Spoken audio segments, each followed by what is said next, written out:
Hey everyone, welcome to Sidetrack Adventures. This is Steve. Right now we are in Hesperia, California, near what is today the southern end of Highway 395. This road stretches across 4 states as it heads to the Canadian border. In some places, it's considered to be one of the most scenic drives in the country. In others, it's one of the least traveled. Over the next few weeks, we'll be driving the entire length of Highway 395, exploring the road, the landscapes, and the forgotten history along the way. But enough standing around here, let's hit the road and see what's out there. Here is the current southern terminus of Highway 395. It hits Interstate 15 right over there. And we're going to be heading north this way.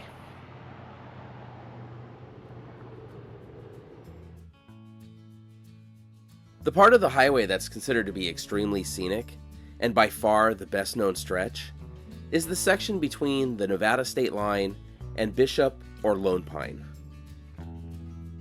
Here at the beginning, the traffic can get pretty bad, and getting stuck behind slower moving trucks isn't uncommon, but it should start to clear out as we get away from the city.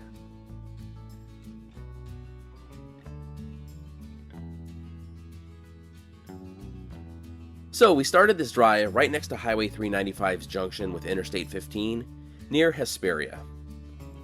Officially known as US Route 395, this highway travels 1,305 miles from Southern California to the Canadian border, passing through California, Nevada, Oregon, and Washington. But it used to go even farther. When it was first commissioned in 1926, US 395 was just a short spur route from Spokane, Washington to the Canadian border, connecting with US Route 195. That all changed in 1934 when, using pre-existing roads, the route was extended dramatically, all the way south to San Diego, ending near the heart of the city at Park and Market Streets. Because it once stretched nearly from Mexico to Canada, it earned the nickname the Three Flags Highway. For over 4 decades, US 395 remained an international spine of the West Coast. But in 1979, the southern portion of the highway, south of Interstate 15, was decommissioned, and today it officially begins just outside of Hesperia. Through California alone, Highway 395 covers about 557 miles, though it briefly dips in and out of Nevada.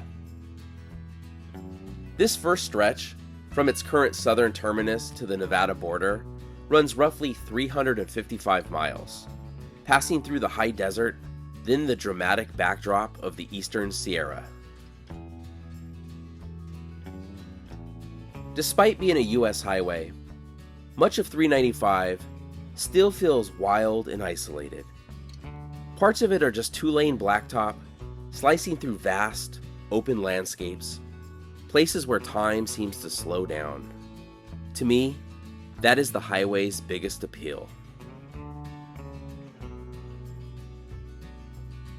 There is so much to see and explore on this section of Highway 395, it would take a lifetime to see it all. But we're going to try and visit as many places as we can.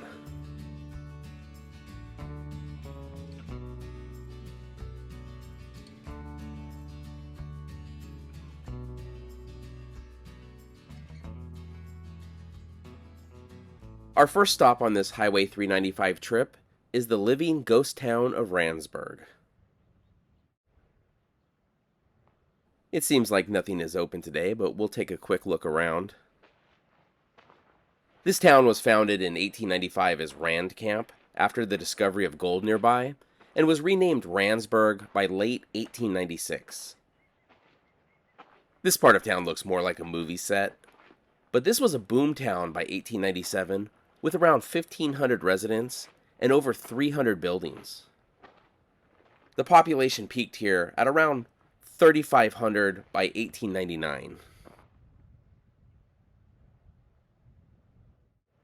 The main draw to the area was the Yellow Aster Mine, which was really the core of the Rand mining district.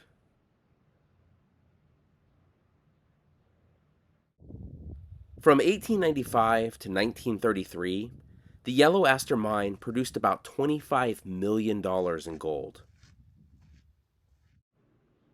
Gold, silver, and tungsten extraction here extended into the mid-20th century. Here's the Opera House. Unfortunately, I don't know the history of a lot of the buildings here, as some are later recreations meant to capture the spirit of the town's Old West days. There was an opera house here in the late 1800s, but there were also a number of devastating fires that destroyed most of the town. As the easily extracted gold was exhausted, mining in the area slowed down, but the discovery of tungsten and silver nearby kept the town going a little longer. The Yellow Aster mine finally shut down in 1939, but small-scale mining activity lasted until about 2006. The Cottage Hotel here was built in 1930, really at the end of the town's mining glory days. As of the 2020 census, the population of Randsburg stands at just 45 people, down from 69 in 2010. But it's nice to see that at least some of the people who do remain have a great sense of humor, as this yard is filled with skeletons. And also a grave for a claim jumper.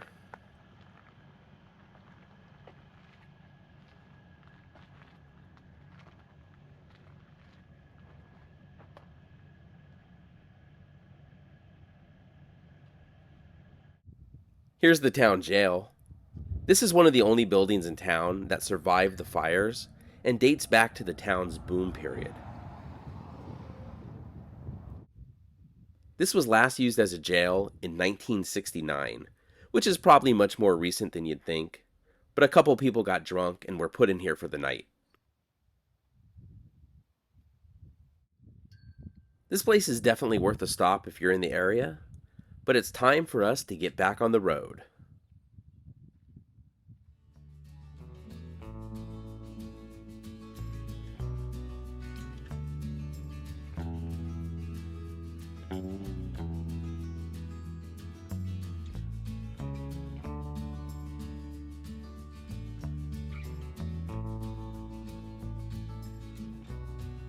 Pretty much everything is behind a fence, but we are now in Pearsonville, and with just 8 residents as of the 2020 census, it is, or was, the hubcap capital of the world. There really isn't much to see here aside from this Uniroyal gal that's getting more and more faded all the time, but the place does have an interesting story. There are also some great views of the beginning of the Sierra Nevada across the highway too.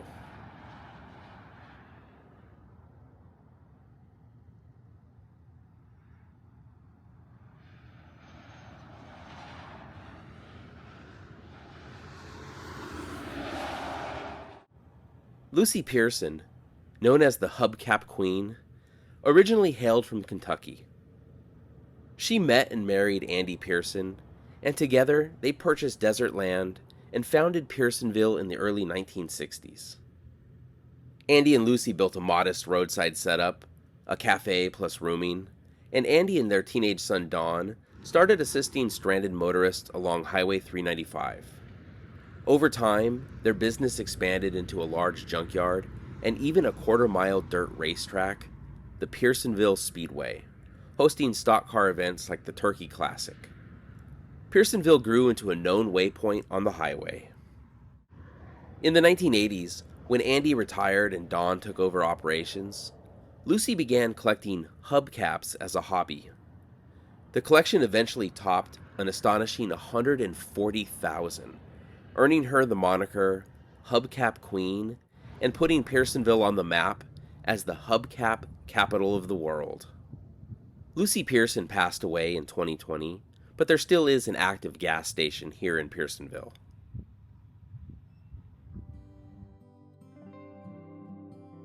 The highway through this area is signed as the Grand Army of the Republic Highway.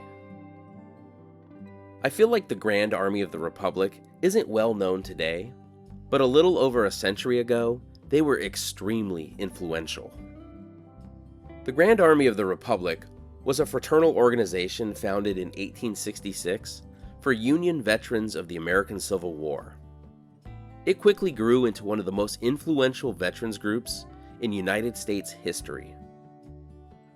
At its peak in the late 19th century, the organization had hundreds of thousands of members and played a major role in advocating for veterans' pensions, patriotic education, and Memorial Day, which it helped establish as a national holiday.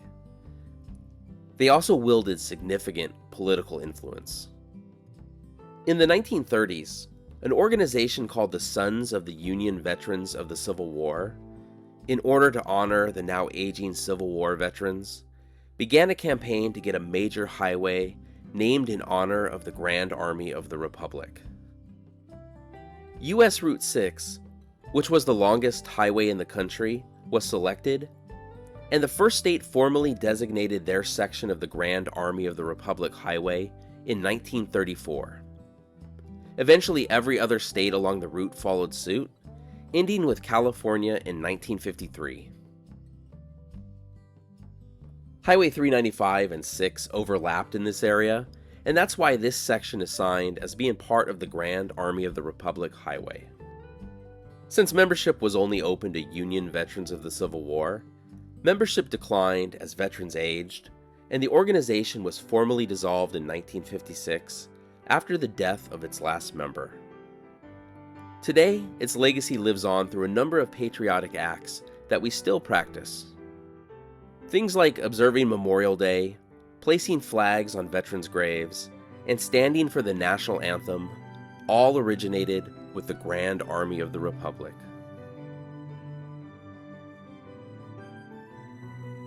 This stretch of road is also signed as El Camino Sierra.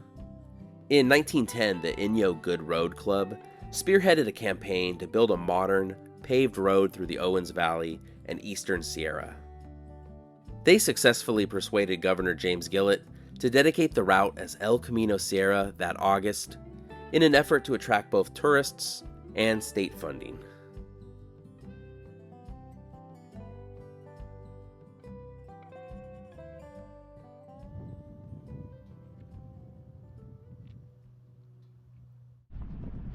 We are taking a slight detour off Highway 395 to visit a place called Fossil Falls.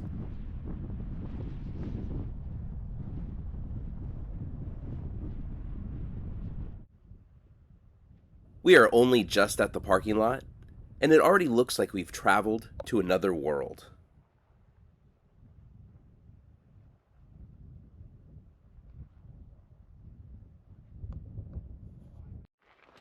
It's supposed to be about a quarter-mile hike from the parking lot to the actual Fossil Falls site. This is the first time I've actually stopped at this place. I usually just pass it by in a hurry to get somewhere else, so I'm not quite sure what to expect. What I do know is that, despite the name, Fossil Falls is neither a waterfall nor a fossil site. It's what's left over from ancient volcanic activity and glacial water erosion. Check out the top of this rock. It looks pretty cool. It looks like we've about made it to the falls. The so-called falls formed when several lava flows, occurring between about 400,000 and 10,000 years ago, blanketed the Owens River channel.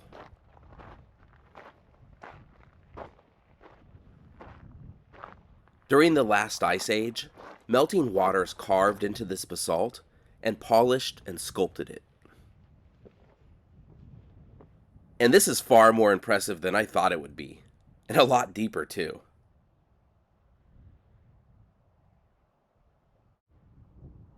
Just to give you an idea of how deep this thing is, I'd say it's at least about 100 feet down there. And it stretches on, kind of like the earth opened up.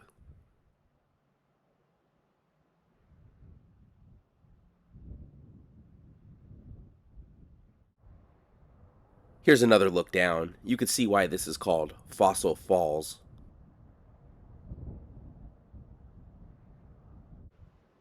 There are all sorts of holes throughout the rocks here, and they kind of look man-made, but they're purely natural.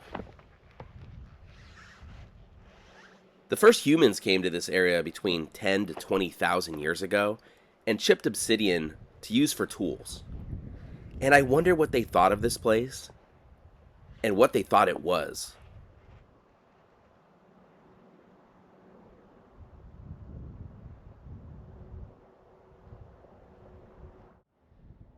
I can't believe I've never stopped here before, because this place looks absolutely amazing. You really feel like you're on an alien world.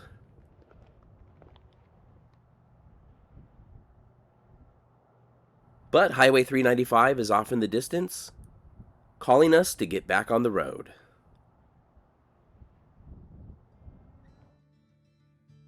The area we are approaching now is called Coso Junction. There are a number of mysterious creatures who are said to inhabit portions of this road, according to local legend, if you believe that sort of thing.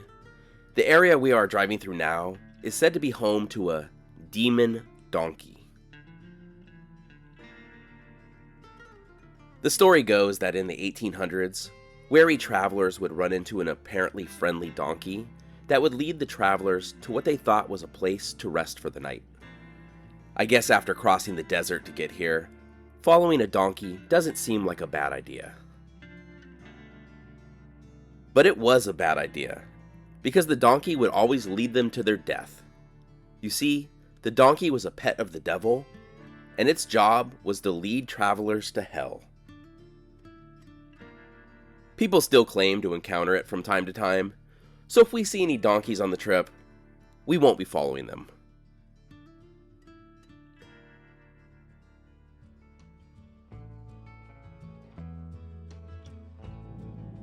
The place we've stopped at now is little more than ruins, but it was called Dunmovin.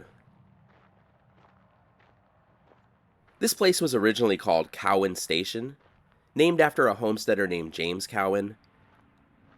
It served in the early 1900s as a freight station for hauling silver from the Cerro Gordo mines to Los Angeles.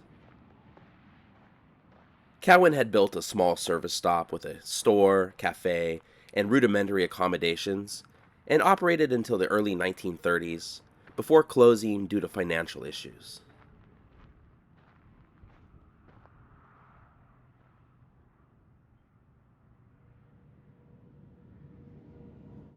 In 1936, Charles and Hilda King acquired the site and renamed it Dunmovin, because they were done moving. They reopened the stop to cater to highway travelers. From 1938 to 1941, there was even a post office here, marking a brief period of growth. The Kings then sold to Gordon and Ruth Cooper in 1961, who ran everything into the 1970s, before everything fell into disrepair.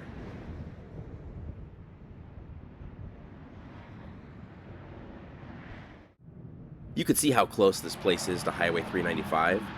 It was really prime real estate, but as cars improved, there was less need for them to stop all the time.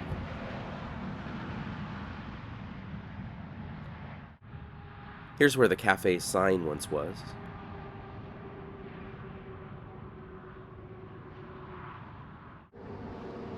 You check out the rock entranceway to the cafe. We'll take a quick look inside. Hopefully no one's living in there. And you can still see the carpet on the ground. Definitely 1960s carpet. But it's been pretty sufficiently vandalized and destroyed. Oh, and they did have a fireplace.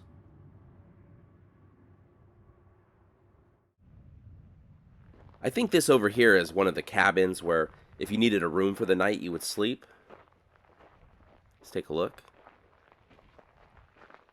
And no, I'm wrong. This is one of the restrooms.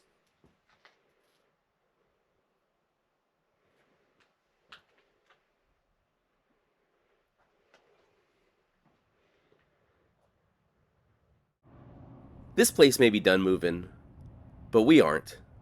So let's get back on the road.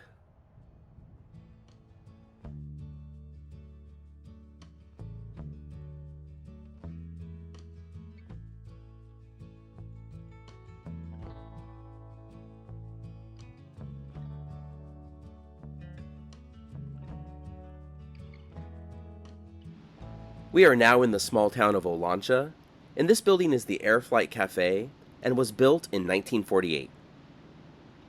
It has a little bit of notoriety because it appeared in an episode of The Twilight Zone, 100 Yards Over the Rim. In that episode, a group is crossing New Mexico by wagon in the 1840s, and the leader of the group goes over a hill to see if he can find water, and ends up in 1961, and is amazed by things like paved roads and telephone poles and cars. He then ends up coming across this cafe. And I know the episode's over 60 years old now, but I won't give any further spoilers, just in case anyone wants to watch it. Another episode of The Twilight Zone, Third from the Sun, was also filmed in this area. And right across the street from the Air Flight Cafe is this old gas station.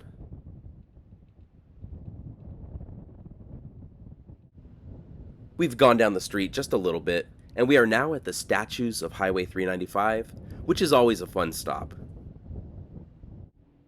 We are actually on an older section of Highway 395 right now. It was recently bypassed to go around the town, so there isn't much traffic going by anymore. These statues are all pretty wild. They were created by artist Yale Hoffman, and they're said to be symbolic scenes that explore themes like struggle, identity, give and take interactions, and emotional motives.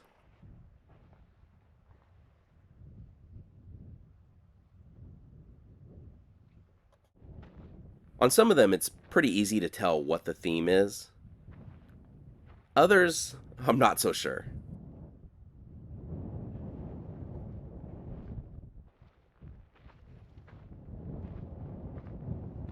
This one is Eve. She has the snake in one hand and the apple in the other.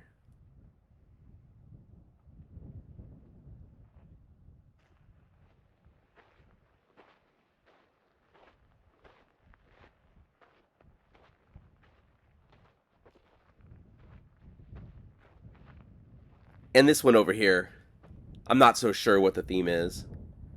Maybe just go into the office.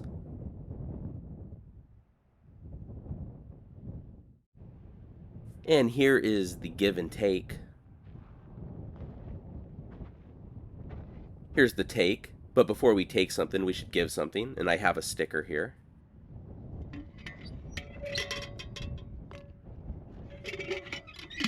Alright, so let's go ahead and take something. Let's see what we have here. Not much, but I guess we'll grab this. Maybe it's a secret message. And there's no message. I guess it was just origami and I messed it up.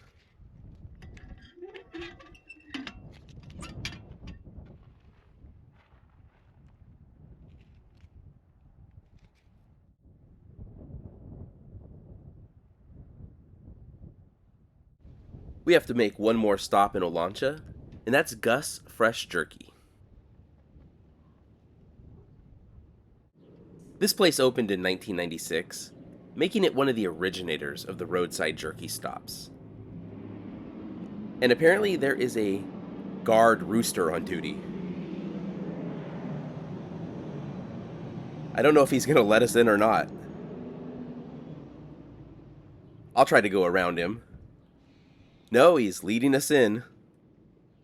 I'm sure there'll be some interesting jokes in the comments about this large, dark rooster that I can't make, but here's what it looks like inside of Gus Fresh Jerky, and apparently only the rooster is on duty today.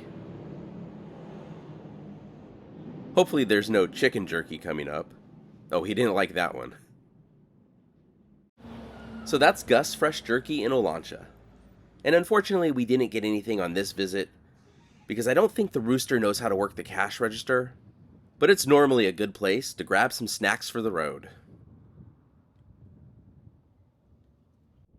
We are now right outside of Olancha, and none of the buildings are left, but in what has to be in the running for worst named places, this is the site of Dirty Socks Hot Springs, California.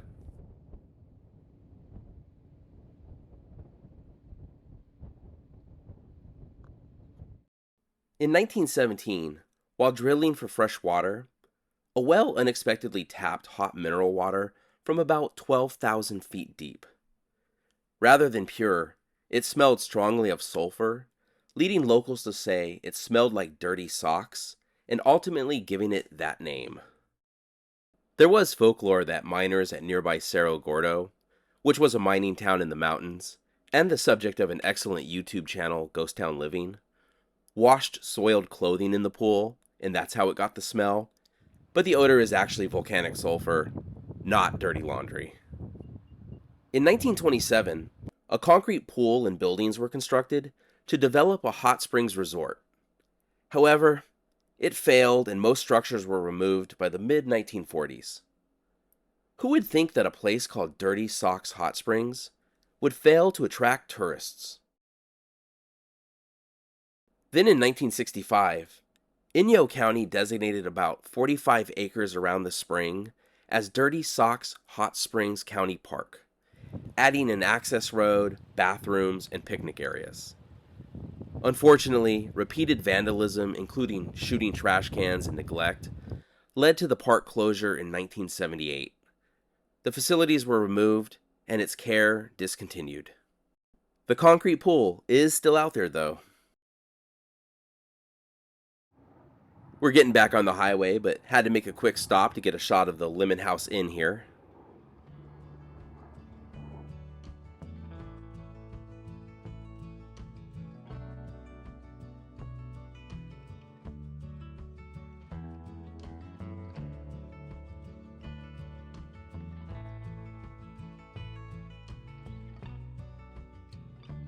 We are arriving at the town of Lone Pine, and this is where most people feel like the really scenic part of Highway 395 begins. We are actually going to be taking a quick detour off Highway 395 for a bit, but first to stop at the Museum of Western Film History here in Lone Pine, as it will tie into our next stop. If you're a fan of Western films like I am, then this museum is a must stop. It's actually worth coming to Lone Pine just to see it by itself. There is so much here. I could easily spend a few hours here.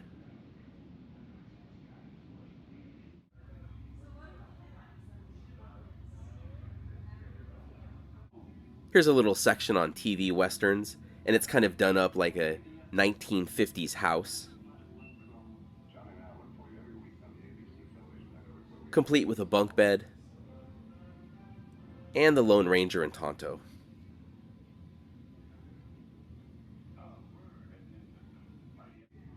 Here's a whole section on singing cowboys like Roy Rogers and Gene Autry. Here's some more Gene Autry memorabilia. I think I was always more of a Roy Rogers fan over Gene Autry, but I like them both. And speaking of Roy Rogers, right over here is Roy Rogers and Dale Evans. Here is a section on Tom Mix, who was one of the biggest stars of the silent film era. In 1940, he was killed in a single-car accident on Highway 80 in Arizona. He was a huge star with movies, a radio show, comic books, but I don't think a lot of people remember him today.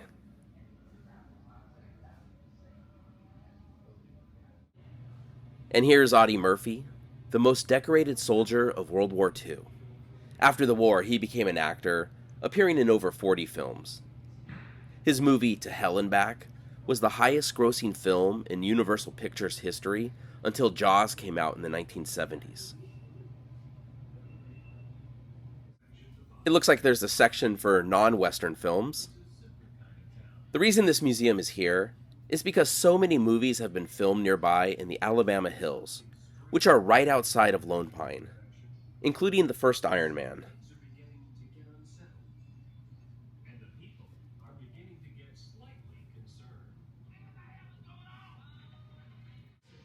Here are some more movies that were partially shot in the Alabama Hills, including Tremors. Over 400 films have been shot there, and that's not even including all of the TV shows that were filmed there too.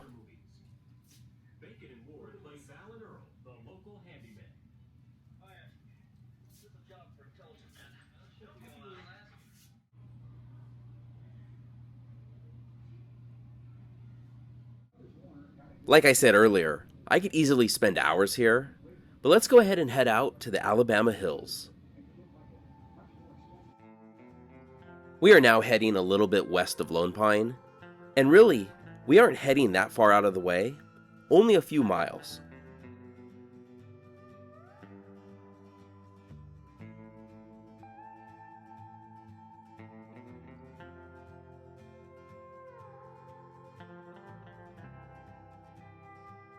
Now we're in the Alabama hills, the filming location for countless movies, though I'm not sure if this thing behind me has been in any or not, but this is Nightmare Rock, and you could probably see why it's called that.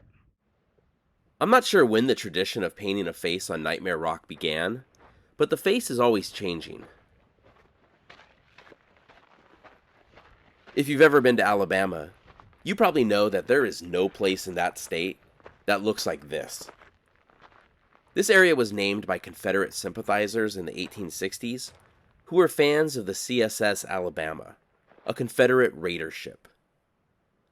Union supporters nearby actually named their mines after Union ships in response. So these hills were part of a Civil War era naming battle. Just look across the way. You could see why so many science fiction movies have been filmed here. And then we have the incredible backdrop of the Sierra Nevada. And of course, there were all the westerns filmed here. Starting in the 1920s, Hollywood realized this place looked like the perfect Wild West. Ever since, hundreds of movies have been filmed here. As we saw at the museum, everything from The Lone Ranger to Tremors, Iron Man, and even parts of Gladiator. I can just imagine some bandits behind these rocks. But what I really wanted to see is this little arch over here. We'll be going to see a much more impressive arch in just a bit.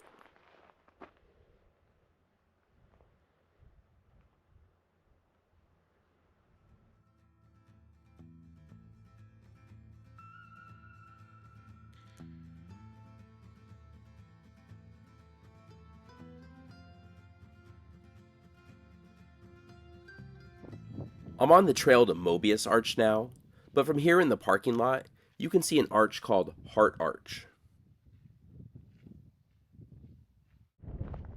There is nothing like walking around the Alabama hills. I mean, if you think about it, Roy Rogers rode through here, John Wayne staged gunfights here. That dirt road we just drove on to get here has probably been in dozens of different films. I mean, just look at this area. Thanks to Hollywood, this is the Wild West.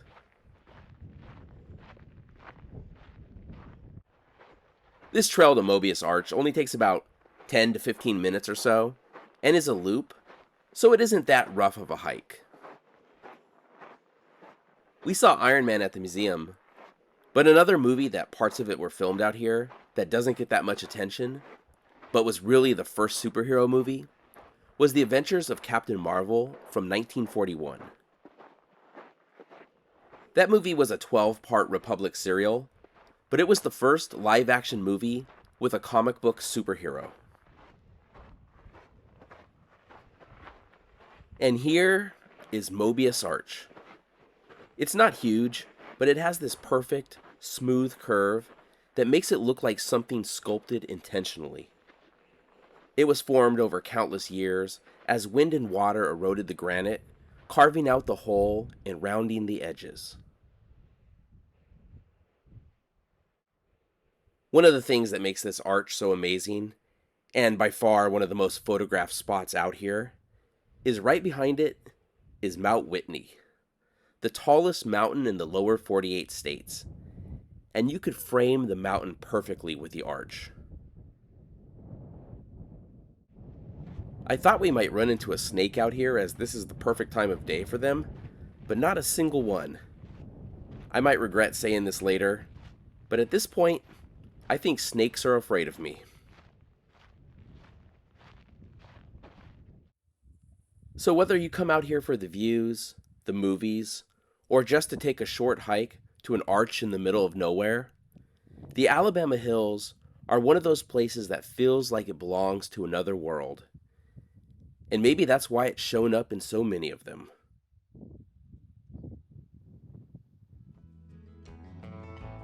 We are now back on Highway 395 heading through Lone Pine, and our next stop will likely be the saddest stop of the trip.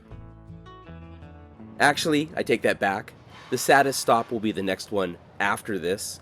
I wanted to get a shot of the Mount Whitney Motel with Mount Whitney in the background, though the clouds are starting to come in and it's getting a little harder to see.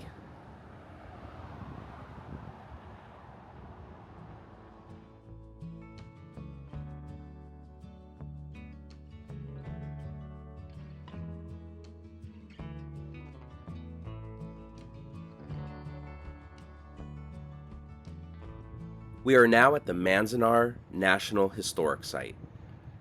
During World War II, over 10,000 Japanese Americans, most of them United States citizens, were brought here against their will.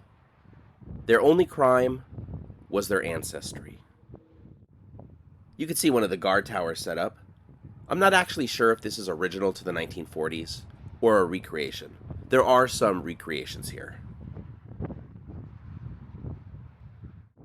After the Japanese attack on Pearl Harbor, fear and prejudice took hold. In 1942, the United States government ordered over 100,000 Japanese Americans to be removed from their homes on the West Coast. Manzanar was one of 10 camps where they were imprisoned.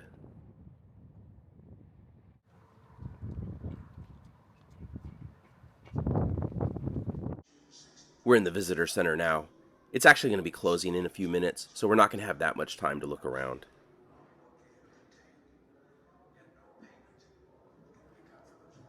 And over here are flags with the names of the 10 different internment camps.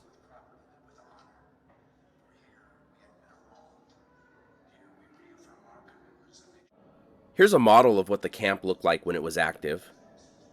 Families lived in rows of hastily built wooden barracks, surrounded by barbed wire and watchtowers. Winters here were freezing, summers were brutal, and privacy was almost non-existent.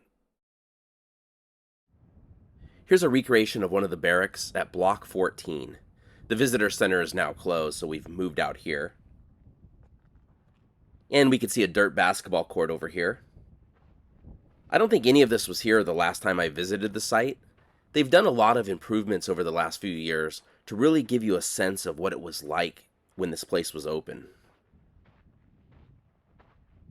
But had we come here in the early 1940s, there would just be rows and rows of barracks here. All these signs that we can see in front of us are where barracks once stood.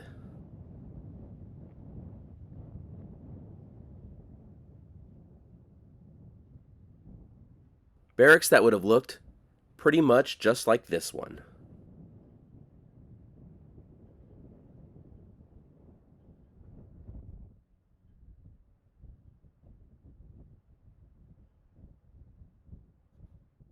Here is the baseball field, and this has been really built up recently. Last time I was here, there was no backstop or bleachers. Baseball was really big at the camps. He wasn't here, but Kenichi Zenimura, who has been called the father of Japanese American baseball, was incarcerated at the Gila River Camp in Arizona. If you think about it, all of these people were taken from their homes and basically put in prison. And yet, they built a community. Schools, gardens, sports leagues. They tried to make life here as normal as they could. We have now moved to the cemetery with this incredible backdrop of the Sierra Nevada. Despite the way they were treated by the government, quite a few people here even volunteered for the Army, like the 442nd, an all-Japanese American unit that became one of the most decorated in U.S. history for its size and length of service. About 150 people died here at Manzanar, and 6 are still buried here, mostly infants and older men without families.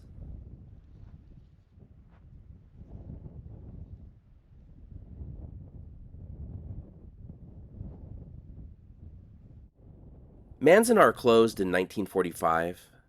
Decades later, it was designated a National Historic Site, not just to remember what happened, but to remind us what could happen.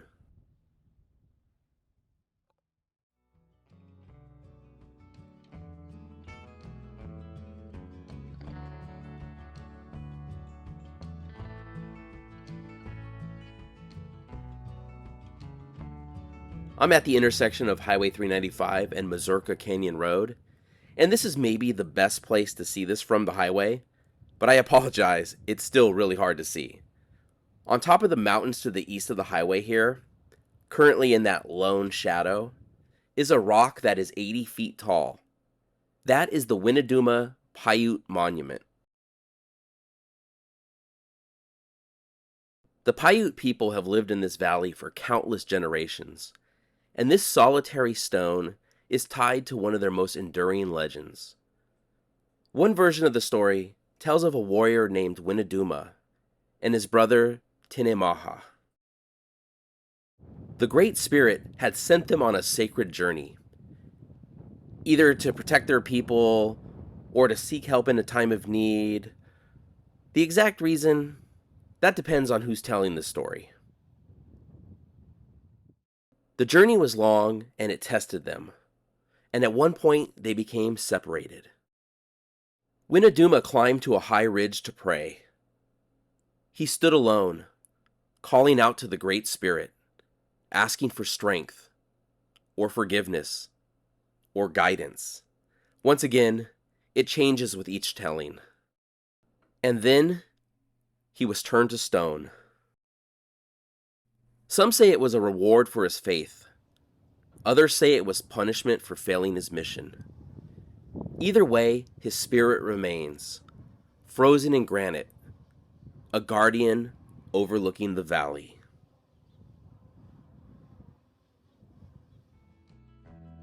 We've now reached the town of Independence, and as it's starting to get late, we're just going to make a brief stop here. Independence has this really impressive looking courthouse.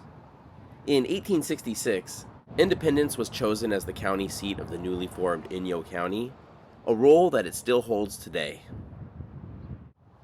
This courthouse was built in 1922 and designed by William H. Weeks and is dedicated to the pioneers of Inyo County. Now we're leaving the town of Independence, but we're not quite done with Independence yet. We're just going to head about 3 miles north of town.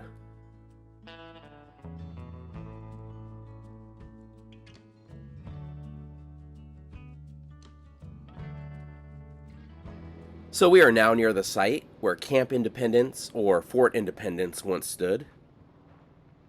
The camp was established on July 4th, 1862, hence the name Camp Independence. This was during what would become known as the Owens Valley Indian Wars. As the camp was first being built, soldiers lived in caves along the creek. The fort was initially abandoned after just a couple of years in 1864, after hostility with the Paiute ended. Then, renewed conflict with the Paiute led to the reoccupation of the fort in March 1865. It was ultimately abandoned on July 5th, 1877. Then, after the military departed the valley, the native communities in the area held various land allotments next to the fort, and the Fort Independence Reservation was officially established in 1915.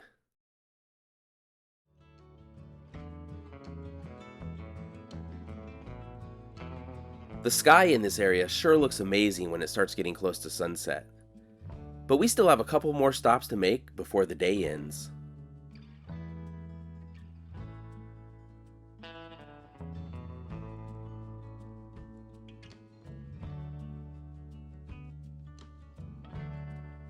We've reached the town of Big Pine, and the plan is to make a quick stop here for a bite to eat.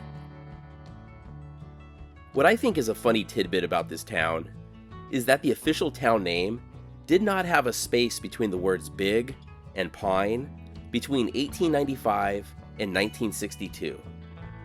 When it was founded in 1870, There was a space, and for whatever reason 25 years later, they took it out for the next 67 years before adding it back in. This is Copper Top Barbecue here in Big Pine, and it was selected as the best restaurant in America by Yelp in 2014. I know that was over 10 years ago, but it's still pretty good. And in case you get here after hours, they even have barbecue in the vending machine. And this is dinner. I got the tri-tip, my wife got the chicken sausage. Dinner was great, and it really hit the spot after a long day of exploring the highway, but we're now a little further down the road at the turnoff for the ancient bristlecone pine forest. We're not going to go to the ancient bristlecone pine forest on this trip, but it's about 24 miles from here. There's also a marker here for the Westgard Pass Toll Road, an old wagon road through the mountains that later became an auto road. But I stopped here to talk about a tree. No, not this tree. I'm talking about a tree that was over here.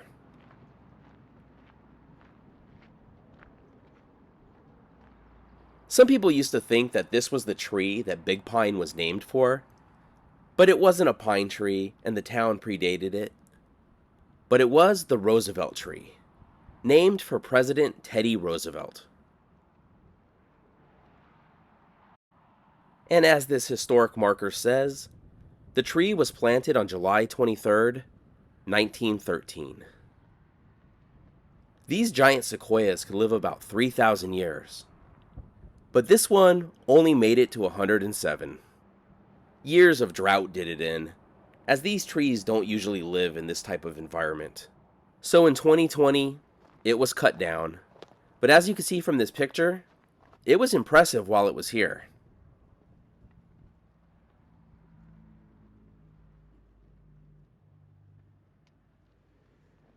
Unfortunately, the Roosevelt tree is now just a stump.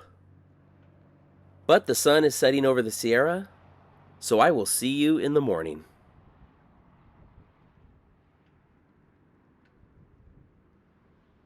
Good morning, everyone. We're starting out today at Keough Hot Springs. Now, we didn't stay here, nor do we plan on using the facilities today, but I thought this place had a pretty interesting story, so I wanted to check it out.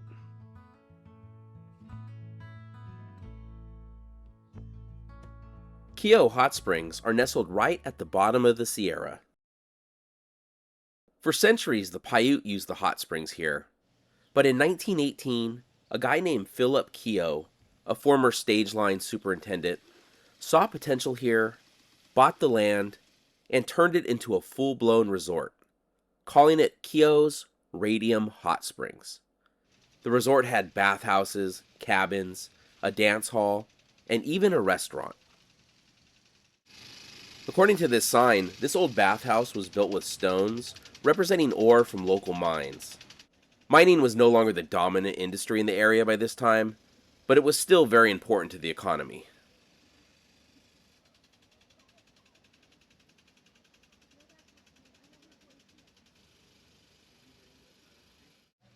This resort was very popular in the 1920s and 30s, up until the beginning of World War II. The biggest reason for the decline was because in 1926, Keough sold the property and its valuable water rights to the city of Los Angeles as part of the city's massive water acquisition efforts in the Owens Valley.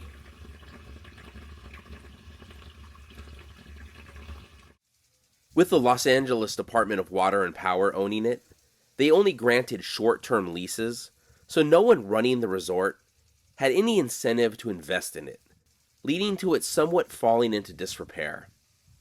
It even got to the point where children weren't allowed to swim here because of the insurance risk. There was new life here in the 1950s and 60s, but by the 80s and 90s, things were bleak. The current owner stepped in 1998, and have really brought the place back, though. The entire hill behind this place is covered in volcanic rock. The water is 127 degrees when it comes out of the ground, so obviously it needs to be cooled before it can be swam in.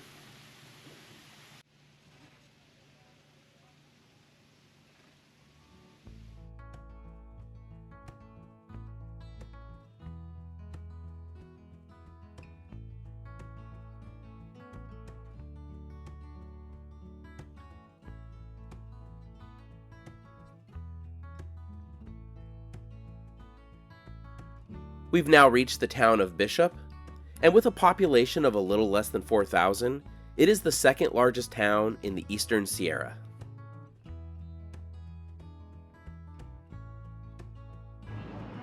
No visit to Bishop is complete without a stop at Erick Schat's Bakkery. We have some competing signs here. This one says it was established in 1907, and over here it says 1903, which I believe is the correct date. In 1903, the bakery started here in Bishop as a short-order house with a small bakery owned by Ed and Lulu McKean. In 1905, they hired an immigrant from Austria named Robert Schock.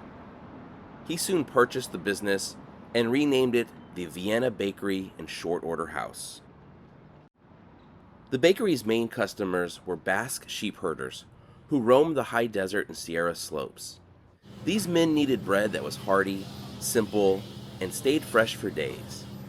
And that's how the bakery's most iconic creation came to be, sheep herder bread. It became what this place was known for.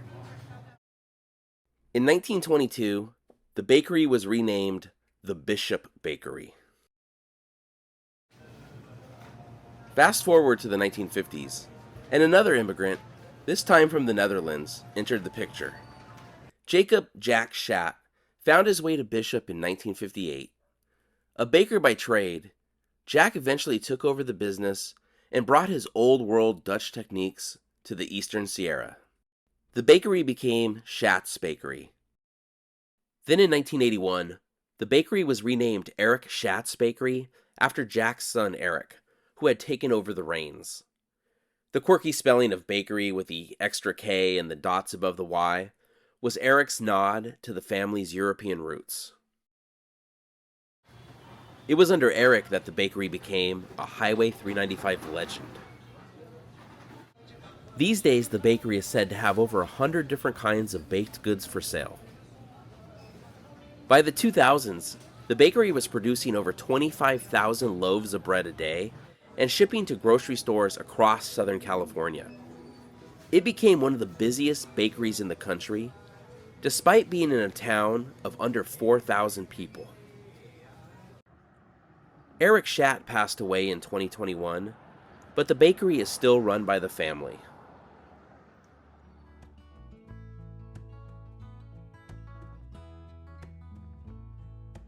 We are just a few miles off Highway 395 now, just outside of Bishop, at the Laws Railroad Museum and Historical Site. This is the old railroad depot.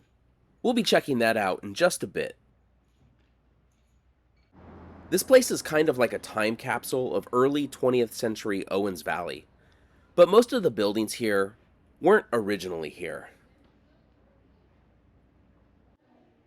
Like this first building was built for the movie Nevada Smith, starring Steve McQueen. We'll take a quick look in the general store. I love when they have products on the shelf like this, so you really get a feel what it would have been like in the late 1800s.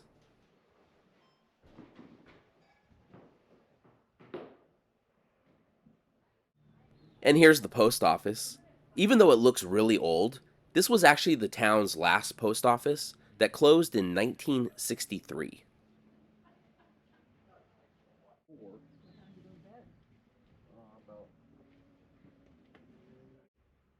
From the outside, the post office definitely looks like an Old West building, but on the inside, it looks more mid-20th century. This mannequin kind of startled me for a second. I wasn't expecting anyone in here. I'm not actually sure what this is. Maybe a historic doghouse?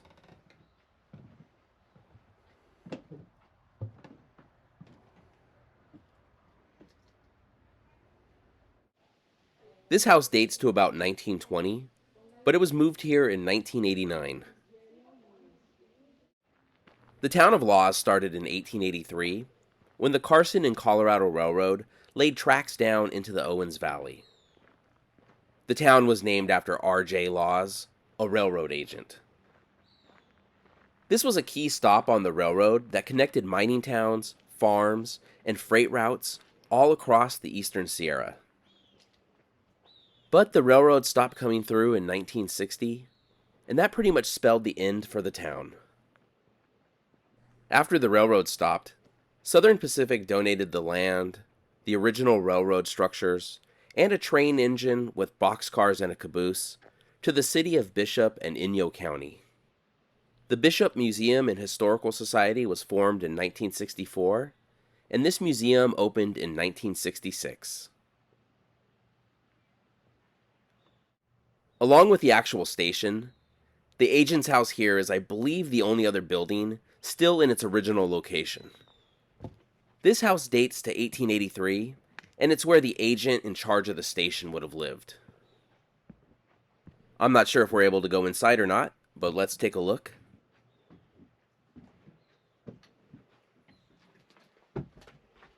Here's the plaque, constructed in 1883. And the door opens. Let's head on in. And this probably looks a lot like it would have looked had we come here in the late 1800s. This is a pretty nice house. And for the late 1800s, it's a really nice house. But I can't imagine how loud it would have been living here, right next to the railroad tracks. Trains are loud now, but those early railroads with the smoke and the noise, if you lived here, you knew when the train was coming. You also knew when somebody was walking around the house. This floor is creaky. Here's an old telephone. I bet a lot of kids now would have no idea what this is. And here is the kitchen. No refrigerator, but there is an icebox. Here's one of the local residents trying to get some shade under this boxcar.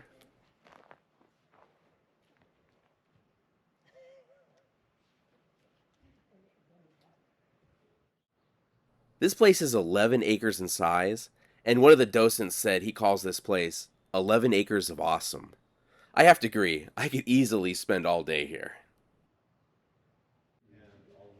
Here's engine number 9 that was donated by Southern Pacific in 1960.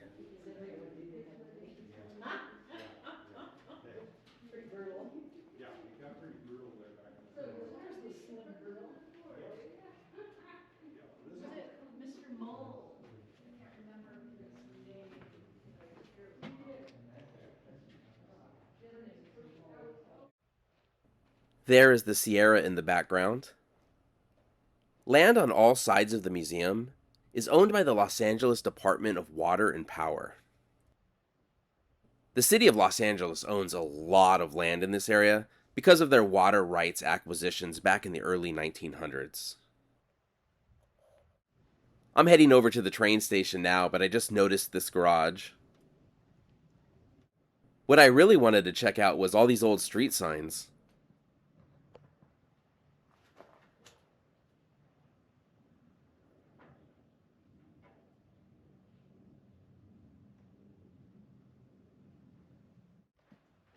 And this barn is just completely filled with old wagons. This place is just absolutely amazing. There is so much stuff here. I definitely plan on coming back and spending more time here pretty soon. All of these different types of wagons. This one here was like the semi-truck of its day. And by comparison, here's the Mini Cooper of its day.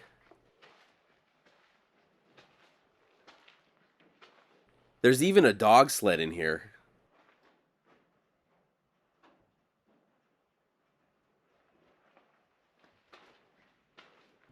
I'm trying to make it to the train station, but I just keep getting distracted by all the stuff here. I have to say, this is a pretty bad place for a sundial. Because of the shade, you would never be able to tell the time with this thing. Though to be fair, the sundial probably predates the tree.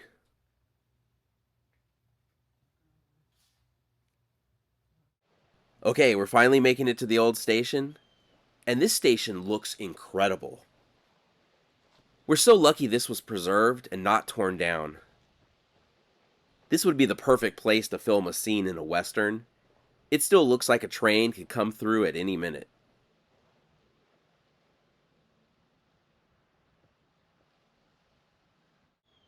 And we better be careful crossing the tracks. Alright, let's head up here and take a closer look. Being at the station and with all this wood, it kind of reminds me of the opening scene of the movie Once Upon a Time in the West, just with a lot more trees around.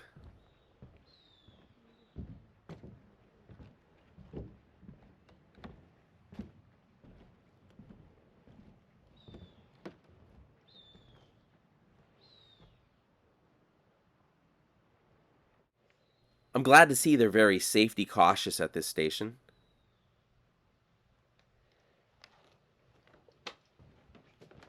But let's go ahead and take a look around inside.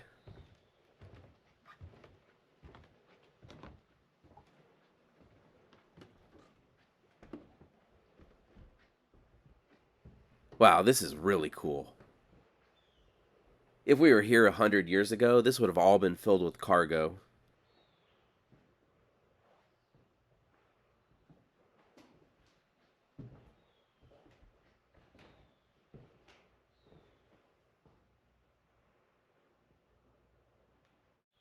There are some model trains in here, but I've been pushing the button and they don't seem to be operating right now.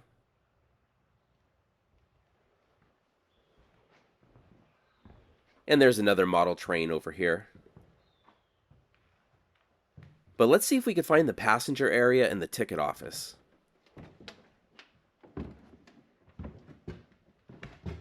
So this would have been the baggage room. And that means the passenger waiting area should be right through this door. And yeah, here it is. And check out this old iron stove to help keep the passengers warm. And check it out, they have a poster for Carrizo Gorge. That's by San Diego. And let's head into the ticket office.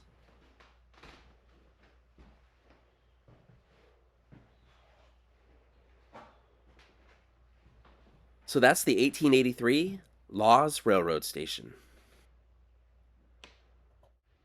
But it's time for us to get back on the road. And according to this fish, it's about 26 miles to our next stop.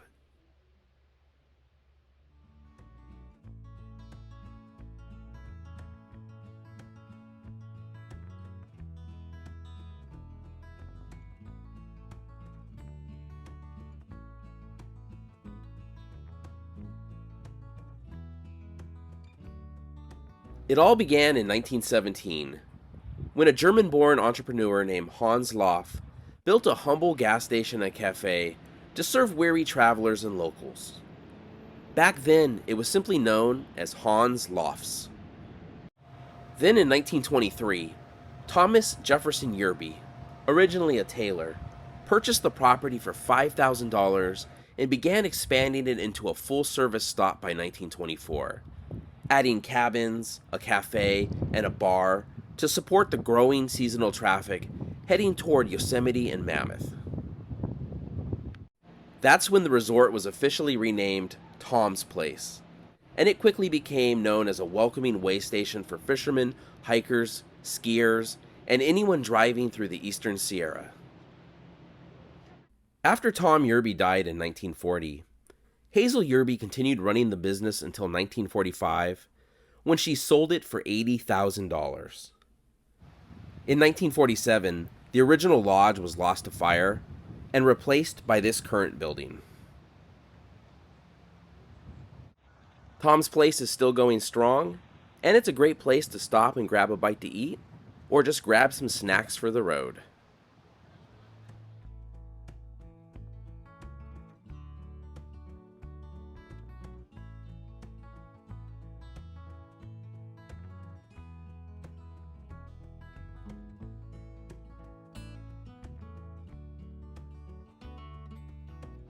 even on a drive filled with amazing scenery. Convict Lake here really stands out. The lake gets its name from an 1871 prison break. A group of convicts escaped from a jail in Carson City and fled into the eastern Sierra. A posse tracked them to this remote lake, where a violent shootout took place. One of the posse members, Robert Morrison, was killed, and now the dramatic peak towering above the lake bears his name, Mount Morrison. Also nearby is Mono Jim Peak, which is named for Mono Jim, a Paiute guide who died in the same gunfight. The views at Convict Lake are amazing, and it's only 5 minutes off the highway, so it is a must stop when in the area.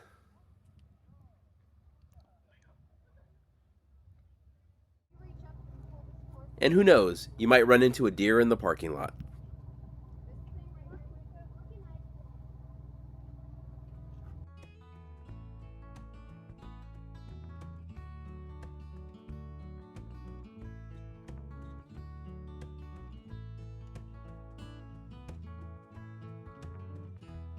We've driven about 15 minutes from Convict Lake, and are now at another place that is incredibly scenic.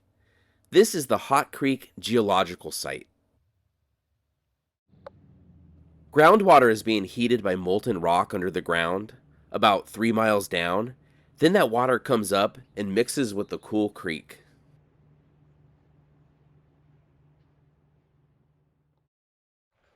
This creek runs through the town of Mammoth as Mammoth Creek, but its name changes to Hot Creek through here. And there are warning signs everywhere, so we are going to stick to the trail.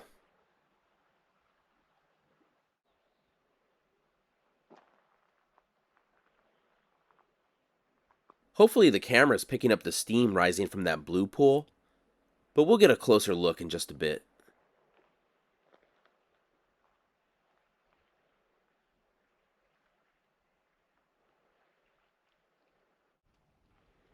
Apparently the water temperature can reach up to 199 degrees in some places, but it cools pretty rapidly.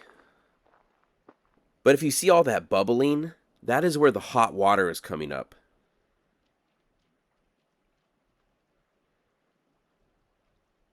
We could take a closer look right here.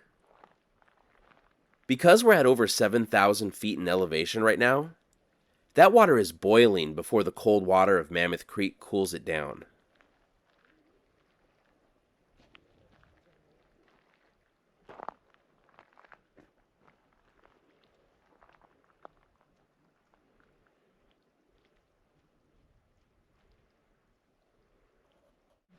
There are fish in the area. I don't know how they avoid being cooked, but people do fish here. There are so many incredible sights in this area, but this place is always worth a stop.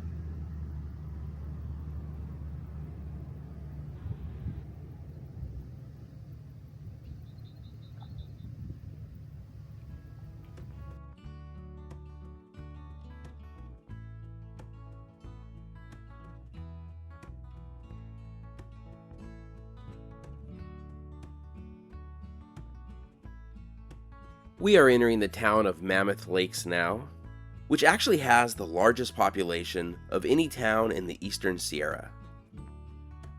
There are a ton of restaurants and places to stay here, but we're just cutting through on this trip.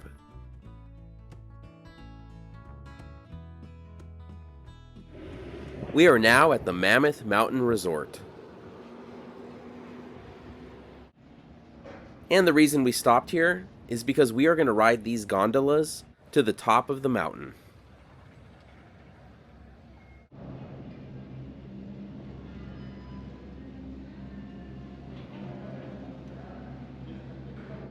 I don't know how I always end up in these things.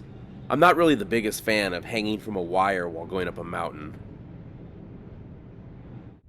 If it was wintertime, we'd see a bunch of people skiing here, but now it's the perfect time for mountain bikes. I think that's why all the gondolas going down are empty. People are using them to take their bikes up, then riding the bikes down. We haven't seen one go by in the opposite direction yet that's had people in it. And look at that.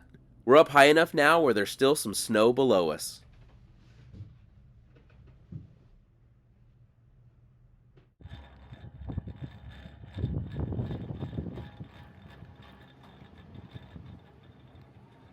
So we've made it to the top of Mammoth Mountain at 11,053 feet, and it's a lot cooler up here than it was down below.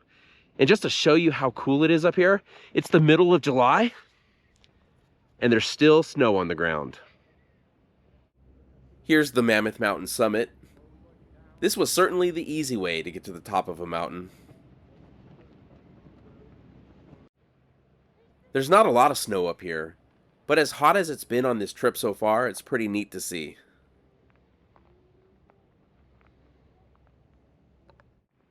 I noticed some sort of monument or something over here. I wanted to walk over and check it out and see what it was.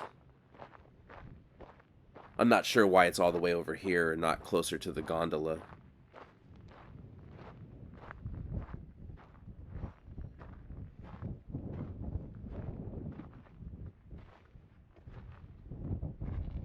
It looks like this monument is for 3 ski patrollers who sadly lost their lives on April 6, 2006. Wow, that's incredibly sad, but what an amazing place for a monument. Here's a look back up at the summit and the gondola station. And just check out the view from up here.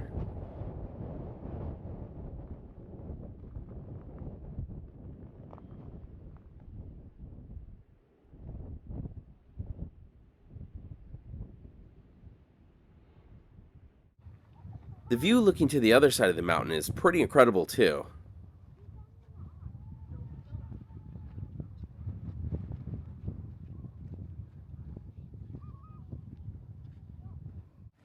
There are a number of hiking and biking trails heading down, but we paid nearly $50 a ticket for that gondola, so we're getting our money's worth and riding that thing down. Alright, back down and back to Highway 395.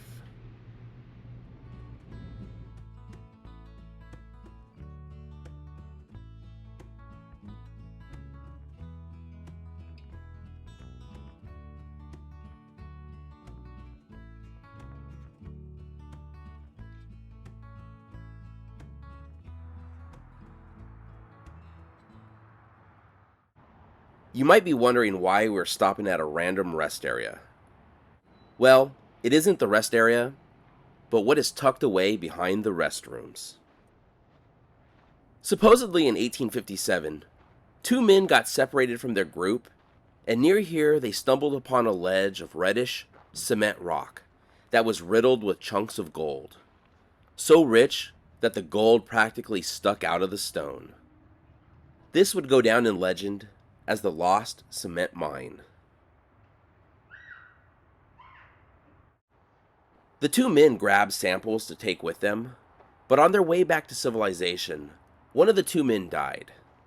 By 1860, the other man was dying of tuberculosis, and he paid his doctor with some of the ore he found and a hand-drawn map to the mine.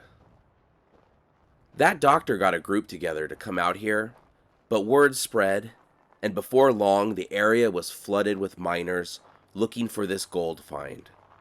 Hundreds of prospectors looked for it all throughout 1862, but it was never found. People kept looking for it for years. Even Mark Twain wrote about the lost cement mine, calling it a phantom that had haunted the region for decades, one that people had died chasing. Who knows? Maybe it was found and kept quiet, it never existed, or it's still out here, near where we travelers stop to pee.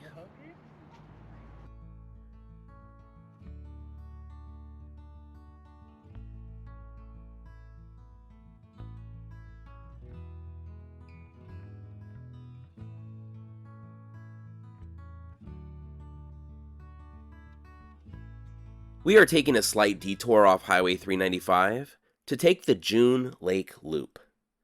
It's a 16-mile drive and only adds about 20 minutes to your drive if you don't stop, so it's well worth taking the extra time to do it. It's incredibly scenic, even compared to the already incredibly scenic Highway 395. We will be passing by 3 different lakes on this short drive.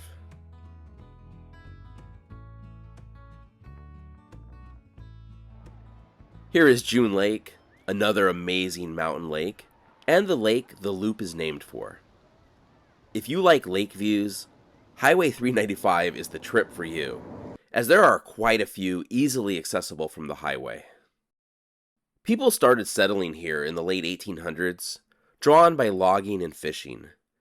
But the real development came in the 1910s and 1920s, when the Los Angeles Department of Water and Power built dams and power plants along Rush Creek to help send electricity and eventually water down to Los Angeles. That infrastructure made the area more accessible, and pretty soon, the loop became a getaway spot. Then resorts, fishing cabins, and lodges started popping up by the 1930s, making June Lake a favorite summer spot for tourists and Hollywood stars looking to escape the city. And as you can see, it is still very popular.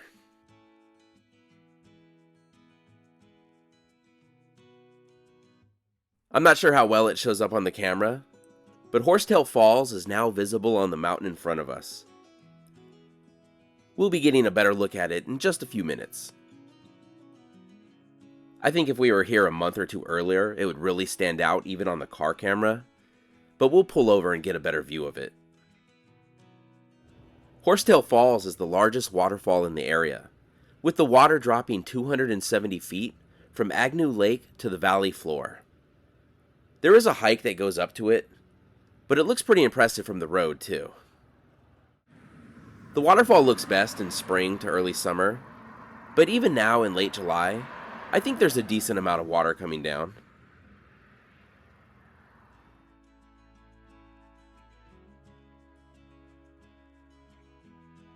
We are now passing by Silver Lake. Roy Carson started the Loop's first private resort, known as Carson's Camp, in 1916. That resort became the Silver Lake Resort, and it's still here going strong, making it, I believe, the oldest resort in the Eastern Sierra. And I love the old Coke icebox they have out in front.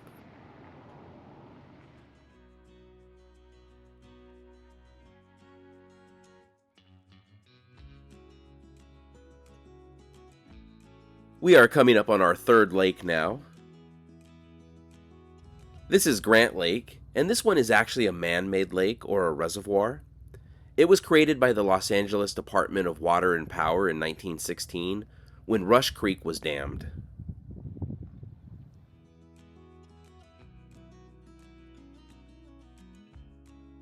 Grant Lake is also the biggest lake on the June Lake Loop.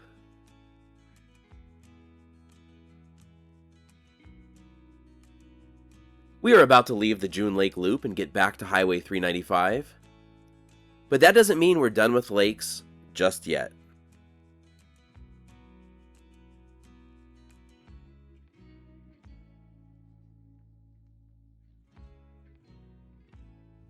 We are heading to Mono Lake, and this area is called Navy Beach because in the 1950s and early 1960s, there was a secret Navy facility here to test new weapons and weapon systems and perform seismic testing.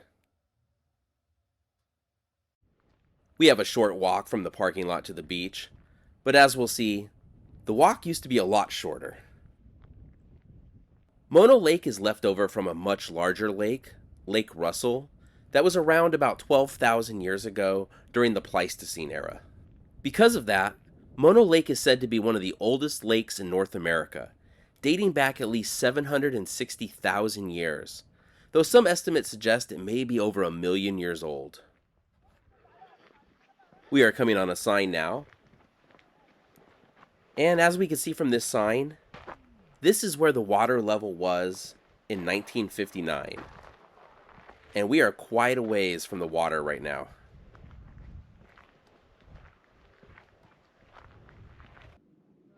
These towers are called tufas, and they're limestone formations created underwater by a reaction of calcium-rich spring water and carbonate in the lake. As the lake levels have dropped, they've become exposed.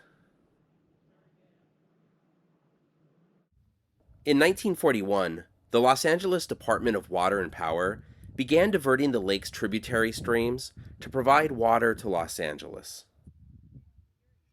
That was an ecological disaster for this lake, and why we could see these tufas and walk right up to them. The lake dropped over 40 feet, doubled in salinity, and shrunk by nearly half.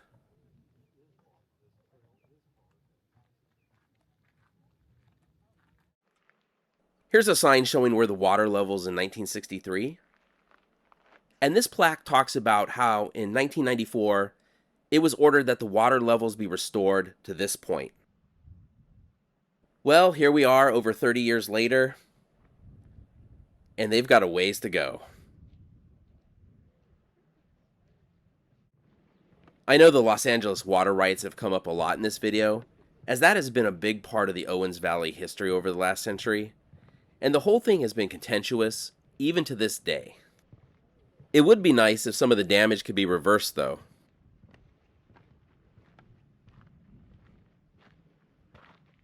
But we finally made it. This is Mono Lake. No water flows out, so the only way water leaves the lake is through evaporation. And because of that, it is very salty and alkaline. Apparently, if you swim out into it, you just basically float. And the black edges around the water are all alkaline flies.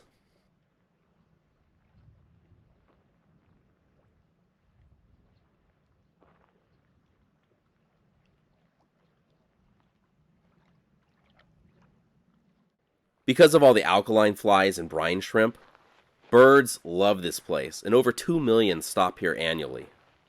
But just look how many flies there are. This is like an all-you-can-eat buffet for birds.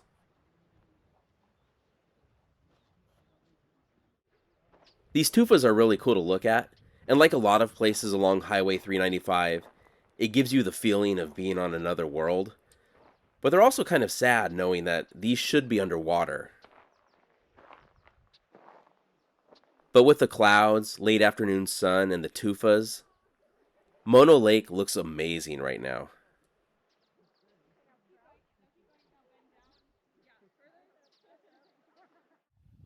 It's kind of hard to see, but there is a huge bird's nest on the tufas out there. I believe it's an osprey nest, but I'm not 100% certain on that. Mono Lake is awesome, but we have one more place to check out today, and luckily, it's not too far away.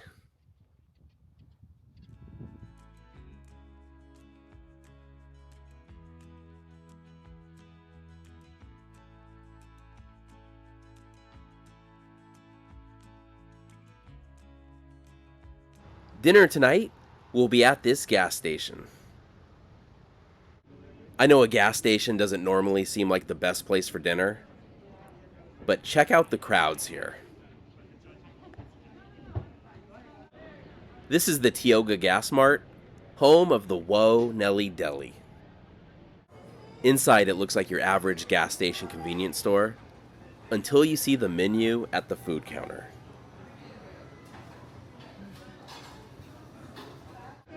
The Whoa Nellie Deli first opened in 1996, and this place serves some pretty gourmet food, and has even been reviewed by publications like the New York Times and Gourmet Magazine.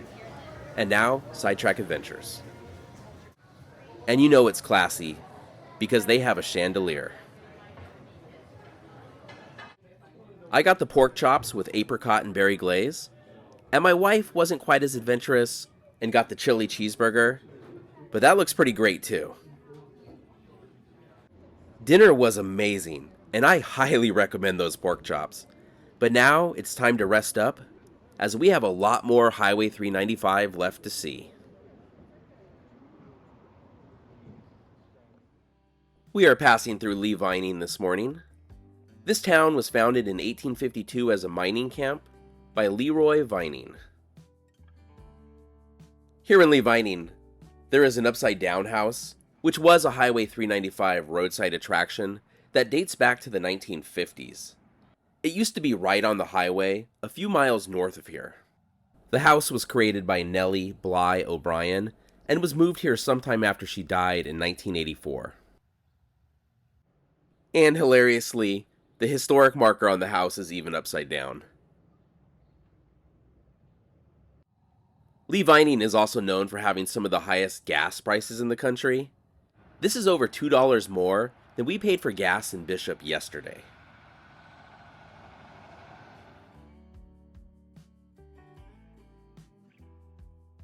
Just past Lee Vining is the Mono Lake Visitor Center and Overlook, and you can get some great views of Mono Lake here. There it is below us.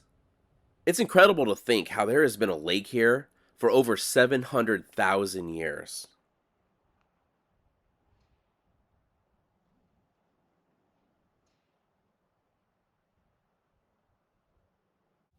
If you look, you could see how there is almost a land bridge to one of the islands, showing the importance of keeping the water levels up.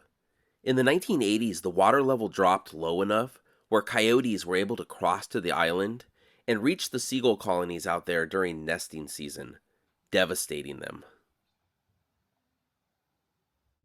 But it is time for us to get back on the road because we still have a lot of ground to cover.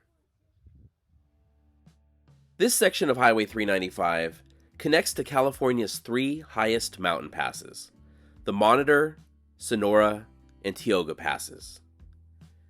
These passes can usually only be accessed in the summer and early fall. As an example, Tioga Pass opened in late May this year and closed in November last year.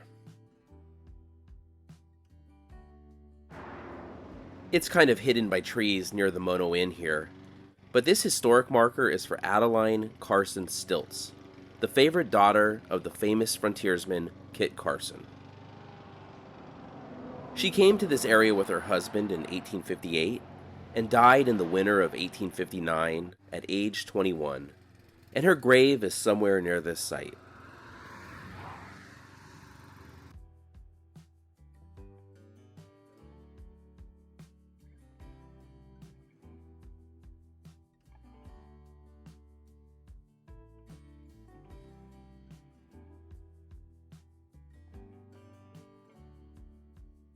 We are going to take another short detour off Highway 395 and head to the most famous and best preserved ghost town in California, Bodie.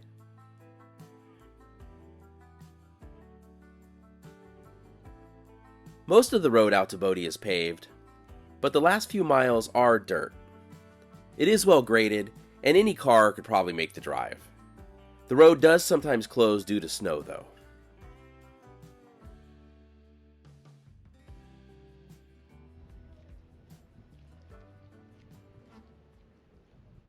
This place popped up back in 1859 after a prospector named William S. Bodie, spelled B-O-D-E-Y, discovered gold near what's now known as Bodie Bluff. Bodie died in a blizzard later that year, before a real town was even formed, but his name stuck, even if they couldn't quite spell it right. And from here, you can already see how big this place is.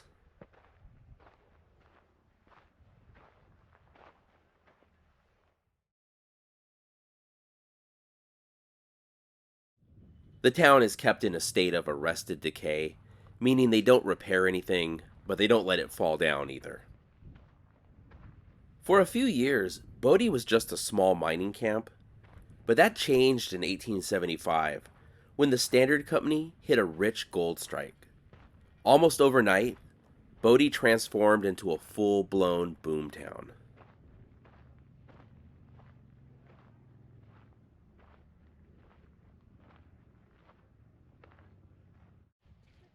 This is the Methodist Church, built in 1882. You really feel like you're stepping back into the Old West when walking around Bodie. But I guess in a way we are.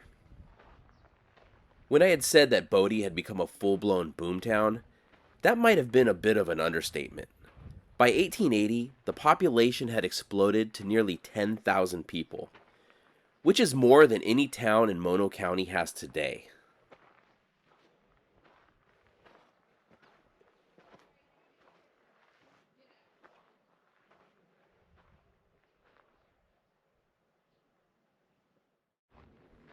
At its height, Bodie had everything: homes, hotels, general stores, churches, brothels, an opera house, and at one point, 65 saloons. That's one saloon for every 153 people. And the town became infamous for its violence. There were shootings, robberies, and brawls nearly every night. One writer from the period noted that a common greeting in the morning here was, "Have a man for breakfast?" meaning, did anyone get killed last night? It got so bad that when a 10-year-old girl learned her family was moving to Bodie, she famously wrote in her diary, "Goodbye, God, I'm going to Bodie." Even Mark Twain took a jab at this place, calling Bodie the breakup of one winter and the beginning of the next. And he wasn't wrong. This town sits over 8,000 feet high. Winters here are brutal, snow drifts over 10 feet deep, and winds that'll cut through you like a knife.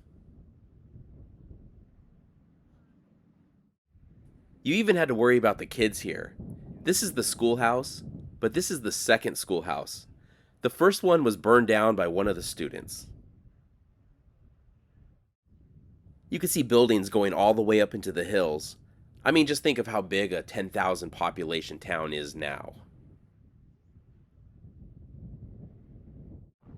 At its peak, Bodie wasn't just wild, it was rich.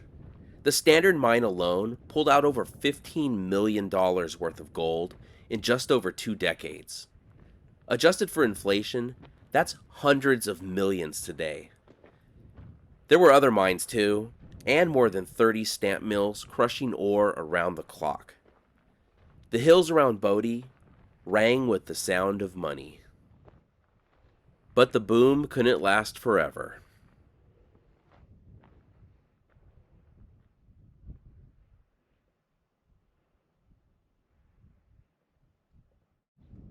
By the 1890s, the gold began to run dry. Fires swept through parts of the town. The big money moved elsewhere. A few tried to hold on, especially when cyanide processing gave new life to the mines around 1900. But it was a short reprieve. By the time the 1930s rolled around, not many people were left. The one thing you do notice when walking around town are electric poles. Not many people realize this, but Bodie was around long enough to have electricity, and even a gas station. The reason Bodie is so well preserved today is because people didn't clean up. They didn't pack up their belongings and call the movers. They just left. What you see in Bodie today is frozen in time. Furniture, dishes, even clothes were left still sitting inside many of the buildings. And this place was hard to get to.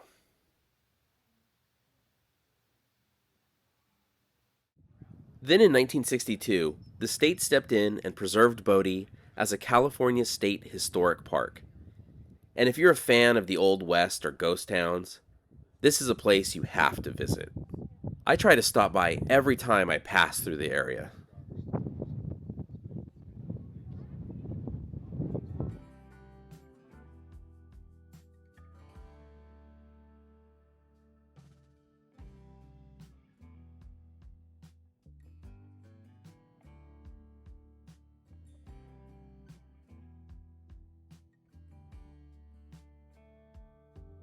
We are hitting the town of Bridgeport with a population of just under 400, and we'll be making a brief stop here to check out one of the coolest buildings along this stretch of Highway 395.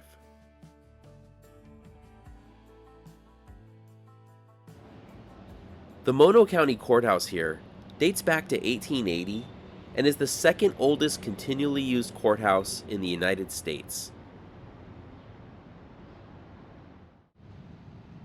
There's a cannon out in front of the courthouse, This is the Irwin. It was built for the Standard Company in Bodie, but then moved here in 1914. And per the plaque, it's never been fired.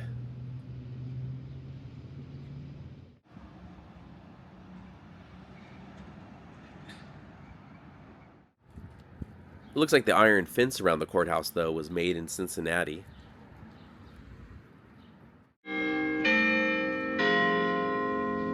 Luckily, we're here at the top of the hour and get to hear the courthouse bells. Of course, it is noon, so these are going to go on for a while.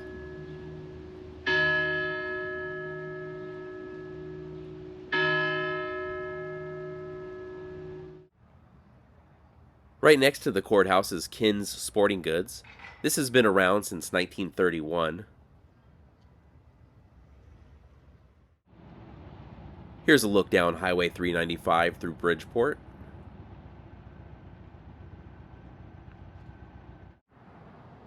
The Silver Maple Motel here has a pretty cool neon sign. This was built in the 1930s during the Motor Lodge era. I'm not sure if it's currently open, though.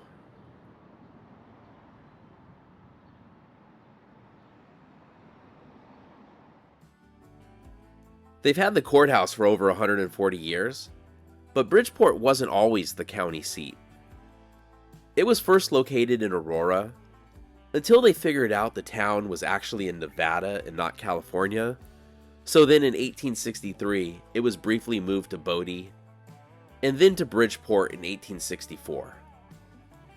The county seat was briefly moved back to Bodie in 1879, but with Bodie's growing lawlessness and political disputes, that was reversed, and in 1880, the county seat was back in Bridgeport, where it's been ever since.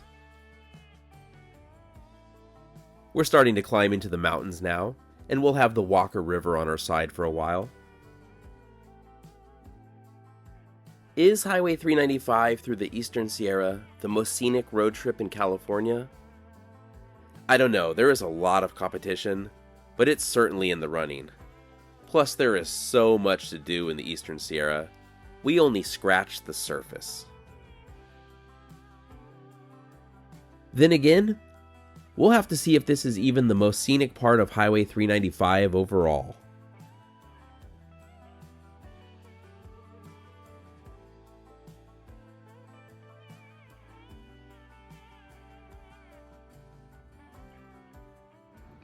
This is Topaz Lake, called a jewel of two states, as it's in both California and Nevada.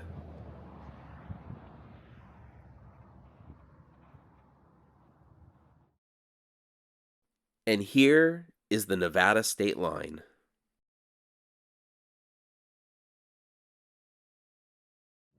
Right now, we're just crossing into Nevada, where Highway 395 takes on a whole new kind of character. It's less popular than the California stretch, but it cuts through one of the most interesting parts of the state. Over the next few days, we'll be following Highway 395 through western Nevada, uncovering hidden stories, and seeing just how much history is hidden away out here in the Great Basin. Every time Highway 395 crosses a state line, aside from one exception where it misses by less than a mile, there is a body of water. Here, entering Nevada, we have Topaz Lake. Right now we are looking back towards the California side of the lake. Topaz Lake is called the Jewel of Two States, but the current Topaz Lake is actually a man-made reservoir created in 1922, covering up a smaller, natural lake. The original lake, named Alkali Lake, had some historical significance, as it was on the route taken by American explorer Jedediah Smith in late spring of 1827, when he became the first non-Native American to cross the Sierra Nevada. We are now looking towards Nevada. Topaz Lake is a popular recreation area, as you can see by the boats out here on a weekday. Both the Nevada Department of Wildlife and the California Department of Fish and Wildlife stock the lake with trout for fishing. And since we just crossed into Nevada, of course there is a casino here too. From here, we're going to be heading north. and we will follow Highway 395 through western Nevada until we reach California again. This section of the highway is going to be completely different from the section that runs through California's Eastern Sierra. Only 85 miles of Highway 395 are in Nevada, making it by far the state with the least miles along the whole route. But it travels through some of the most historic parts of the state, and also 2 of the 5 largest cities on the highway.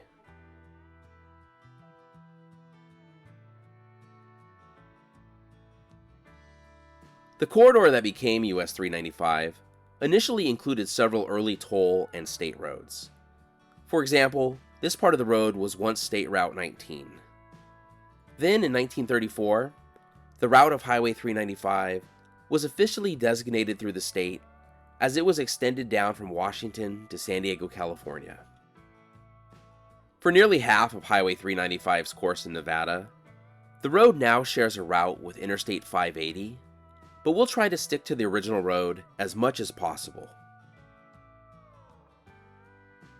I think a lot of people overlook this stretch of Highway 395 because it isn't considered as scenic as the sections in California, but I'm excited to explore the history in this part of Nevada.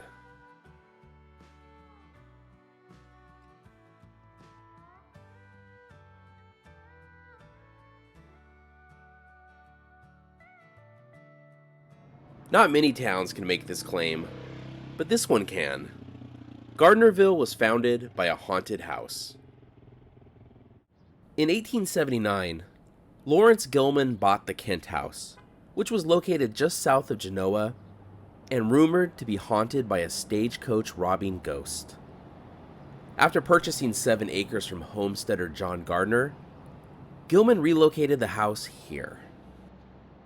After being moved here, the Kent House was renamed the Gardnerville Hotel, and the town of Gardnerville, named after Gardner, emerged around it.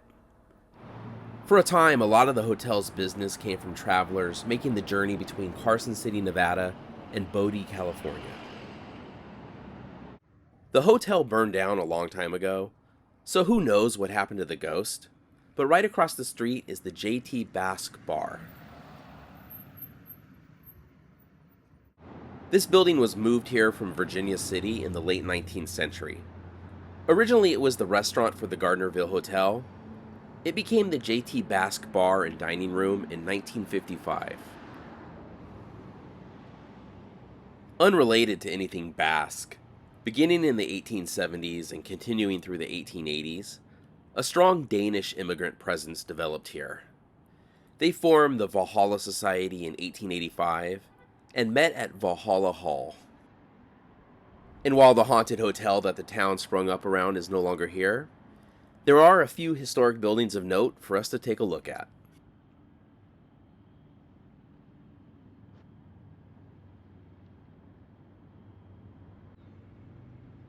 Here is the French Bar, built in 1914. You can see its sign in a lot of old photos of the town, though it's been somewhat changed over the years.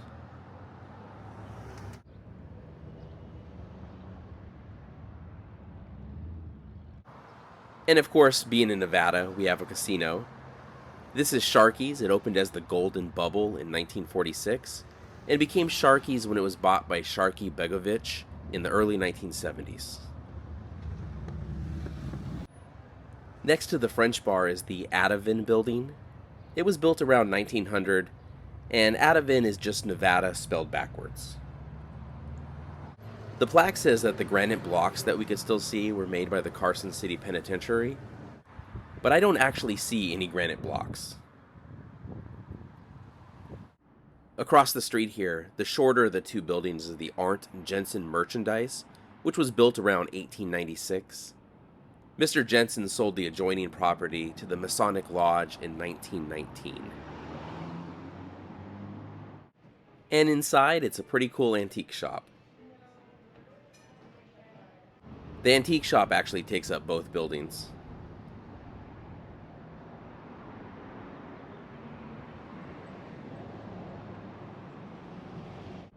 We've gone down the street a little bit, and here's the old Douglas County High School. It was built in 1915, and its use as a school ended in the mid 1980s. Now it's a history and cultural center, one that unfortunately isn't open right now.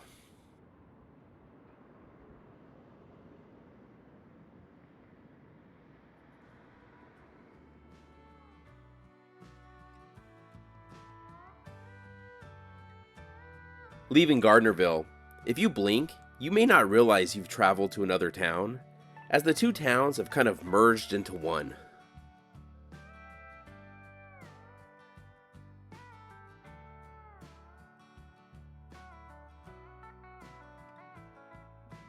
This building is pretty unmissable as you drive down Highway 395.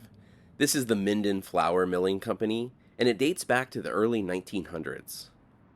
By the 1920s, this mill had become one of the biggest milling concerns in the state. It could process hundreds of barrels of flour a day, and also produce chicken and cattle feed. It operated until the 1960s. Here's an old warehouse for the mill, too.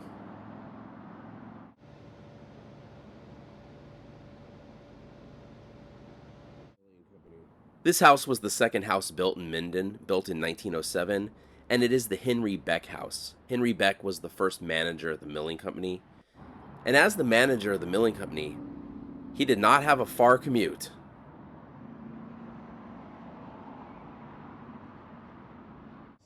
This one is the A.F. Knight House, built in 1909. It was later used as a boarding house for unmarried lady school teachers.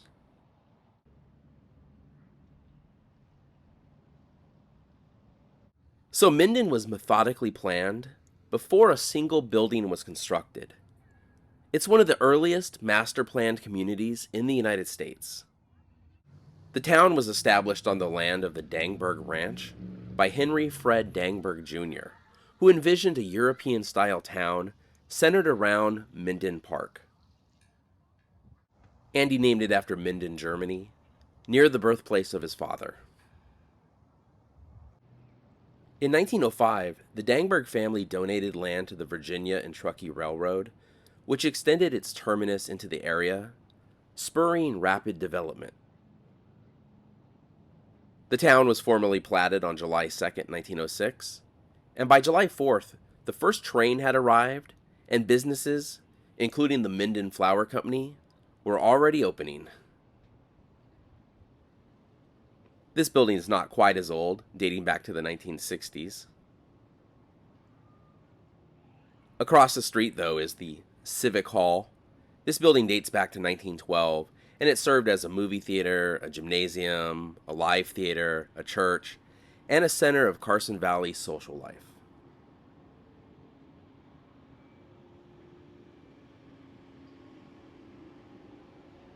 And this building dates to 1951. There is also a bit of dark history here, though. Minden and Gardnerville next door were what was known as sundown towns. From 1917 to 1974, a siren would go off at 6 p.m. every day, letting Native Americans know they had 30 minutes to get out of town.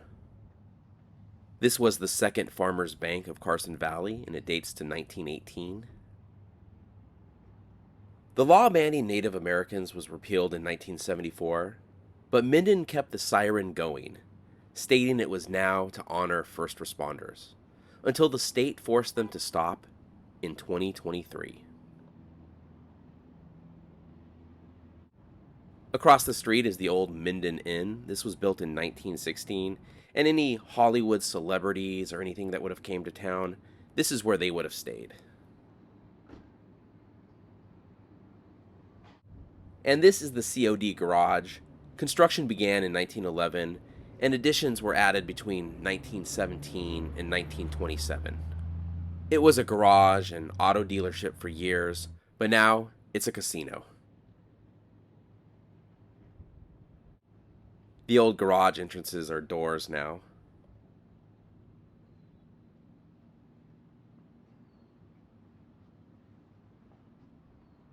Here's the historic marker.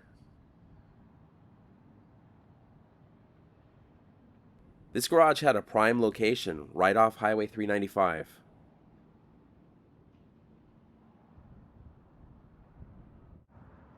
And the building for this restaurant is called the Heidelberg, and it dates all the way back to 1910.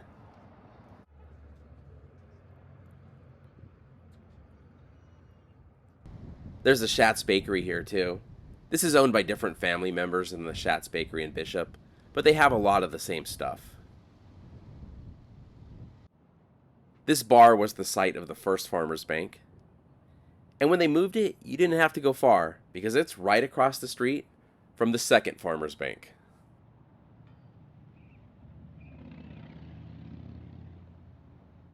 You can still see the old bank lettering at the top. It's time for us to continue on our trip. And we are already a quarter of the way through Nevada on Highway 395. Genoa, which is the oldest settlement in Nevada, is also near here.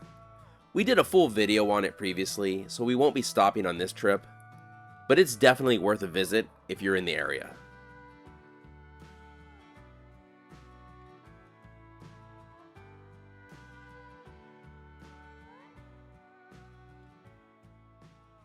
We've now arrived in the capital of Nevada, Carson City, named for the noted frontiersman Kit Carson. We had been in Carson Valley earlier at Gardnerville and Minden, but Carson City is instead in Eagle Valley. And in case you doubted that we were at the capital of Nevada, this plaque confirms it. Carson City was originally founded as Eagle Station in 1851. Then in 1858, Abraham Curry arrived and plotted a town site.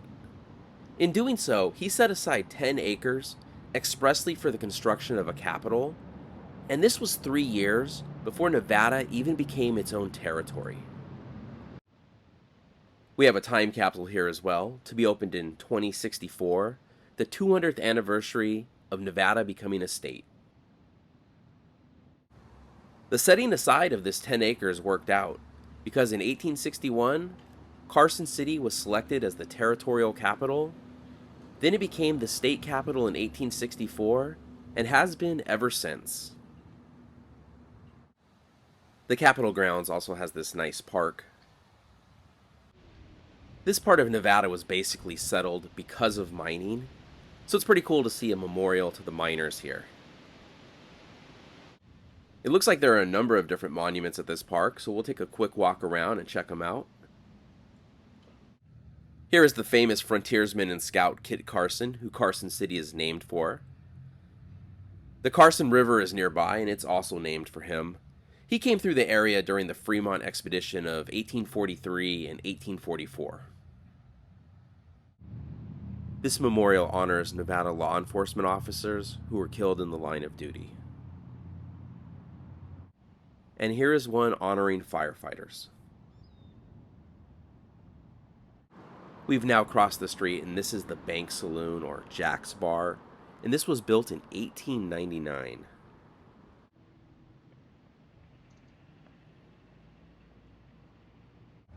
There are a lot of historic buildings here, but not everything stands the test of time. It looks like this huge casino across the street is now out of business. But for a hotel that has lasted, this is Nevada's oldest continuously operated hotel, the St. Charles. Built in 1862, in its early years the hotel was the region's premier lodging and social hub. It served as the area's stagecoach stop, housed the Pioneer Stage Company's office, and even likely hosted Mark Twain himself.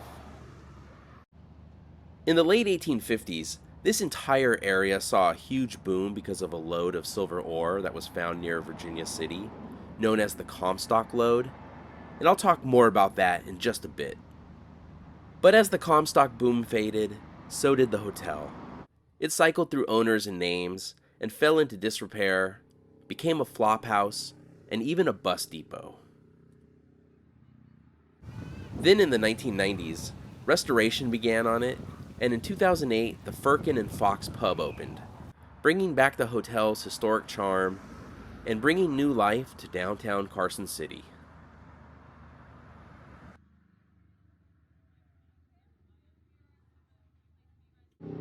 There's also a marker here for the Pony Express. and you can see from the little map on the marker, Carson City was a Pony Express stop. Here's a look back towards the Capitol on Highway 395. This is actually Carson Street. You can bypass downtown Carson City using an interstate if you want, but who'd want to? So I had just mentioned the Comstock lode. That find was absolutely pivotal to Nevada's development. This cool looking building across the street was the federal government building, and construction began on it in 1888. It served as a post office and a courthouse. So in 1859, miners struck silver so rich, it would change the West forever. The find sparked a rush that transformed nearby Virginia City from a dusty camp into one of the wealthiest towns in America. Fortunes were made overnight, and the Comstock poured hundreds of millions into the United States economy, helping to finance the Union during the Civil War. There was so much silver coming out of the nearby hills that in 1870, the United States built the Carson City Mint, which is where we are heading, to turn raw Comstock metal into shiny coins stamped with a little CC. Today, collectors will pay a fortune for those. And here is the Mint building. Between when the Mint opened in 1870 and when it closed in 1893, over $49 million in coins were minted here. There is also a Lincoln Highway marker here. Between Carson City and Reno, Highway 395 and the Lincoln Highway overlapped. At one point, Highway 395 overlapped part of Route 66 in Southern California too. So, Highway 395 once partially overlapped America's two most famous highways. And there's another Pony Express marker here as well. We also have a lamp here to commemorate the dedication of the Carson City natural gas system.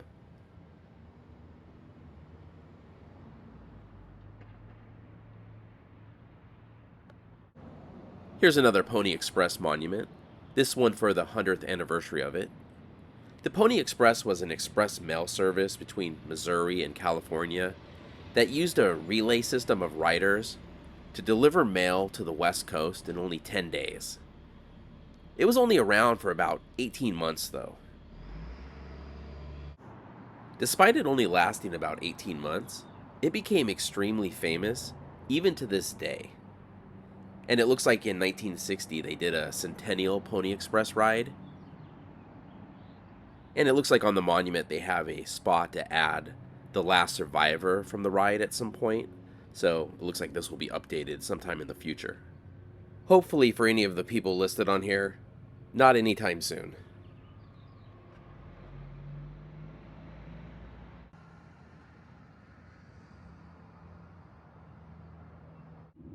The Mint is now part of the Nevada State Museum.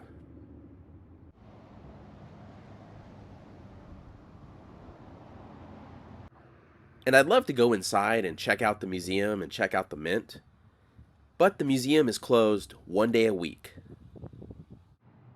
And that day is today. But let's get on the road and keep heading north, as there's more to see here in western Nevada.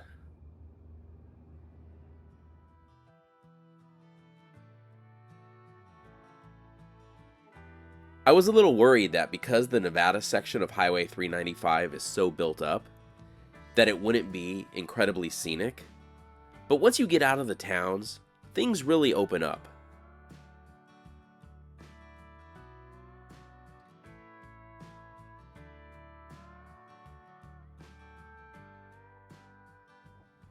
Thanks to the Comstock lode, Lemuel Sandy Bowers and his wife, Eily Oram Bowers, struck it rich and became Nevada's first millionaires. So what do you do as a millionaire in the 1860s? You build a giant mansion in what was then a pretty remote area. These two actually have a pretty fascinating story. Eily ran a boarding house in Gold Hill. Some miners were unable to pay for lodging and laundry with cash, so they gave Eily Oram pieces of their mining claims in payment. Some of those claims paid off.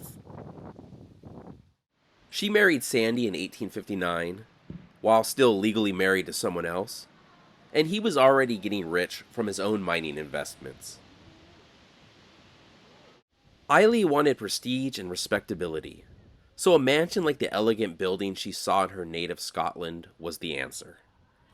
This mansion cost around $300,000 to build. Adjusted for inflation, that's nearly $10 million today. By 1865, the mines started drying up, and Sandy preferred living in a shack, while his wife preferred spending their millions of dollars. He moved back to Gold Hill, attempting to save their mine, with poor results. In early 1868, he tried to sell a portion of the mine, but died on April 21 at the age of 35. He died of silicosis, which was a common lung disease amongst miners. His estate was appraised to be worth $638,000 at the time of his death. Eily fell on hard times after Sandy's death. She generated income by renting out rooms in the mansion and hosting parties and picnics on the grounds, but this wasn't enough to pay off her debts, and the home was foreclosed on in 1876. Eily then became a fortune teller and died in a poorhouse in California in 1903. I had mentioned that Eily became a fortune teller. Either she was a really good fortune teller, or this monument here is badly worded. It's dedicated to the veterans of World War II. But then it says it was erected in 1864, over 70 years before World War II started. I don't know why she didn't warn anyone. I'm sure it just means that the mansion was erected in 1864, but the way it's put together is just kind of funny.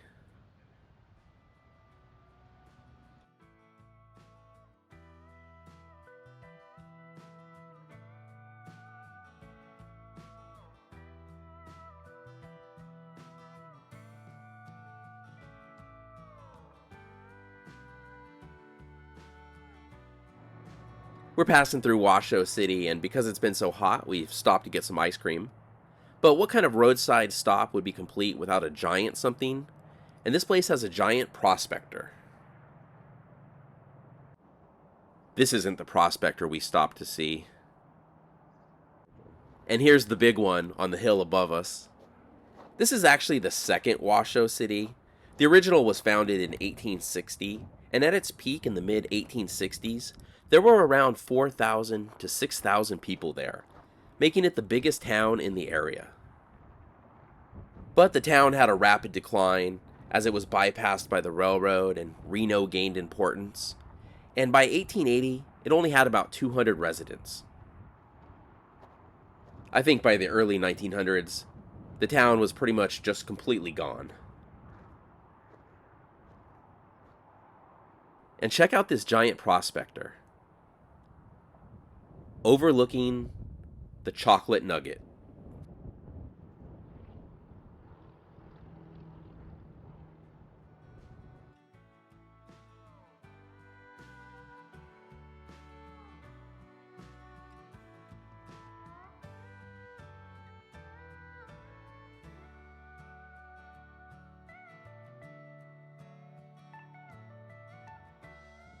It doesn't look like much, but we're passing through a place that Native Americans considered sacred. This is Steamboat Springs. When American settlers came west during the California Gold Rush, this was a watering place for wagons. Then in 1859, the first development to take advantage of the hot springs came about, a shed with 2 rooms, one for a tub and one for steam. Mark Twain mentioned these springs in his writings too. He claimed they got the name Steamboat Springs because of the sound the geysers made. There was an earthquake in 1900 that caused a lot of the geysers here to stop. Then the geysers stopped completely in the 1980s, when a geothermal power plant was built. There is still a resort here, though.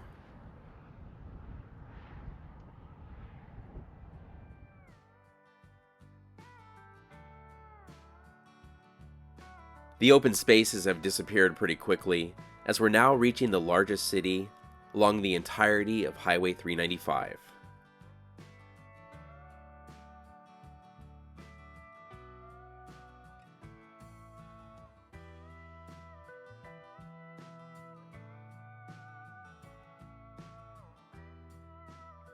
In 1850, gold was discovered near Virginia City, and it brought a few people to the area.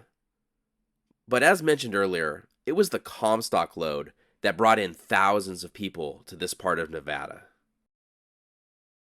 In 1859, Charles W. Fuller, looking to profit from the influx of prospectors seeking silver, constructed a log toll bridge over the Truckee River along the California Trail. This strategic bridge, or at least a later replacement, is just ahead of us now. A small settlement catering to travelers soon developed around the bridge. Fuller sold the bridge to Myron Lake, and the settlement became known as Lake's Crossing. Here's the Washoe County Courthouse, which was built in 1911. I'm heading over to the Virginia Street Bridge, and they have some sort of art exhibit going on here with different spirit animals. When the Central Pacific Railroad reached the area in 1868, the town site was officially established and named Reno, after Union General Jesse L. Reno, a Civil War officer who was killed at the Battle of South Mountain. You know, I've never thought about what my spirit animal is, but this catbird is pretty cool. There is a lot of these spirit animals around, like this armadillo with wings. There's a weird rabbit up here. But right in front of us is the Virginia Street Bridge, where Reno really began.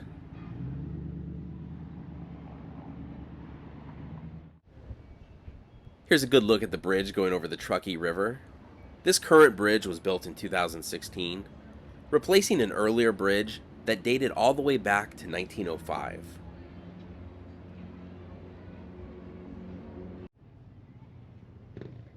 We'll head across the bridge. Luckily, there hasn't been a toll for well over 100 years. And here's the Truckee River. Reno's early growth was tied to transportation and mining, but what really put the city on the national map was its gambling and divorce laws. In the early 20th century, Nevada loosened its divorce laws to allow people to establish residency in just 6 weeks, attracting visitors from around the country. Then later, in 1931, during the Great Depression, the state legalized gambling, and Reno quickly became a gambling mecca, long before Las Vegas took the crown. And here's what the Truckee River looks like on the other side of the bridge. I think the lighting is a little bit better on this side.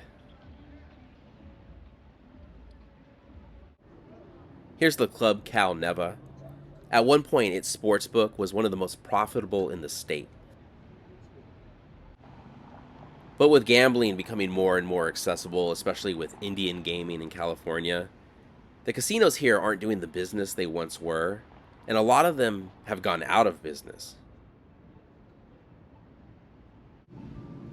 Here's a sign for the Jacob Davis tailor shop. Davis invented blue jeans here in 1870. And I'm not sure where the tailor shop actually was. I don't know if it was right here. But in 1873, he moved to San Francisco and partnered with a guy named Levi Strauss. And I guess their company did all right. But somewhere right around here is where blue jeans were invented. This casino that used to be the Fitzgerald's has a giant rock wall on the outside, though it doesn't look like either the casino or the rock wall are open.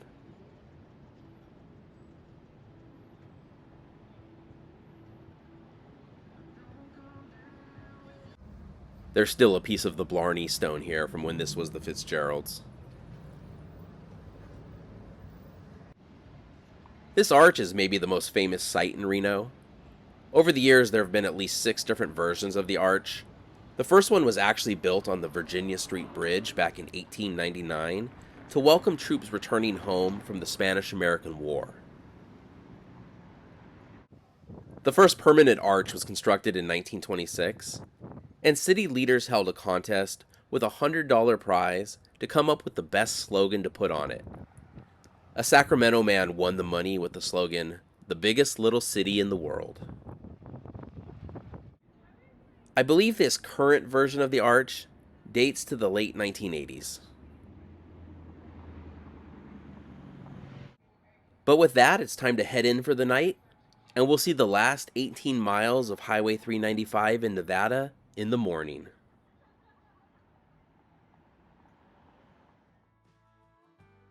Here comes Circus Circus, which is maybe the best known hotel and casino in Reno.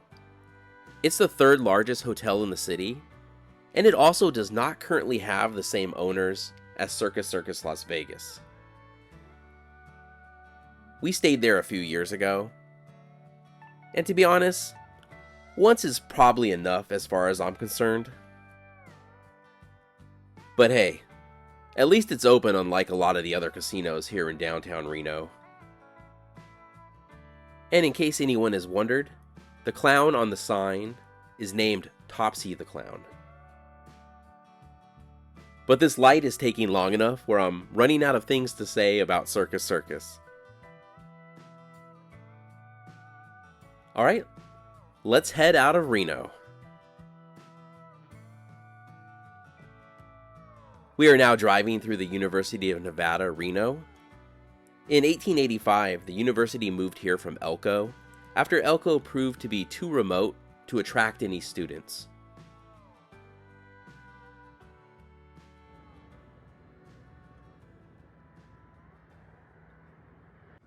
We're making one last quick stop in Reno. This is the Little Waldorf Saloon. It opened in 1922, and it was built by the nephew of the guy who built the Waldorf Astoria Hotel in New York.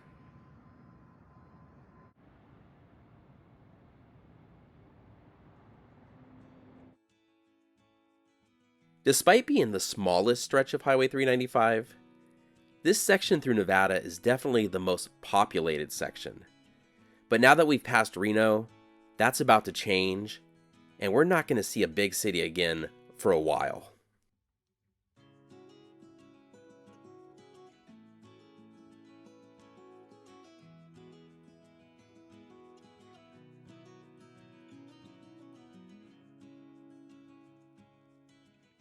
When we first entered Nevada, I had mentioned how there is a body of water every time Highway 395 crosses a state line, with one exception. We are at that exception, though we are less than a mile from the California state line. This is White Lake, which is really a dry lake bed that sometimes has water in it. And it's also not very white, it looks pretty brown. Though I guess on Google Maps it looks kind of white. And right next to White Lake is Border Town, where you can, of course, find a casino. But it's about time for us to head back into California.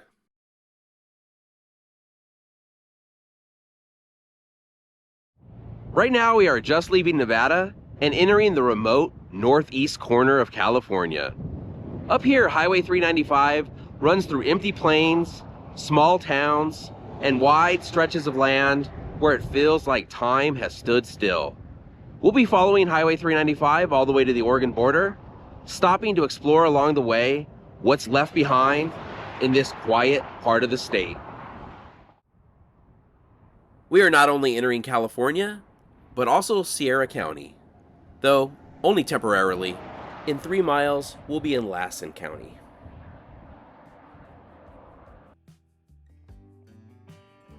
The southern section of Highway 395 in California, through the eastern Sierra, isn't exactly the most populated part of the state, but by comparison to this stretch through northern California, that stretch will feel crowded. We will be traveling through 2 of the 3 least populated counties in California and 3 of the top 10.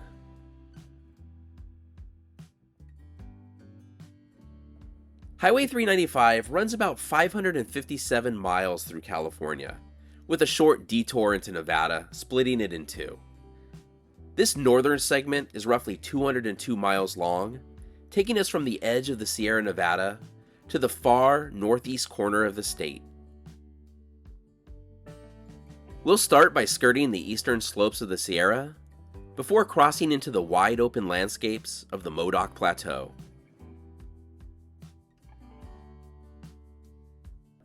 Most Highway 395 guidebooks stop in Reno, skipping Northern California entirely. And that's why we are here, to see what's hiding out on this stretch of road.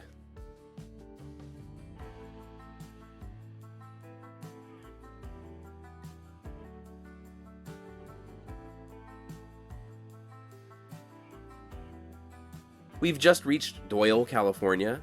This town was named for Oscar Doyle, who settled here in the 1870s and donated the land for the town. It was originally a stage stop called Willow Ranch, and it became Doyle when the Western Pacific Railroad arrived in the early 1900s. The post office opened here in 1909, making it an official dot on the map. As of the 2020 census, the population here is 536. We have an old abandoned motel here in Doyle. This is the Midway Motel, and it opened in 1955. And I'm not sure when it closed, but it looks like it's been closed for some time. What is this place the Midway for? My guess is it's midway between Reno and Susanville, but I'm not exactly sure on that. There's another abandoned business over here. Highway 395 used to go right through the center of town, but at some point they routed it around the town. So like a lot of small towns, the highway disappearing or being moved pretty much killed the town's economy. But this is Doyle.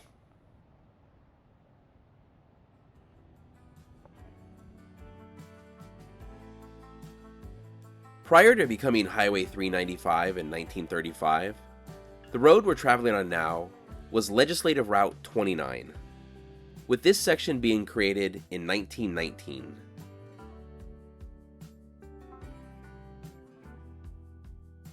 It looks like we might be running into a bit of rain as we start approaching Honey Lake, which is one of the 2 lakes we'll pass by as we head to the Oregon state line.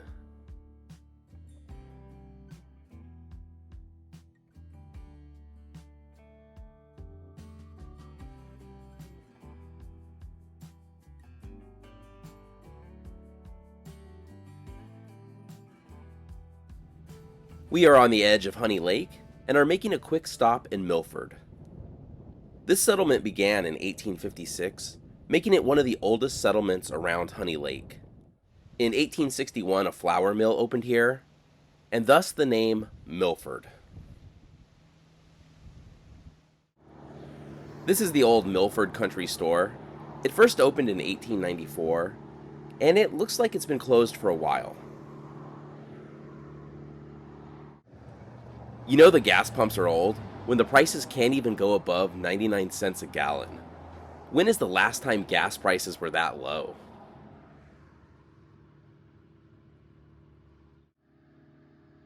It looks like the inside is in pretty good condition. This store was a one-stop shop in its time, even selling things like 8-track tapes.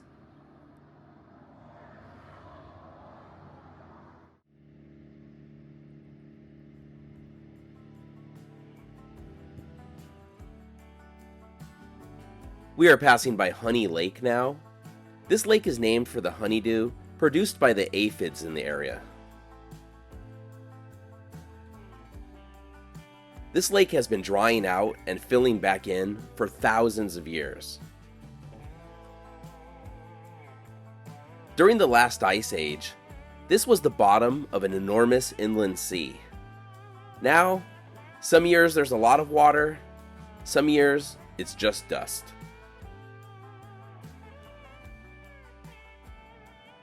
Honey Lake was also used as a bombing test range before World War II, and for ordnance demolition and testing through the war and into the mid-1950s, and occasionally, some of that ordnance turns back up.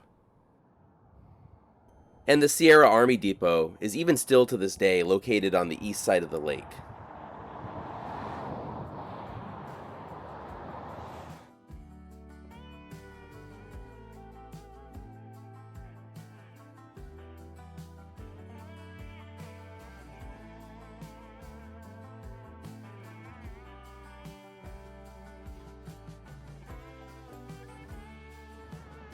We've taken a slight detour of about 3.5 miles off Highway 395 to visit Susanville, which is by far the biggest city we'll pass by on this stretch of highway. We are also at where Susanville began.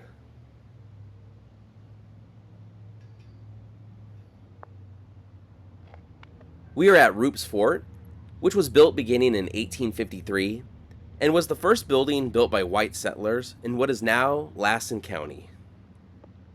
It was built by Isaac Roop to serve as a trading post for people traveling westbound into California. In fact, here's a California trail marker. This was on the Nobles Trail, but more on that later. Susanville was originally founded as Roopville, but it was later changed to honor Roop's daughter, Susan. For travelers coming west, this would be the first post they'd reach west of Fort Hall in Idaho. This building was also the capital of what was called the Nautaqua Territory. The people who lived here figured they were outside the jurisdiction of both California and Utah. Nevada hadn't been separated from Utah yet, and just started their own territory. This was built on a hill, so they had a good vantage point, but now it's a park down below us. When a survey was done of California's boundaries, it was determined that this area was in California's Plumas County, and some locals weren't pleased. At the time, this area was really cut off from the rest of the state because of the Sierra Nevada mountains. They also didn't like the fact that they now had to pay taxes. This led to what was known as the Sagebrush War, a 2-day skirmish fought in Susanville in February 1863 between the residents and the Plumas County Sheriff and tax officials. This building played a leading role in the skirmish as about 100 men were garrisoned here, but eventually a compromise was reached, and Lassen County was created in 1864 with Susanville as the county seat. And taking a look at the buildings, I'm not sure how much of them are actually original at this point.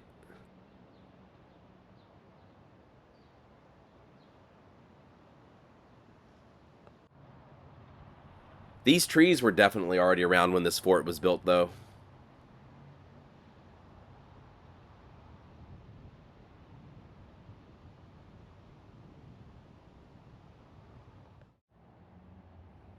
Like I said, I'm not sure how much of the building is still original. This chimney and fireplace, for example, definitely doesn't look like it dates back to the mid-1800s. And it looks like concrete has been used here to fill in the gaps.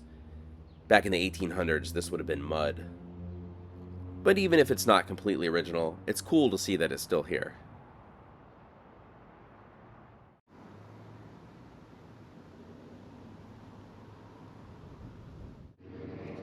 Up these stairs is the old Elks Hall, dating back to 1885. The land was originally owned by Isaac Roop, and eventually a dentist bought it and built his dream home here. Then in the 1920s, the Elks Club bought it and made it their lodge. Though it looks like the building is actually for sale now.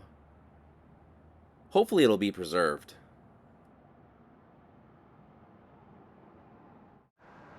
I had to look it up. The asking price on this is just under $1 million.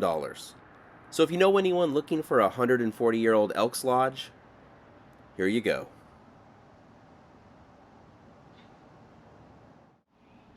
From the property, you do get a great view of downtown Susanville.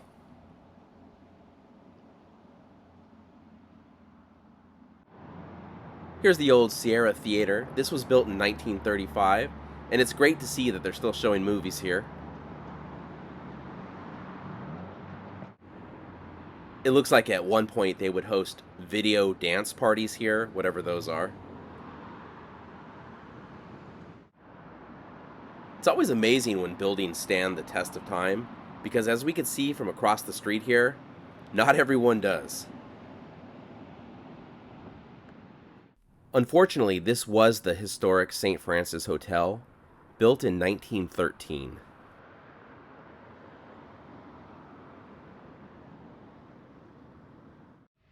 We are now at the Lassen County Courthouse, built in 1917, and also the site of the old jail. Isaac Roop donated the land for this courthouse in 1864. Before this current courthouse was built, this was also the site of a few hangings, including a couple in 1886, where Vicente Olivas, known as Mexican Ben, and the very unfortunately named Holden Dick were lynched. I have to choose my words carefully here because I wanted to make sure I didn't say that he was hung. Let's take a closer look at the old jail. This was built in 1911. Kind of getting back to the hangings for a minute. While the sheriff was at a dance, a mob got together, broke into the jail, and it wasn't this jail, it was a previous jail, and took care of the two prisoners. It was a pretty gruesome sight. Both prisoners were tortured. They hung Dick by his hair while he was alive and shot him in the face before finally hanging him. The bodies were left hanging for a day. It was called at the time the most brutal lynching ever known in California. I mean, this guy was a bad dude who was suspected of a number of murders. So it goes without saying, the citizens of Susanville did not care for Holden Dick. I think we better head on to the next place before we get in trouble here. I don't want this to turn into sidetrack adventures after dark. And I know it's a little immature. There's nothing funny about Holden Dick.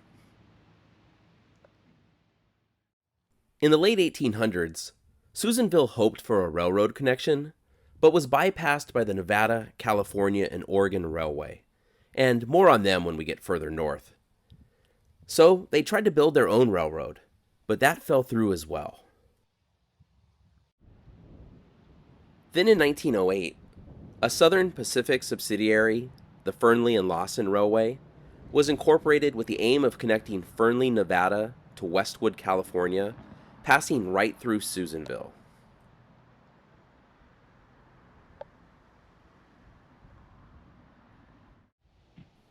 The railroad reached Susanville by April 1913.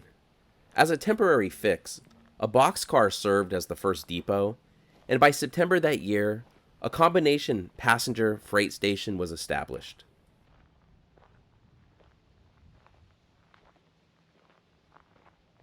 Rising demand led to the construction of this dedicated depot building in 1927. Thanks largely to the Great Depression, the depot only had a brief period of usage though. Passenger service here only lasted from 1913 to 1933.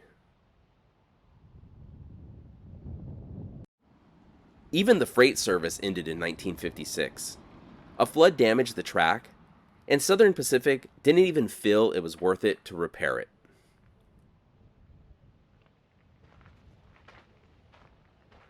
Until the 1970s, the railroad used the depot for storage.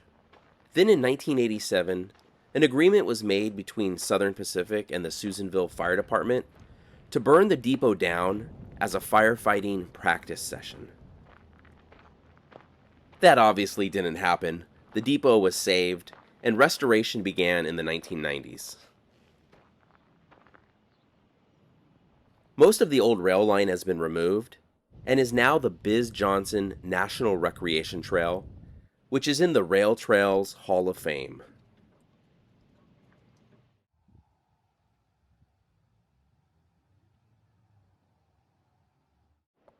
We've traveled a little bit outside of Susanville now. So we are currently in Lassen County, And nearby is Lassen Peak, Lassen National Forest, and Lassen Volcanic National Park. We've come to the spot where the guy that all that stuff is named for is buried. Peter Lassen was a Danish immigrant who arrived in California in 1840. Lassen became well known for establishing the Lassen Cutoff of the California Trail in the late 1840s. While it was advertised as a shortcut to the goldfields, the route was actually longer and more difficult than the other trails, leading to resentment among many immigrants. He also had a ranch near here, which became a stop for pioneers headed west. Now, there is some mystery surrounding his death. Peter Lassen was murdered on April 26, 1859, in the Black Rock Desert region of what is now northwestern Nevada. He was traveling with two companions, Edward Clapper and Americus Wyatt, reportedly on a prospecting expedition. While camped in a remote area, Lassen and Clapper were shot and killed, while Wyatt survived and escaped. The killer, or killers, have never been conclusively identified. And this obelisk here is the newer Lassen monument. So the monument here states that he was killed by Indians. This is what Wyatt claimed. However, there was no evidence of a typical raid, and many local tribes denied involvement. Critics also noted that there were no stolen supplies or scalping, which was often common in such attacks at the time. Lassen had land disputes and made enemies, especially from his misleading promotion of the Lassen Cutoff. And here's the original monument. I believe this is also where he's actually buried. It's been suggested that disgruntled pioneers or rivals may have exacted revenge.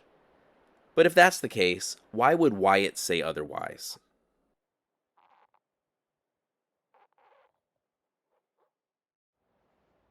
There's also a grave here for Clapper, the guy who was killed with Lassen. And one for Joseph Lynch, who was Lassen's friend. So there are the theories of a Native American attack or somebody exacting revenge. And of course, there is Americus Wyatt, the lone survivor.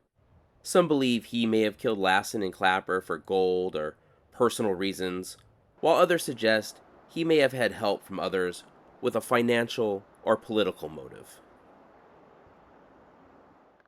We'll probably never know what really happened, but his unsolved murder remains one of the enduring frontier mysteries of early California history. And we got to give credit where credit is due. It looks like the new monument was an Eagle Scout project by Hayden Chiddock in 2018.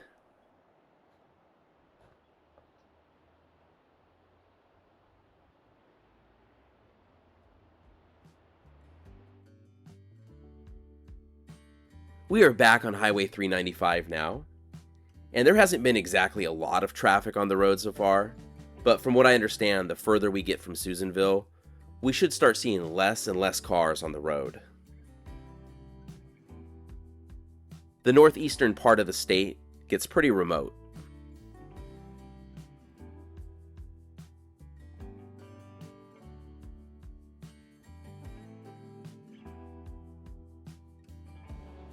This is Standish.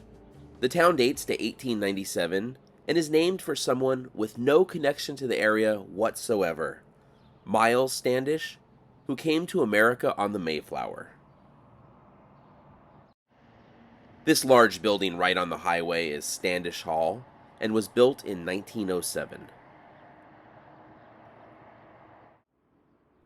This town was laid out and created by a company called Associated Colonies of New York in order to create a utopian community. Nowadays, the population here is about 85.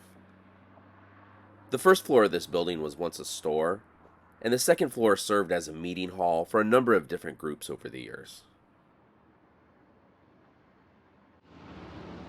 This building definitely has seen better days, but it was placed on the National Register of Historic Places in 2005.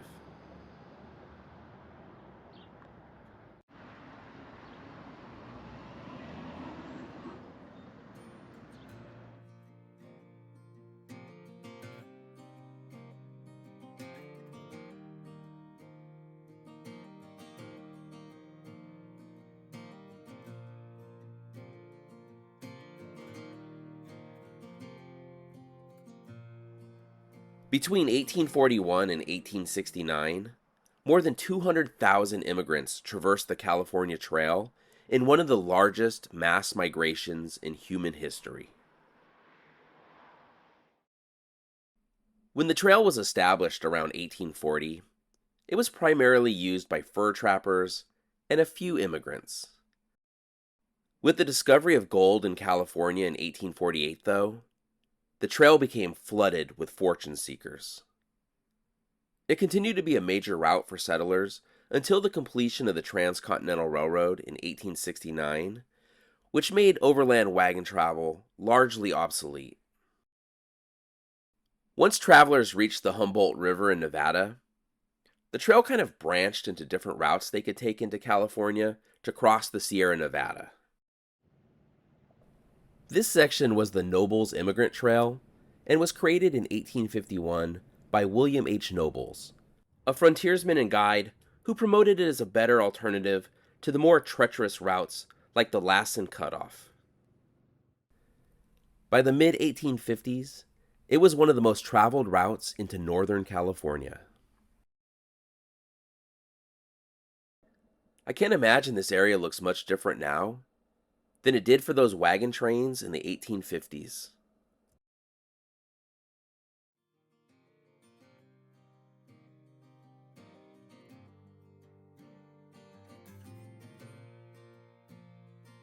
Earlier, we were on a section of the highway that was improved in 1919, but until the 1930s, there wasn't much of a road through this area up to Alturas at all. Only a railroad line that the highway now basically follows alongside. This was the route of the Nevada, California, Oregon Railway. When it was created, the plan was for the railroad to run from Reno, Nevada to the Columbia River in Oregon, but it never made it that far. Because of the railroad's bad reputation, people joke that the NCO stood for narrow, crooked, and ornery. The railroad was formed in 1880, and it took them until 1912 to reach Lakeview, Oregon, about 250 miles short of where they planned on having their northern terminus. And it never made it further than that. In the 1920s, the railroad was bought out by Southern Pacific, and they abandoned most of the line in the 1980s.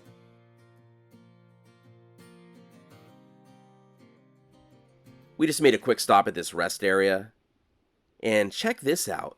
This rest area has one of those old-style water fountains that were built for rest areas in the 1930s up until the maybe 1950s. So I imagine that's when this dates to. It's pretty rare to see one that's actually working.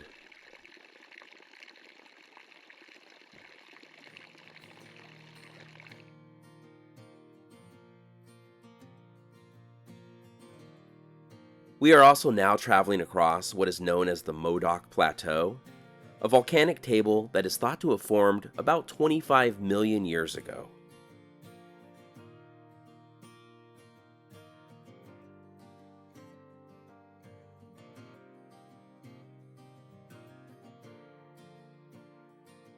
We are about to drive through the town of Ravendale. Like pretty much every other town on this stretch of highway, this was a station on the Nevada, California, Oregon Railroad. This was never really a big town. In 1939, the elementary school here dropped to 0 students, and the town figured they didn't have to pay the school teacher's salary that year since there were no students. But the case went to the state attorney general, who ruled for the teacher. So it sounds like the teacher had a pretty easy job that year.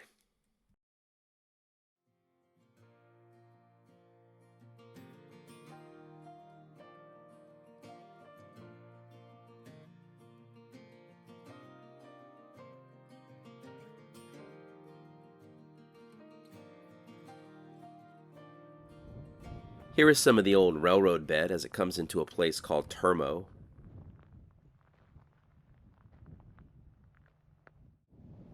Termo is just a ghost town now, but it was the original 1900 terminus of the Nevada, California, Oregon Railway, before the line was extended north.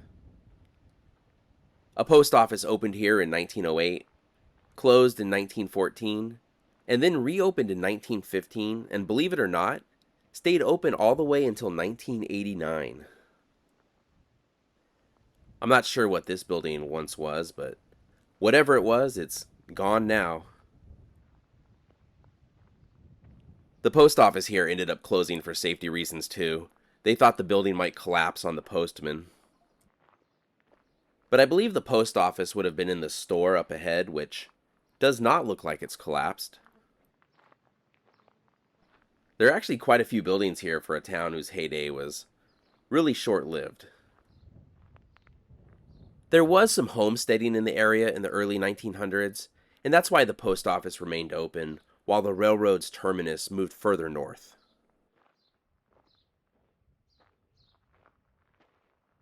This is the old Termo store.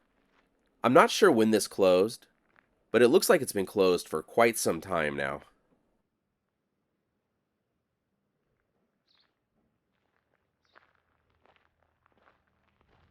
It looks like there's a few more buildings over here.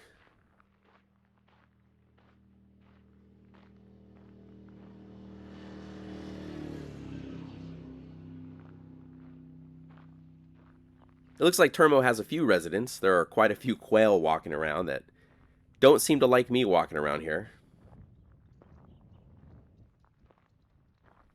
When you think about it, the only reason a town was ever here was because the railroad got this far and ran out of money for a while. So for it to last as long as it did is kind of amazing.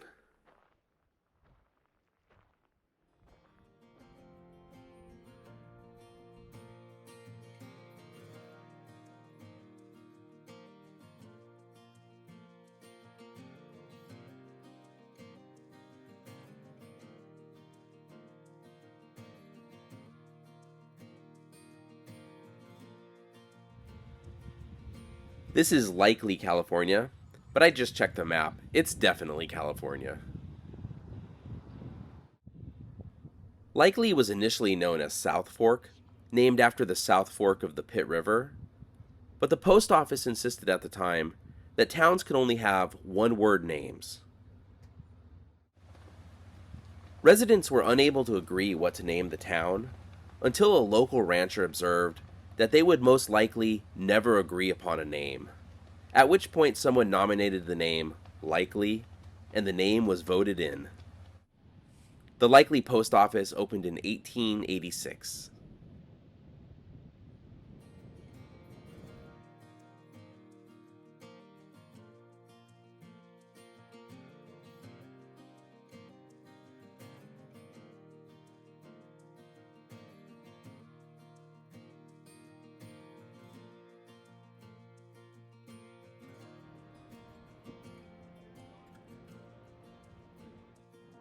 We are now in the town of Alturas, and this is pretty much where Alturas began.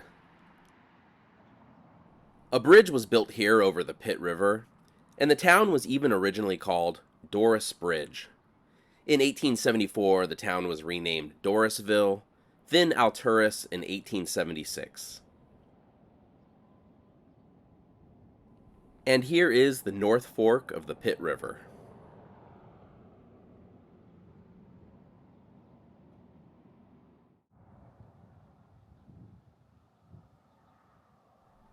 The Pitt River isn't very wide in this area, but then again, it wasn't very wide when that first bridge was built that started the settlement either.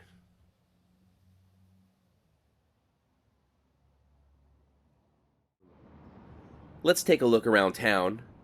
It looks like this building over here may have once been a Sears, or at least a merchant that was authorized to sell from the Sears catalog. This is the Alturas Depot, which was built for the Nevada-California-Oregon Railway in 1908. It used to be in another part of town, but in 1915, the railroad disassembled it and moved it here brick by brick. Passenger service to Alturas was discontinued in 1938, and this has been the home of the Alturas Garden Club since 1962.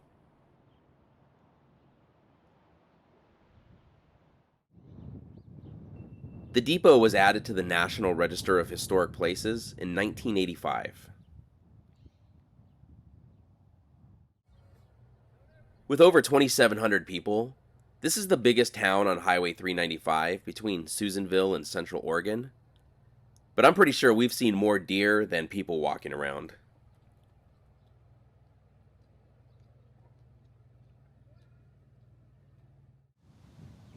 Here's the Modoc County Courthouse, built in 1914. Alturas is the Modoc County seat.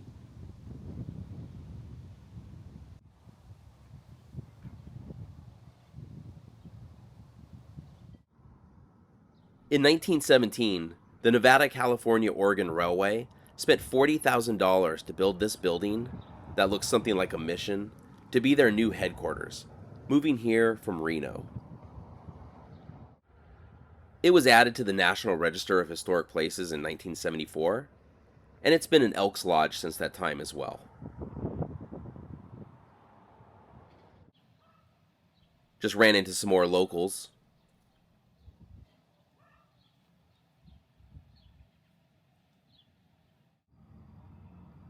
This apparently once was the big store.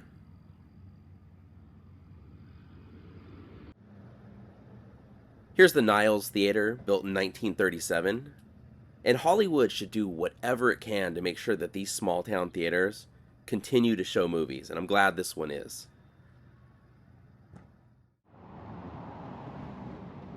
There are quite a few old and historic buildings here in downtown Alturas. Because progress moves a little slower in these small towns, it's always great to see so many historic buildings still standing. I bet if we came here 70 or 80 years ago, this street would have been packed with people shopping and doing business. But nowadays, a lot of the storefronts are empty, like this one here. As the world has modernized, small towns have taken quite the hit.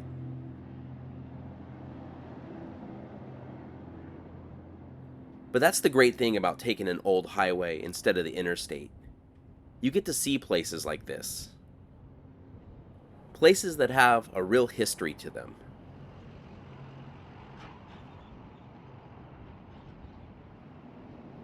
That kind of brings us to our next and final stop for the night, the place where we'll be actually spending the night, which is the Hotel Niles, which is supposedly an extremely haunted hotel, but we'll see about that.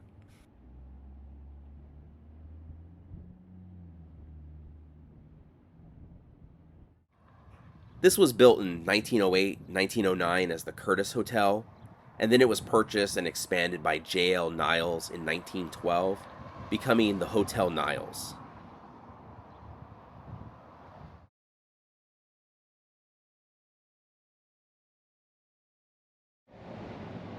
And we've actually already checked in, so let's go in and take a look around.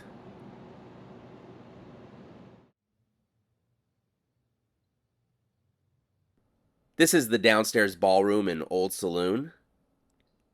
For generations, this place served as the social hub for cattlemen, railroad workers, and travelers. And things would get pretty wild here.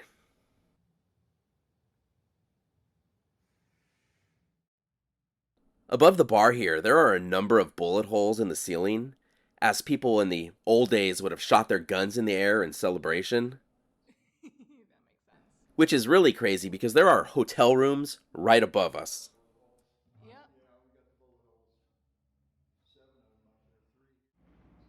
Here's an old-style cash register. And here's another saloon at the hotel. They claim that this piano was used in the movie Singing in the Rain.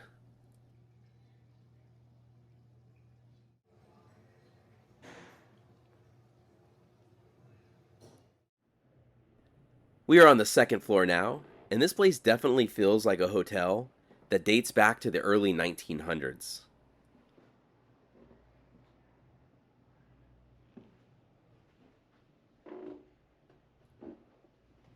This area over here looks like it's right above the saloon downstairs where the bullet holes were in the ceiling. So imagine sitting around up here just relaxing and having some bullets coming up through the floor.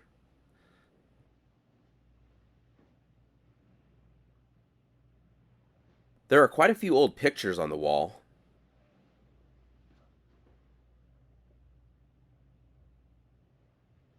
I don't know if these are of anyone related to the town or hotel in any way, or if they're just put here for ambiance.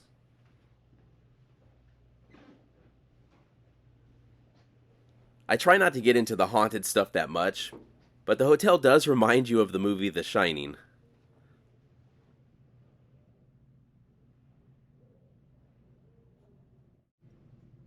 We might as well do a room tour while we're at it. Here's our room, number 4, the wedding suite. And we have an actual key, not one of those key cards you find in modern hotels.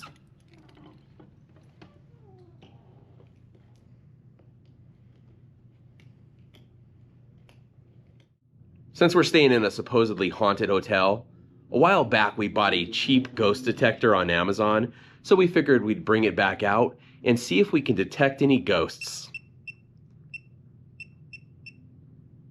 And maybe we'll be sleeping in the car tonight. So let's take a look around with this ghost detector.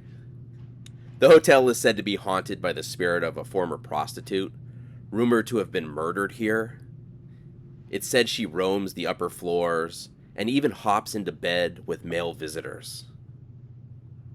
Let's just hope she doesn't hog the covers like my wife does. We better test our own luggage. Okay, it doesn't look like our luggage is haunted. And like I said, I don't know who any of these pictures are of. One of these people could be the ghost. Let's hope the ice bucket and glasses aren't haunted. There are a lot of other ghost stories about this place too, with doors opening and strange footsteps, etc. I personally don't believe in any of this stuff, but who knows? Maybe something will happen tonight to change my mind.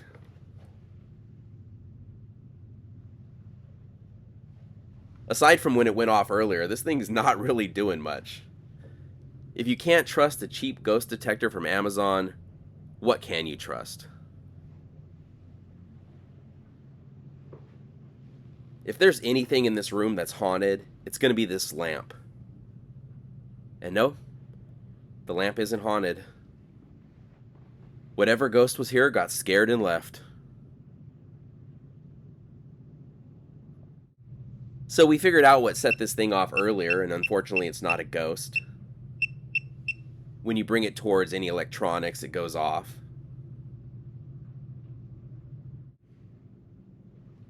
So what set it off earlier is my wife walked by with her iPhone. Then again, maybe her phone is haunted.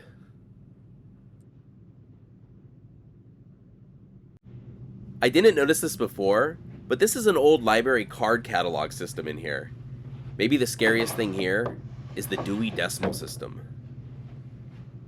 But we're going to head to bed and maybe see a ghost. Well, we made it through the night, and unfortunately, no ghost showed up, prostitute or otherwise. For some reason, we just never run into snakes or ghosts. But anyways, it's time for us to hit the road and continue on our way north.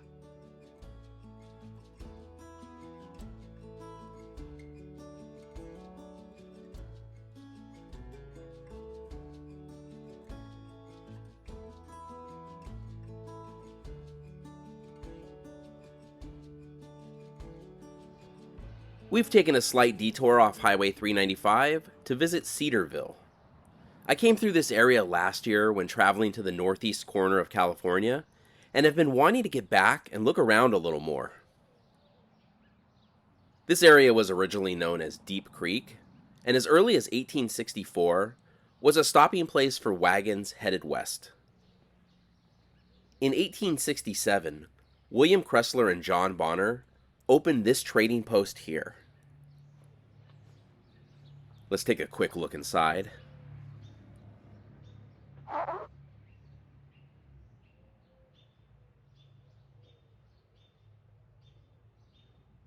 Bonner also built the first road over Cedar Pass, which connected Surprise Valley to Alturas and the rest of Modoc County. The first post office opened here in 1869, and the town is named after Cedarville, Ohio.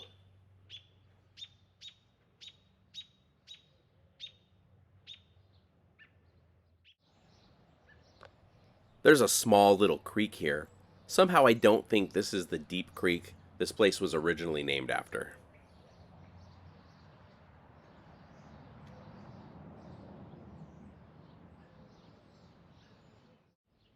Cedarville has a pretty cool main street where we could find a few historic buildings.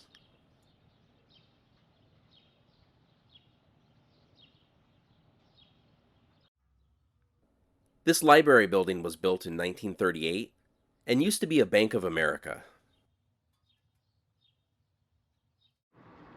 Here's one of those little free libraries. And this one's pretty cool because it is a replica of the house it sits in front of, which is the Kressler House, dating back to 1880.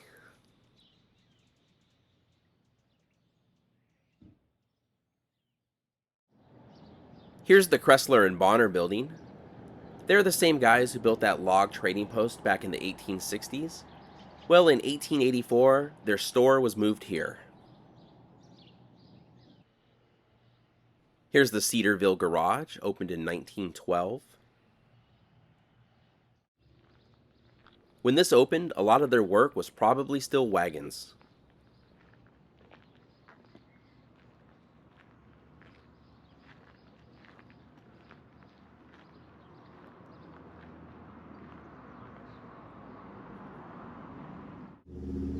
This brick building is the Cedarville Grocery. It was built in 1906 and was originally a bank. In 1932, the bank failed, then it became a grocery store, and it's been one ever since. Check out this old Coca-Cola ad on the side of the grocery.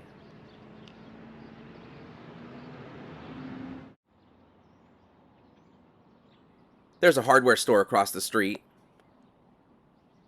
Cedarville is definitely worth taking a detour to check out. It only took us about 15-20 minutes from Highway 395 to get here, and it's one of the cooler towns along the road.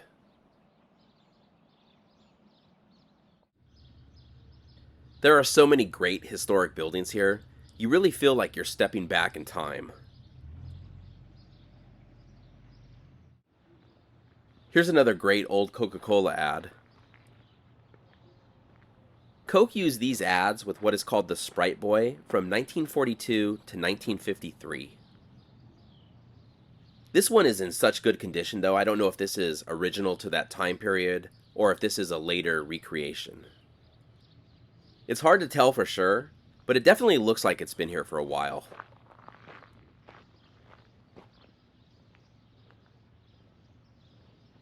This building is the Museum and Visitor Center, but unfortunately we have a habit of getting to places on days when the museums are closed.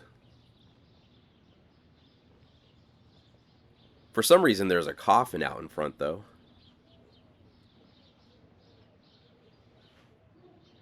Well, I guess it's because we're at Old West Coffins.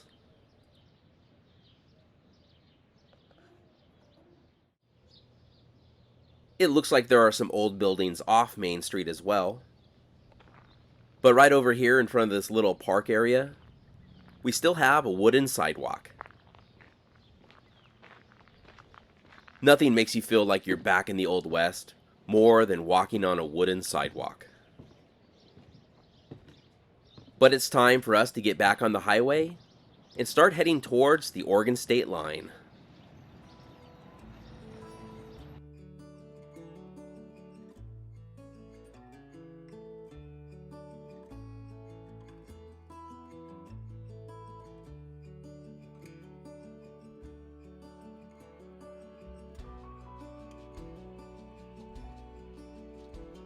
We are just off Highway 395. That's it up ahead of us. But there are a lot of chimney rocks across the United States, mostly because the rocks look like some sort of chimney. This one here actually was a chimney.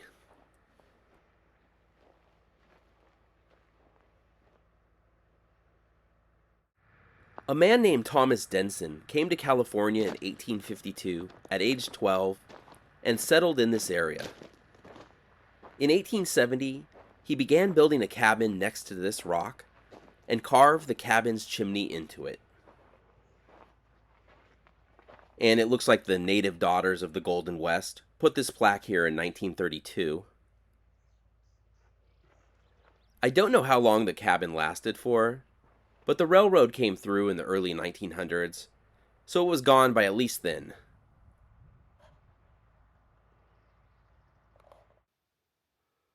In older pictures from the 1920s, the fireplace is still complete, so this has had some damage over the years.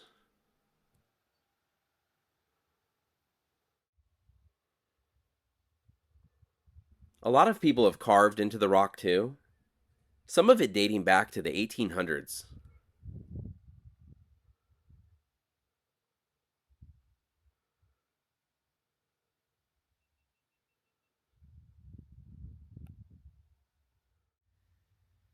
Here's a marker for the Lassen Trail with a diary entry from 1849 describing conical rocks. And here are those same conical rocks.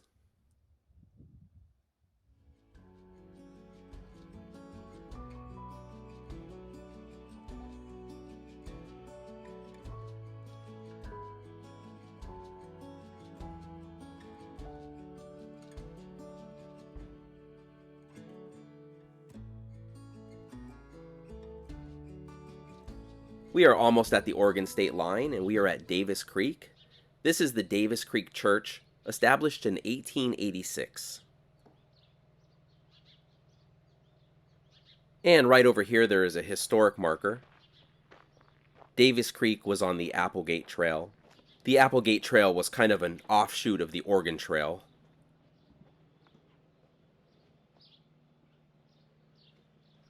And this one has a diary entry from 1852.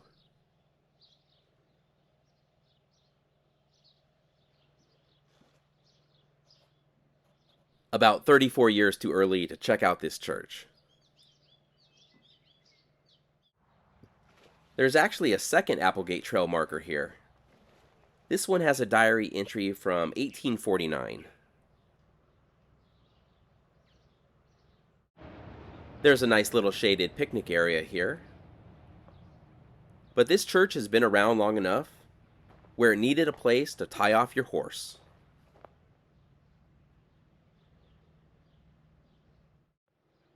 Back in the early 1900s, this town was on the southern end of Goose Lake, and there was a ferry between here and Lakeview, Oregon on the northern end. The lake has shrunk a lot since then, though, and now neither town is on the lake. The Davis Creek Mercantile is also worth a stop here. This place has been around since the early 1900s, and is actually still open. As we've moved further north towards Oregon, there have been less and less cars on the road, and we're hardly seeing anyone now.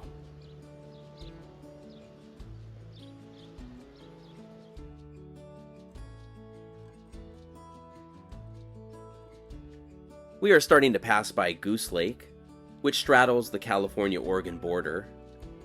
In wet years, this lake stretches nearly 30 miles long and up to 7 miles wide, making it one of the larger lakes in the western United States. But it's shallow, often just a few feet deep. And during drought years, it can all but vanish, leaving behind a vast, cracked salt flat. Luckily for us right now, it looks like there's at least a decent amount of water.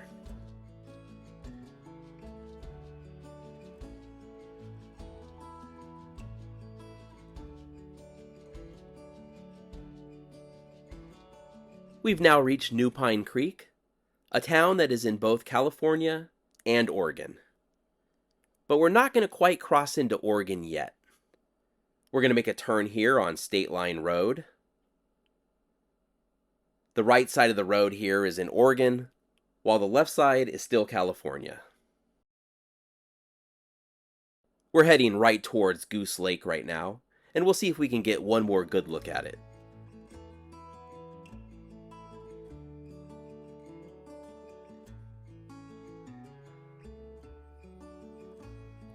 And in extremely wet years, this would be the bottom of Goose Lake. But from the ground here, you can't even see water. But this is also where Oregon and California meet.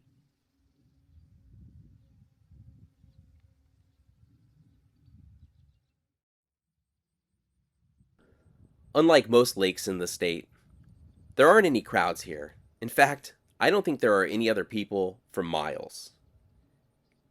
But what there is space, silence, and a reminder of just how big and wild this corner of California still is.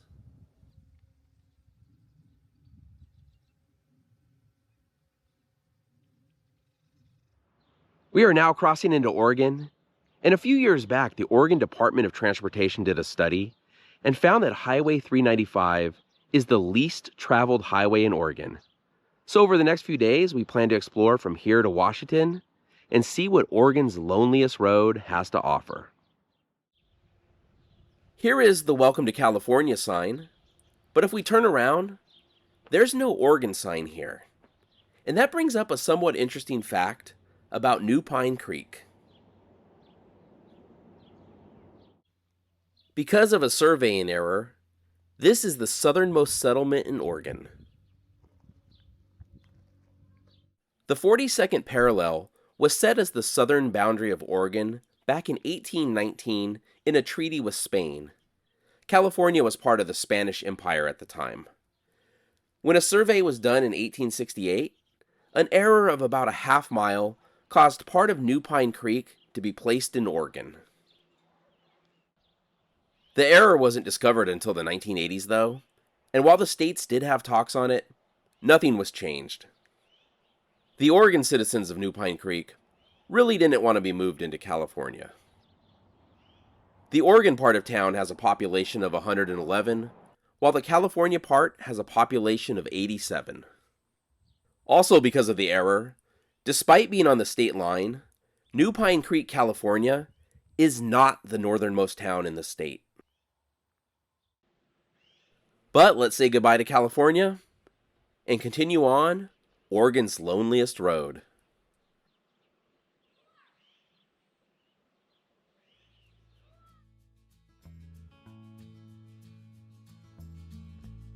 Highway 395 stretches 389 miles across Oregon, giving the state the second longest portion of the route after California. Along the way, it cuts through some of the most remote and sparsely populated country in the United States. The part of Oregon we're going to be traveling through features high desert plateaus, volcanic peaks on the horizon, rivers cutting through wide valleys, and towns so small they can almost slip past before you notice them. Of course, after saying that, with a population of less than 2,500, we are now approaching the biggest town we'll come across for hours.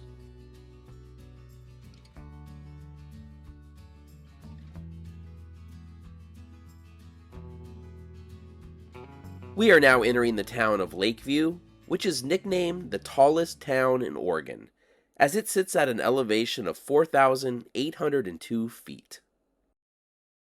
In 1869, a man named M.W. Bullard settled here at the northern end of the Goose Lake Valley, and his settlement became the town of Lakeview, officially taking the name in 1876. Across the street is the Odd Fellows building. This dates back to 1911, and the upper floor used to be a lodge hall, but now the building is occupied by a church. Native Americans occupied this area around Lakeview as early as 14,000 years ago, but the modern history of the town began in the 1860s, when the Army created a camp in the area during what was known as the Snake War.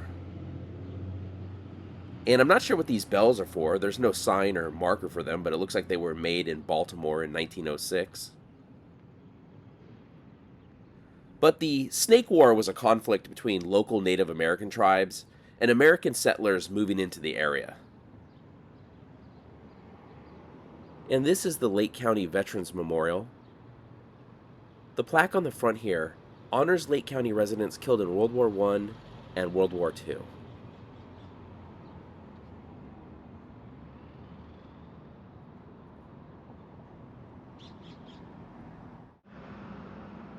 And this side honors residents killed in the Korean and Vietnam Wars.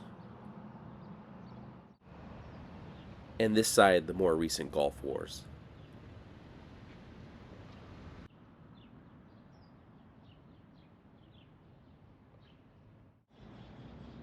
Across the street is the Algier Theater, built in 1940. I'm not sure if movies are still being shown here or not. And here's an old wagon, one that they do not want you climbing on, apparently. This is the Harryford Building.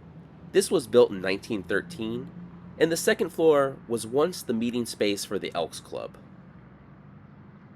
On May 22, 1900, there was a fire that burned down most of the town. There were no deaths, but 64 buildings were destroyed. Nowadays, the town does have the toughest Safeway grocery store around, though. We are a little bit north of town now, at a place called Hunter's Hot Springs, the home of a geyser named Old Perpetual. And I'm not exactly sure where the geyser is, but this claims to be Oregon's only geyser, and also the only one in the Pacific Northwest. Apparently it can shoot 200-degree water over 60 feet into the air, so I don't think we'll miss it, but even if we do, it's supposed to go off every 90 seconds to 2 minutes. There's a sign up ahead, so we have to be going the right way.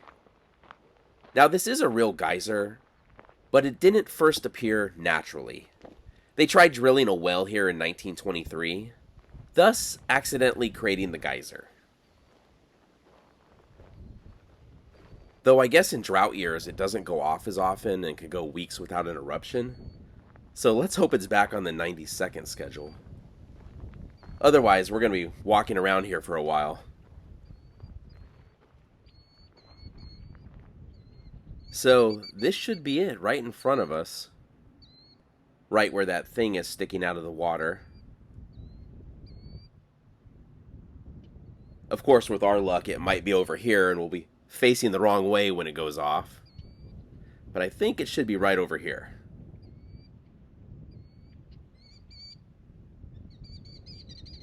And here it goes. And that's it. What?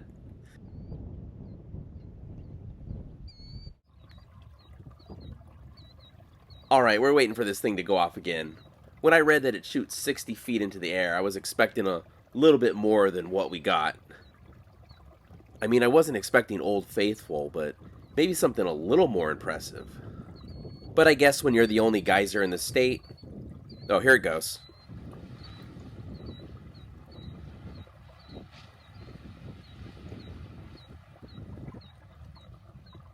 Now that's more of what I was expecting. So that was Old Perpetual, apparently Oregon's only geyser, and I'd say it's worth 5 minutes of your time if you're passing by.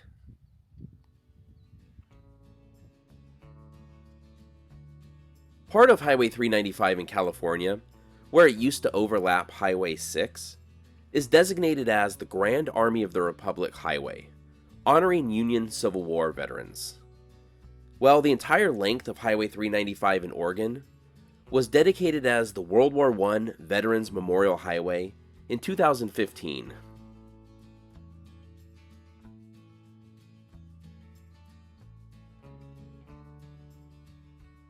The reputation of Highway 395 through here being Oregon's loneliest road is well deserved.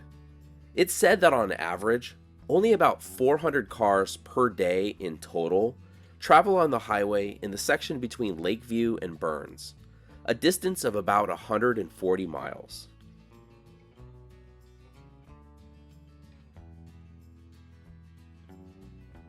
We are now approaching what may be one of the most incredible sights on the highway. Not just in Oregon, but along the entire length of Highway 395.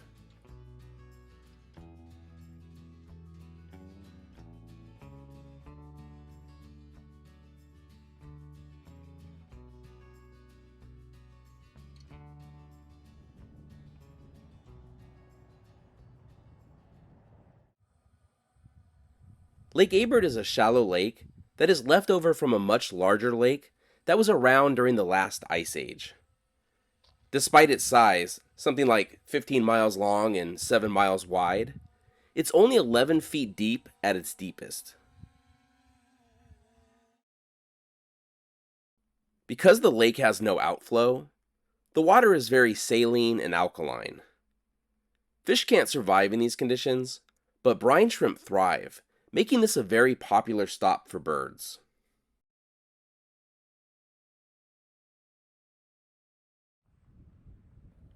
But as cool as this lake is, if we just take a look to our right, there's something even more incredible. This is the Abert Rim.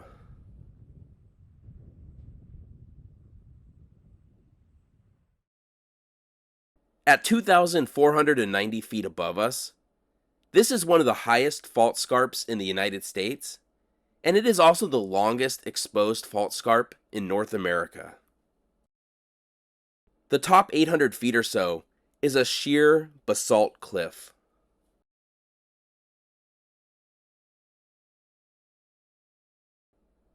With the Abert Rim on your side like this, the road through here almost makes you feel like you're on the coast. I'm not even sure the camera does it justice, how massive this thing is.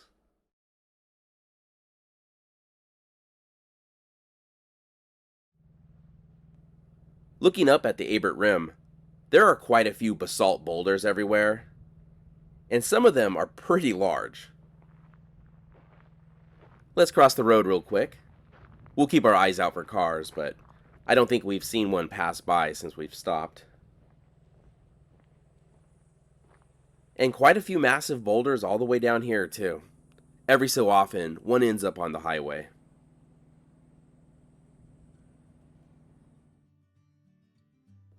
We'll be driving alongside the lake for the next 15 miles or so.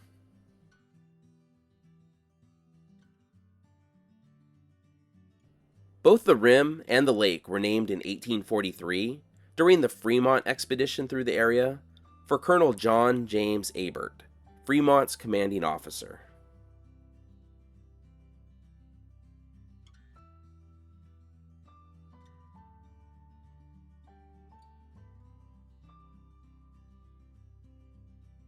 The first two counties in Oregon that we're passing through, Lake County and Harney County, have a combined population of about 15,000 people. Harney County is the 10th largest county in the United States by area, but has only a little over 7,000 people, about 3/4 of a person per square mile. In this area, cattle outnumber people 14 to 1. And to be honest, we haven't even seen that many cows. Since this area is signed as open range, if you happen to hit a cow in the road, you'll be charged for it. And it's not cheap either. I guess you can say the stakes are high.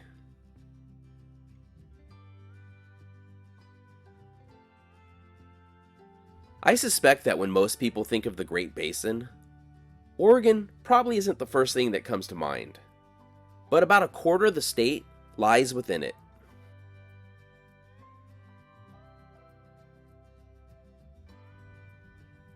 We've just stopped at the Northern Great Basin Experimental Range. This experimental range is over 16,000 acres in size and is run by Oregon State University and the United States Department of Agriculture.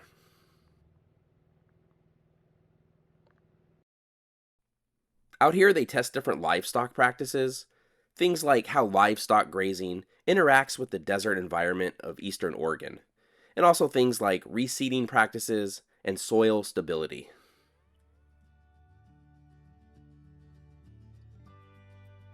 That is important work and all, but really, I just stopped here to admire this wide open landscape.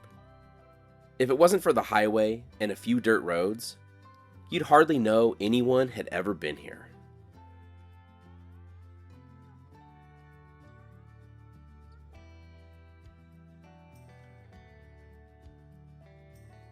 Two-thirds of Oregon is east of the Cascade Range, and because of that, it's in what's called a rain shadow, meaning it gets very little rain, only about 12 inches a year.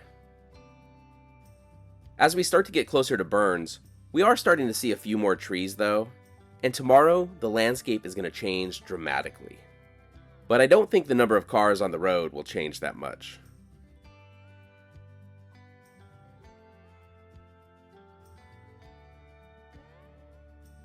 This might be the first billboard we've seen in over 100 miles.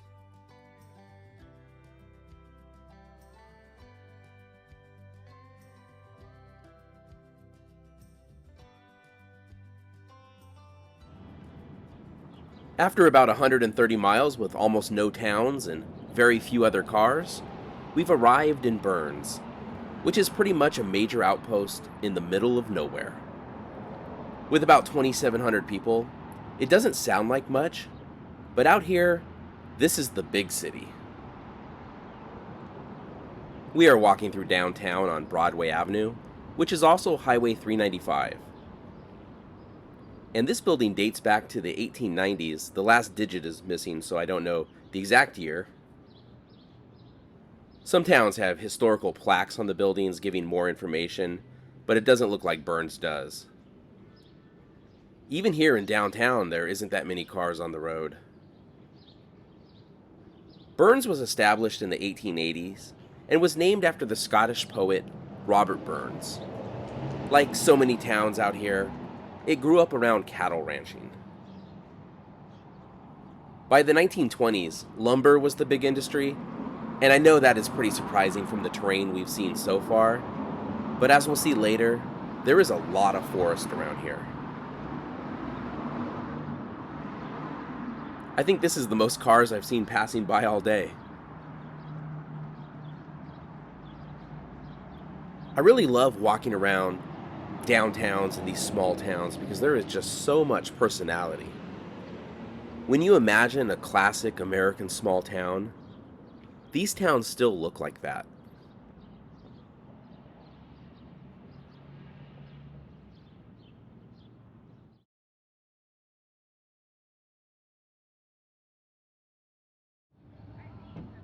Across the street is the Federal Building and Post Office, built in 1940.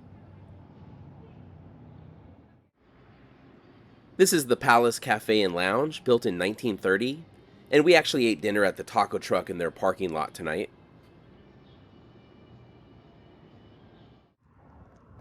And this is the Desert Theater, built in 1949, and as always, I'm glad to see they're still showing movies there.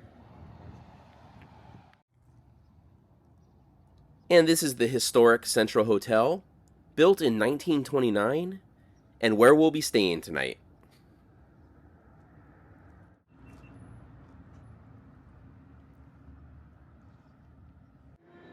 And since there's no one else around right now, let's do a quick tour of the hotel. I'm trying to avoid filming other guests.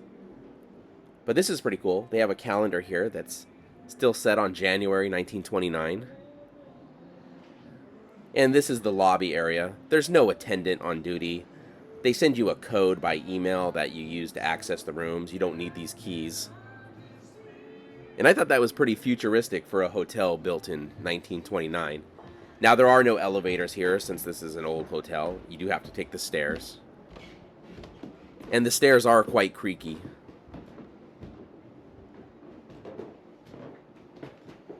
And we have a skylight here letting in natural light.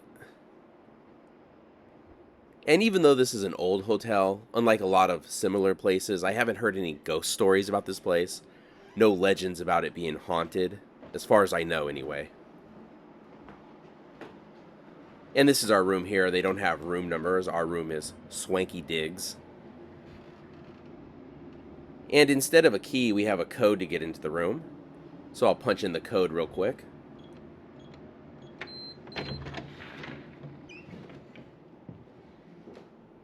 And this is our room for the night. So the hotel was originally built in 1929, but it was purchased by the Keough family in 2016 after it had been sitting empty for over 20 years, and they completely renovated the place, and I think it looks amazing. We paid $169 for the room, and we picked this room because it had a private bathroom. Some of the rooms don't. When the hotel was built, it only had 2 toilets and 2 bathtubs. And can you imagine being the last person of the night to use the bathtub? These days, 7 of the 12 rooms have their own bathroom. And here is our view. We'll have to take a look at this at night when it's all lit up. It is awesome to see this neon lit up, but it's time for us to head to bed so we can get an early start tomorrow.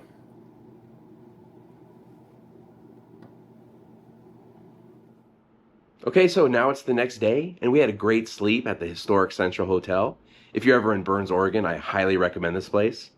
But now it's time for us to continue north on what is supposed to be the least traveled highway in Oregon, though I don't know how much less traveled you can get than the section we were on yesterday.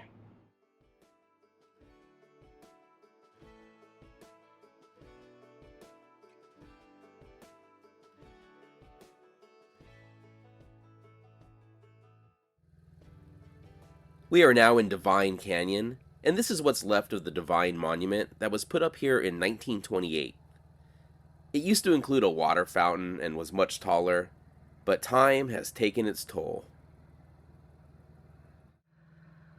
This canyon was named for a pioneer cattle rancher named John S. Divine. He had lived in the area from 1868 until his death in 1901.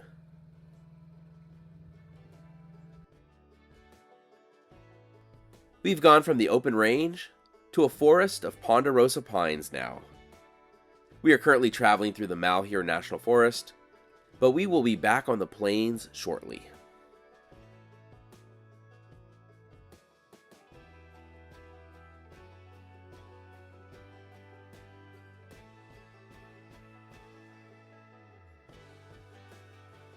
I have to say, the scenery in this part of Oregon is incredible. And with so few other cars out here, this is an amazing drive. We've driven Highway 50 through Nevada, which is nicknamed the loneliest road in America, and so far, we've seen a lot less traffic here.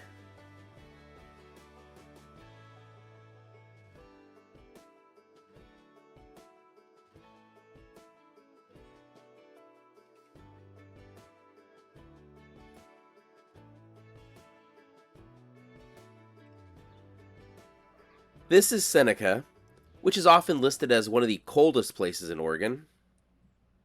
The state's record low temperature of negative 54 degrees Fahrenheit was set here in February 1933. The town's not very big. You blink and you miss it as you're driving through, but I did notice this Bear Valley Historical Park, so I figured we'd take a look around. This town was founded in 1895, and the postmaster named it for her brother-in-law, who was a prominent Portland judge, Seneca Smith. And there really isn't much to this park. It looks to be a work in progress. Well, there's at least one other visitor here.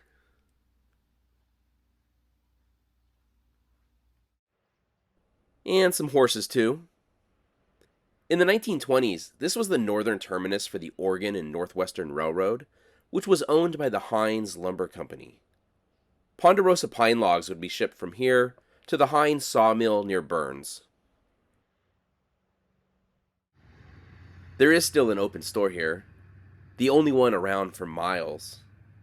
The lumber company ceased operations here in 1984. The most impressive building in town is probably the school. This was built in 1932.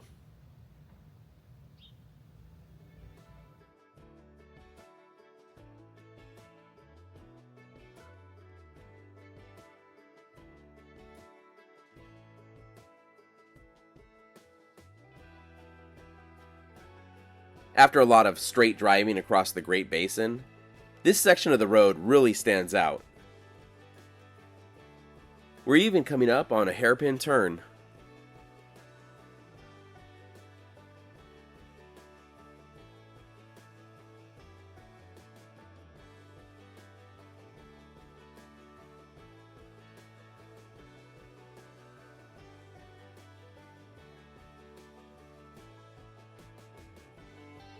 We've just reached Canyon City.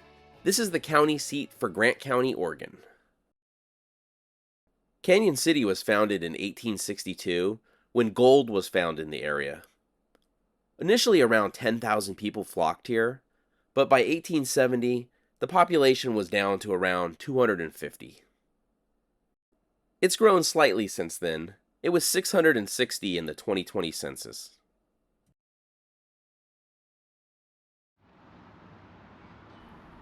The Grant County Historical Museum is actually open, so we'll take a quick look around.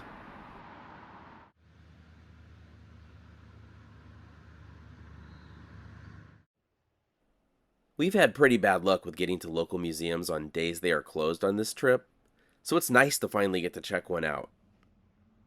And wow, does this one have a lot of stuff.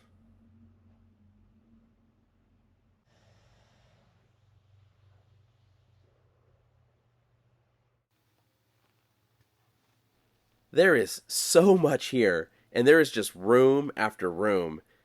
You could easily spend a day looking around this place.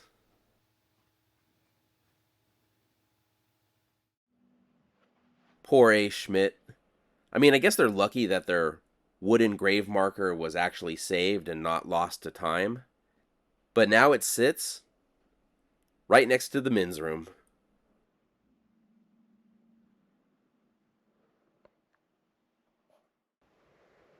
These museums are always a great way to learn about the local area, and the exhibits they have are always so wild. Like here's a little section just on two-headed cows. Like I said, I could easily spend all day here, but we still have a lot of ground to cover, so unfortunately, we have to get back on the road.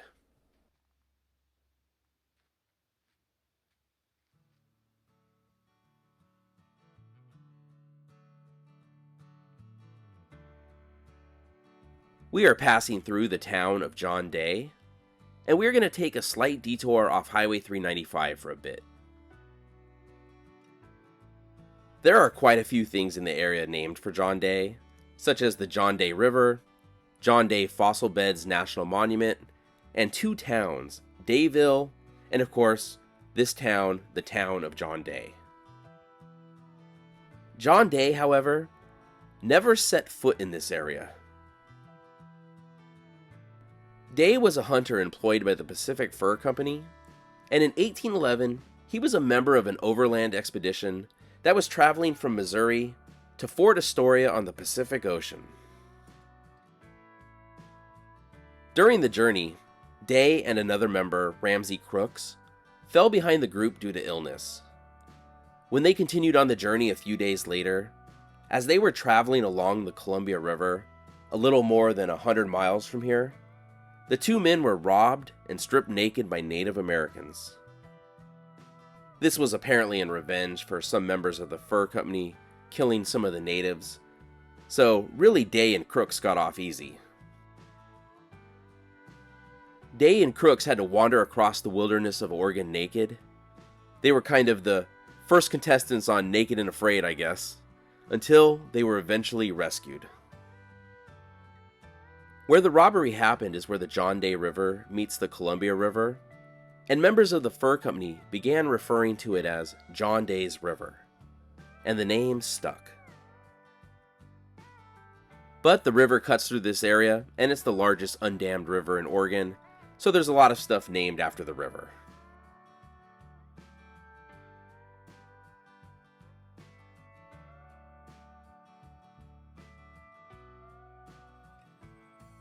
And speaking of John Day, we are now at John Day Fossil Beds National Monument, and this is the Mascall Overlook.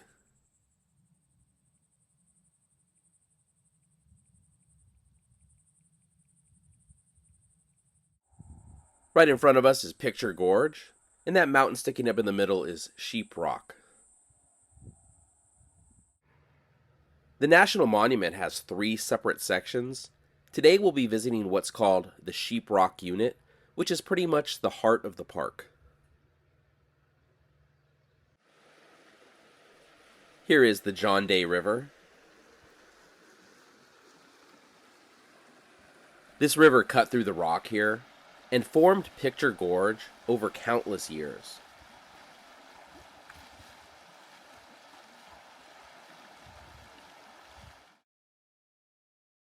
Unfortunately, you can't stop anywhere in Picture Gorge, so we'll just have to talk about it as we drive through.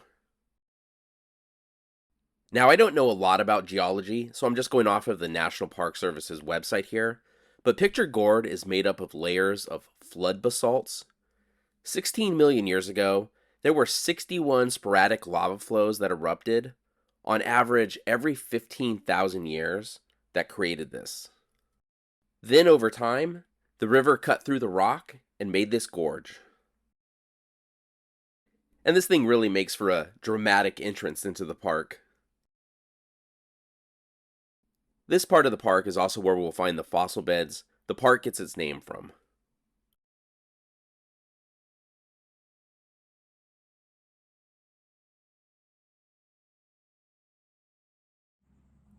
This is the Thomas Condon Paleontology Center. It showcases fossils of rhinos, camels, and saber-tooth-like predators that once roamed these valleys. This is actually the second time I've visited this park, and this is the second time the Paleontology Center was closed when I visited. And there's Sheep Rock on the other side of the valley. I don't know, when I look at this, I don't really see a sheep.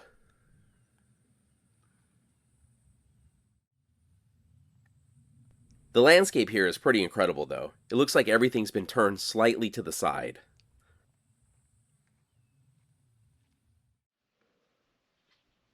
This became a national monument in 1975, but it looks like it was registered as a natural landmark in 1966.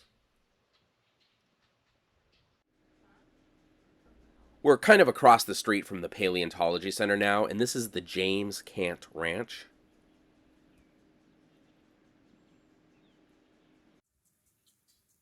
James Cant arrived in eastern Oregon in 1905 as part of a wave of Scottish migrants that settled in this valley during that time.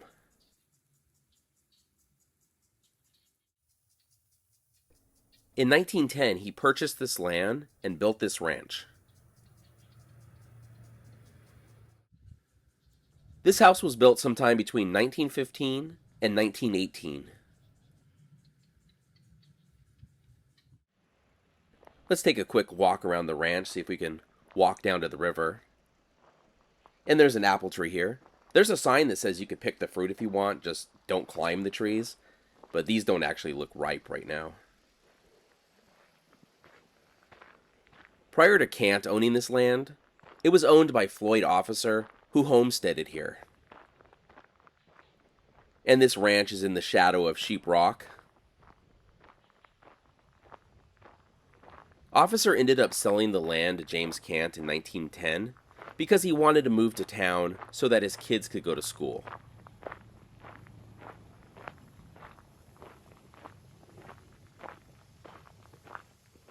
And there is some old farm equipment here. The scenery out here is incredible, but it is hot right now, and the winters are brutal. Having a ranch out here in the early 1900s was not an easy life. The Cant family ended up selling this land to the National Park Service in 1975.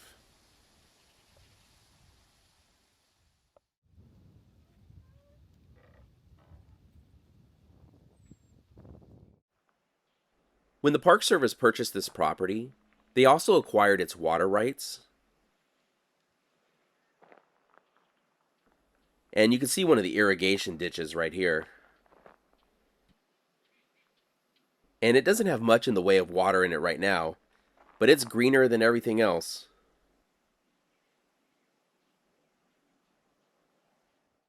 The National Park Service still leases out 4 fields of irrigated land for hay production in an effort to preserve the historic use and appearance of the fields, though it doesn't look like any of them are in use right now.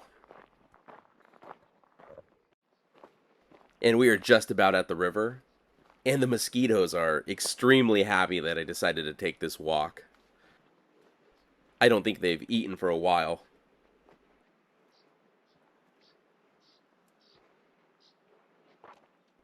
And here's the John Day River again. Now let's head downstream a few miles and check out the fossil beds.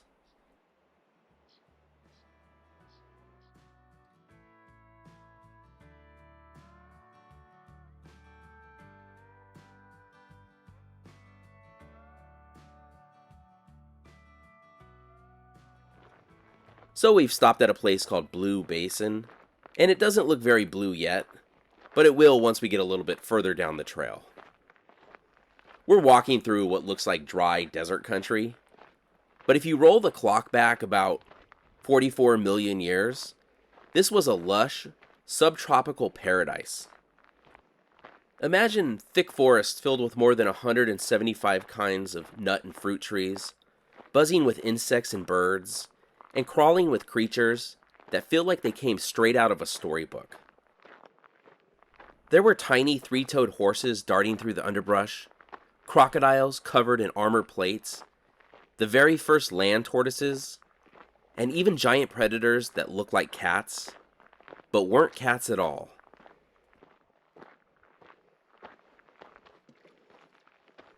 We're starting to see some of that blue now. So as the ages passed, the world changed. The climate cooled and floods swept through these valleys, washing animals into a natural quarry. Then came the ash and pumice from the growing Cascade volcanoes, burying entire forests and locking those bones away for scientists to find millions of years later.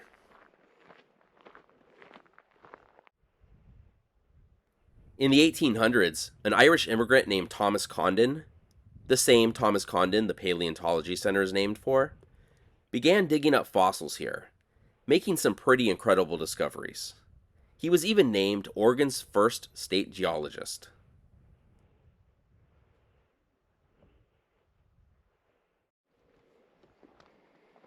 And speaking of fossils, here is a replica of a tortoiseshell fossil.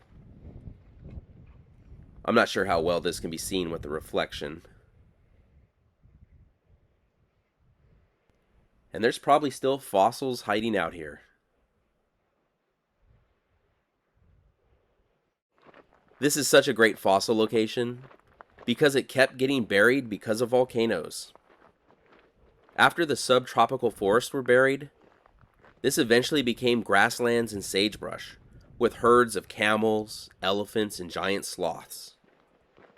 Then about 7 million years ago, a volcano near where Burns is today exploded with unimaginable force, sending fire and ash across 13,000 square miles and wiping the slate clean once again. And something tells me we've reached the end of the trail.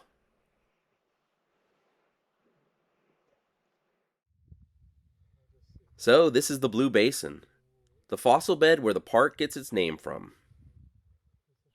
Hopefully the blue color is showing up good on the camera. I have a feeling this might be one of those places that looks a lot better in person than it does on video.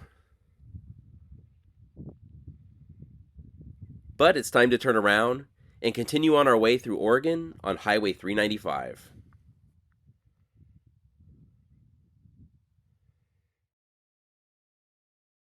We've backtracked and we're back heading north on Highway 395, which you could probably tell by the lack of cars on the road again.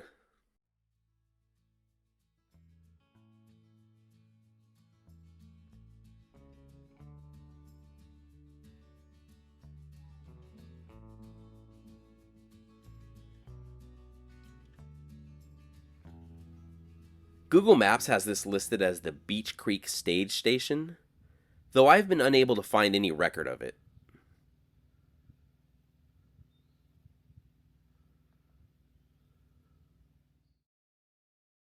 As far as the settlement of Beech Creek goes, The post office was established on January 26, 1900, and James T. Berry was the first postmaster. The post office closed in 1955.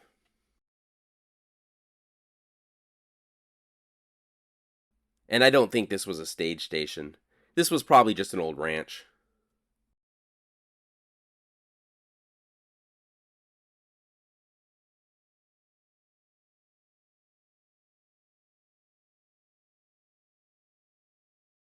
Whatever it was, there's not much left of this building.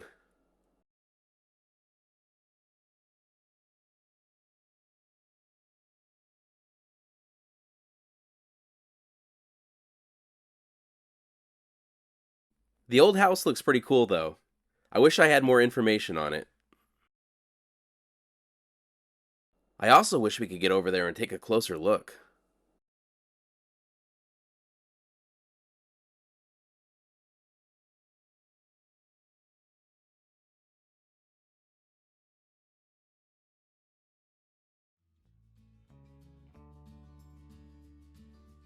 We've now traveled over 250 miles of Highway 395 through Oregon so far, and it's crazy how it's remained so empty pretty much the entire way.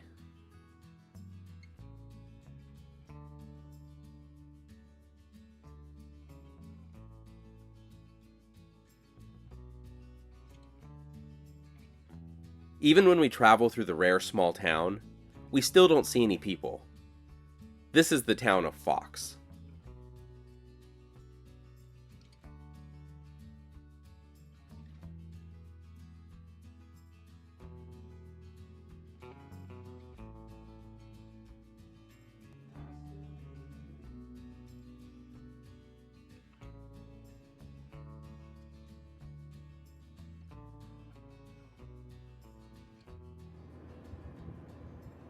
Now we'll be driving through the Umatilla National Forest.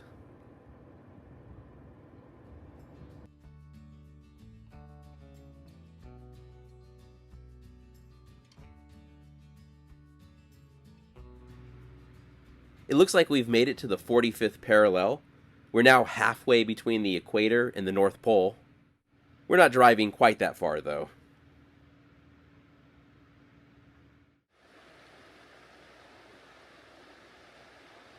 And there are a lot of mosquitoes here at the 45th parallel. I'm going to get back in the car and get out of here.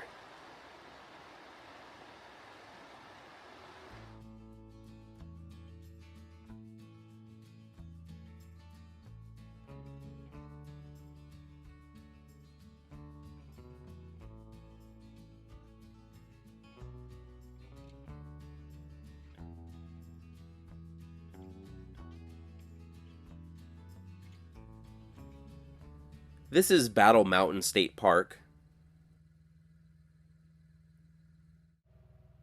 This mountain gets its name as the decisive battle of what was called the Bannock War was fought here. This was the last major Native American uprising in the Pacific Northwest.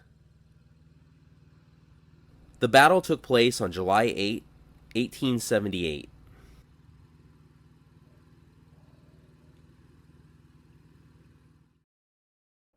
The uprising was started by Bannock Indians, but Pony Blanket, a northern Paiute, inherited command.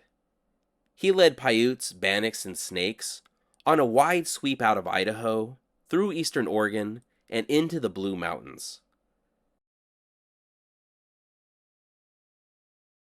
But United States Army troops, under the command of General Oliver O. Howard, defeated him here, and a few days later, a Umatilla scout working for the Army beheaded him, ending the Bannock War.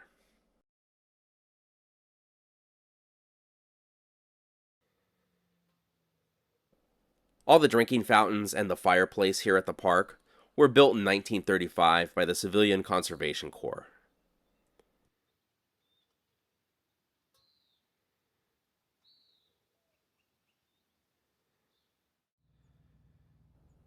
One thing you won't find here, though, is the story behind the park's name. There's not a single sign or marker explaining the battle or what happened here. The history is forgotten, only remembered in the name itself.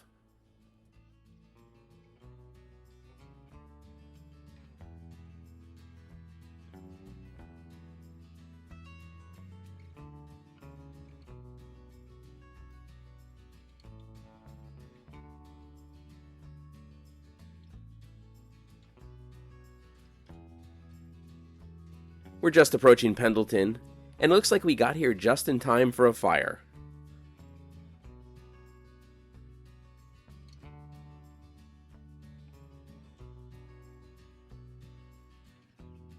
Pendleton is a true cowboy town, and we even have these statues greeting us on our way into town. This is called the Cattle Drive. If you've heard the name Pendleton before, chances are you're thinking of the famous wool shirts and blankets. This is the town they're named for. Pendleton was also on the Oregon Trail. In 1851, settlers built a trading post at the confluence of McKay Creek and the Umatilla River, and by 1868, the new town was officially named Pendleton, after a vice presidential candidate of all things.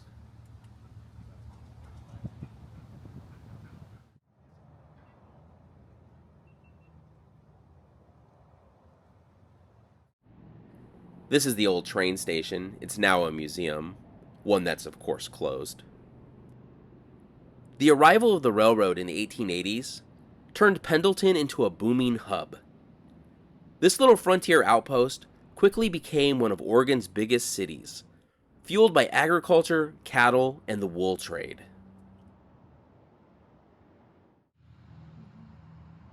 And out of that wool trade in 1909 came the Pendleton Woolen Mills, which is still producing blankets and shirts that are known worldwide. And if you've ever seen those blankets, they are pretty pricey. Let's take a look around downtown. It's a little late, so not much is open, but I'm mostly interested in seeing the historic buildings anyway.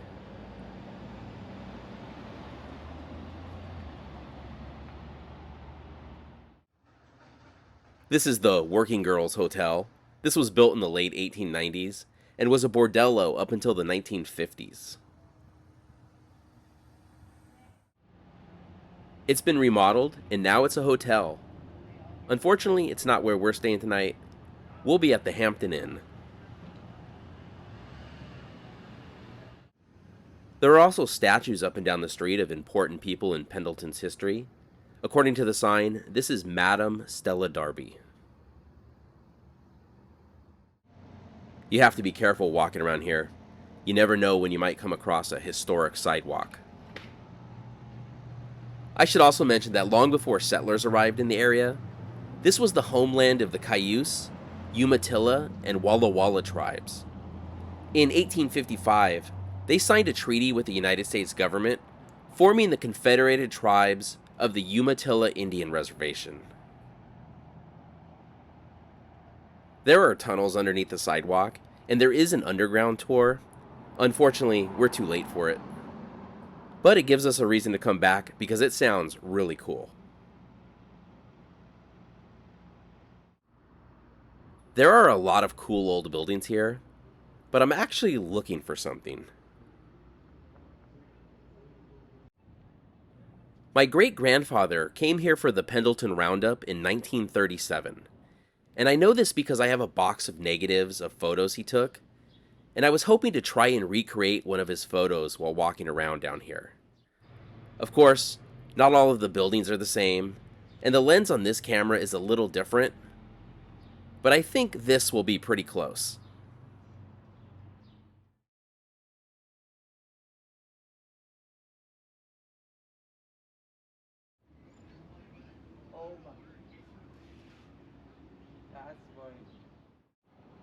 This building that looks like a castle was built in 1905 by a photographer named W.S. Bowman. He built it as his studio as well as retail and residential space. And it sits right on the Umatilla River.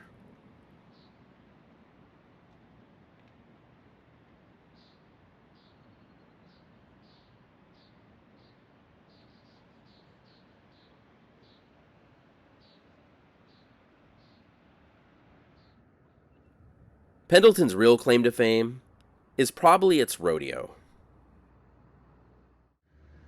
In 1910, the community launched the first Pendleton Roundup, a wild frontier show that's grown into one of the largest rodeos in the world.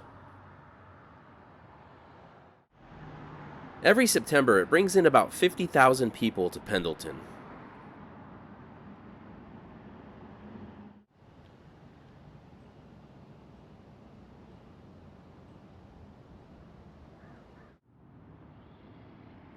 The slogan for the Pendleton Roundup is, "Let her buck."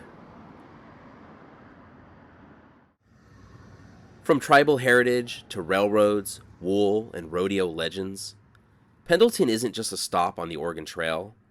It's a town that helped define the spirit of the American West.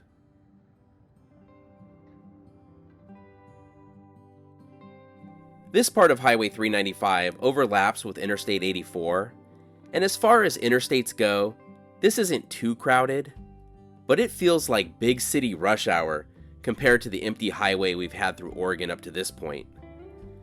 I've seen more cars driving on the road in the last 10 minutes than I did in the last few days, probably.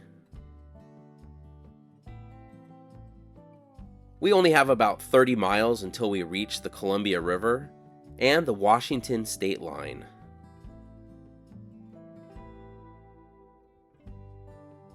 There may not be as much to do on this section of Highway 395 as there is in California, but I think the highway through Oregon is all about the drive.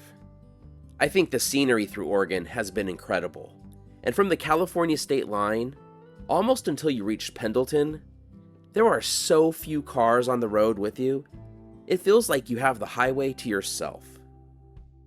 To me, Highway 395 in Oregon is a fantastic road trip.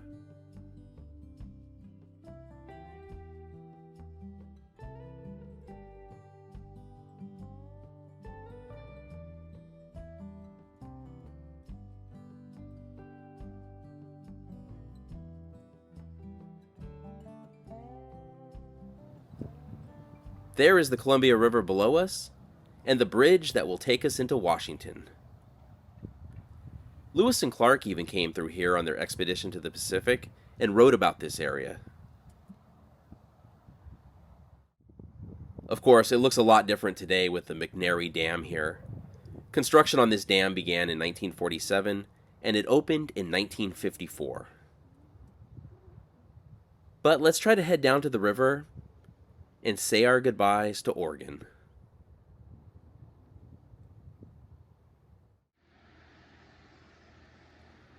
Here is the Umatilla Bridge, though it's actually two bridges. The southbound bridge opened in 1955, and the northbound bridge was built in 1988.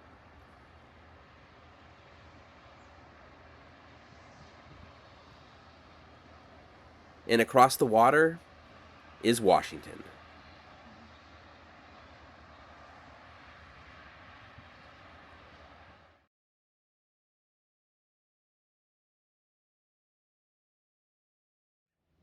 We have crossed the Columbia River and are now in Washington State, the birthplace of Highway 395, where it started as a small regional highway connecting farming towns and trading posts.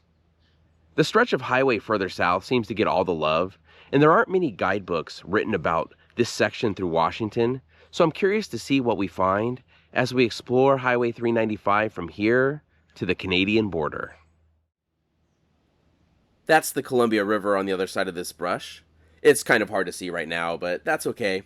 This won't be the last time we see it on this trip.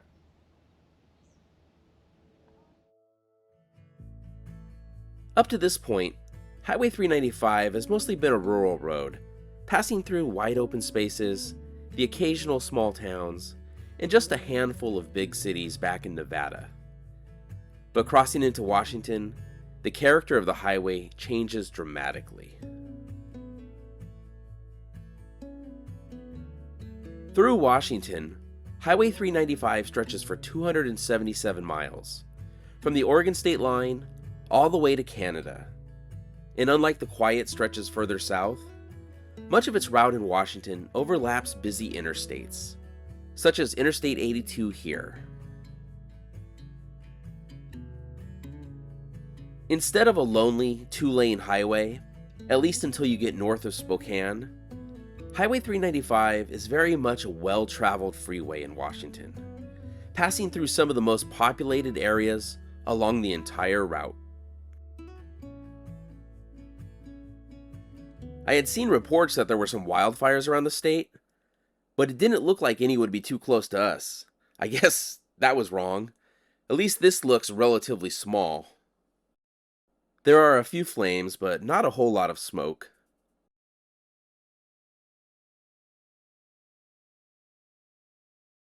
This whole stretch of the road looks pretty dry right now and looks like it could burn pretty easily, but it looks to be mostly grasses that burn pretty quickly.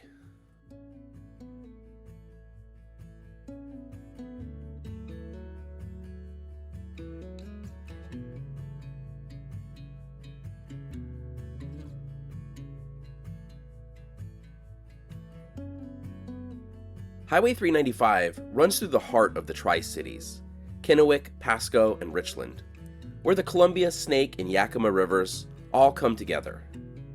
Today, it's one of the fastest growing metro areas in Washington, with over 250,000 people, but it's a place with deep history too. The region became nationally famous during World War II as home to the Hanford site, part of the Manhattan Project, and that legacy still shapes Richland in particular. These cities are also tied to the land and rivers. Agriculture thrives here, from vast wheat fields to world-class vineyards that helped put Washington wine on the map. Usually with bigger cities, there's a lot to see and do, so narrowing down what we wanted to see on this trip was pretty difficult. We ended up choosing what I think is a fairly important historic site that honors the person on the dollar, or at least one of the dollars.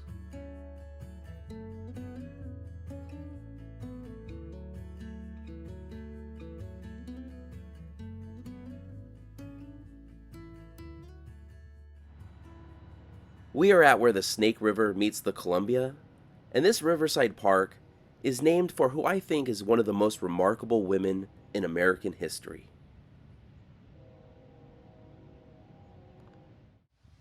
And in a rare occurrence for us, the Visitor Center and Museum is actually open, so let's head in and take a look around. Sacagawea was born around 1788, most likely a member of the Lemhi Shoshone tribe in the high valleys of present-day Idaho. Her name, often translated as Bird Woman, became famous because of the Lewis and Clark expedition. But her life was far more complicated than the simple title of guide or interpreter. Based on the most widely accepted account of her life, as a child she was captured by Hidatsa raiders and taken far from her homeland, living among them in what is now North Dakota. By her teens, she was married, or more accurately given, to a French-Canadian trapper, Toussaint Charbonneau. When the Corps of Discovery arrived in the winter of 1804, Charbonneau offered his services as an interpreter, but it was Sacagawea's presence that would make all the difference. She was only about 16 years old and pregnant at the time. And just a brief rundown for those who don't know, the Lewis and Clark expedition, launched in 1804, was America's first official journey into the vast lands of the Louisiana Purchase. Led by Meriwether Lewis and William Clark, the expedition mapped uncharted territory, forged relationships with Native American tribes, and opened a pathway to the Pacific, laying the groundwork for westward expansion. She gave birth on the journey, and when spring came and the expedition headed west, Sacagawea carried her infant son, Jean-Baptiste, across thousands of miles of wilderness. She helped identify edible plants, translated with Shoshone bands they encountered, and perhaps most importantly, reassured strangers that this armed expedition was not an enemy war party. After all, no war party traveled with a woman and her child.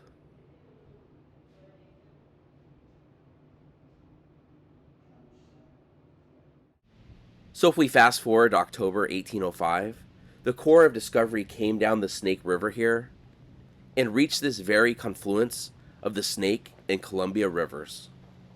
This is where Lewis and Clark first saw the Columbia River. The expedition camped on this ground for 2 nights before making their final push to the Pacific Ocean, which they would reach about 3 weeks later. And Sacagawea was right here, not as a silent figure in the background, but as a living bridge between worlds. After the expedition, Her life isn't well documented. She and her husband did move to St. Louis in 1809, and it's believed she died in 1812, but there are some who dispute that. Her son became a pretty famous explorer in his own right, and a lot of people don't realize it, but he also appears on the Sacagawea dollar coin. When Lewis and Clark arrived, of course this place wasn't empty. There would have been native villages here. And it wouldn't have looked like this either. None of these trees would have been here. This would have been all scrub. So the park tries to honor the native history of the area as well. And these story circles were designed by Maya Lin, the same artist who designed the Vietnam Veterans Memorial in Washington, D.C. So each circle kind of tells the story of a different aspect of native life here. I'm sure it's probably a little hard to read, but this one tells the story of Coyote's gift of salmon to the people.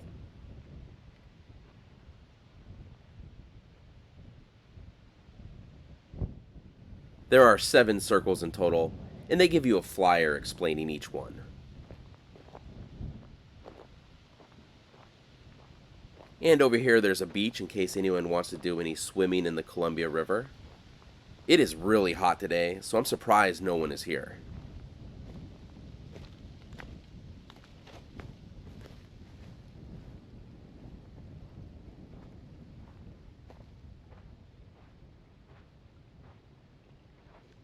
But once again, this won't be the last time we see the Columbia River on this trip.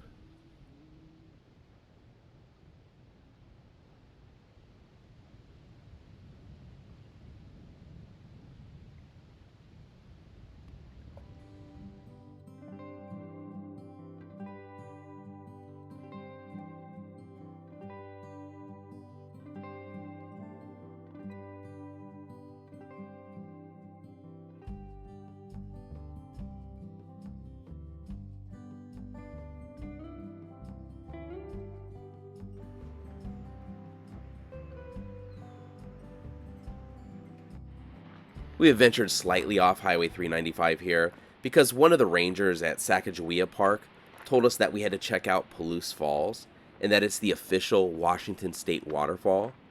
I had no idea that states had official waterfalls, but how could I pass that up? This waterfall is supposed to be about 200 feet high, and oh yeah, it's a big one. I do have to say, this is a pretty cool looking waterfall.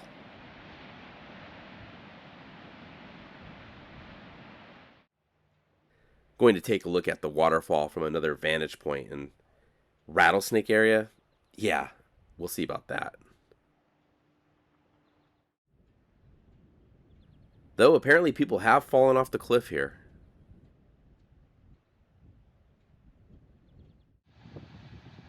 So here's the waterfall from above. Now this is the Palouse River, and in about 6 miles this water will join up with the Snake River, and of course we saw where the Snake River joins with the Columbia earlier.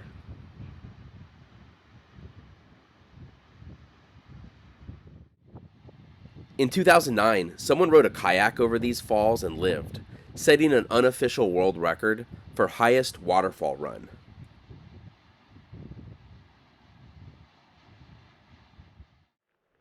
Coming into the park, we crossed over this bridge and I wanted to stop and check it out real quick.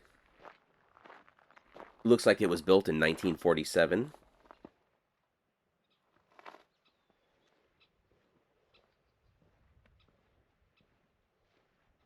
And it crosses over the railroad.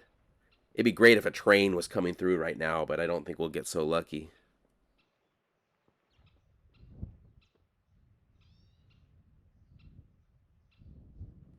And let's take a look from the other side.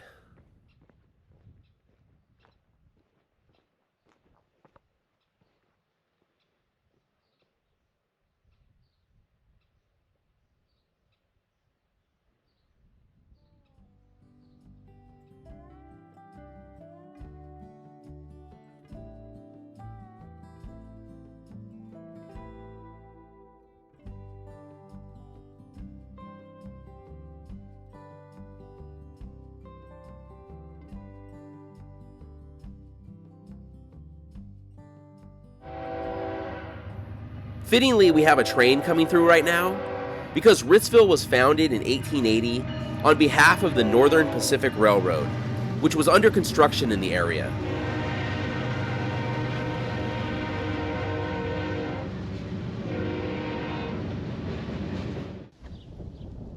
The first house here was built in 1881, and it ended up being used as a hotel by railroad workers.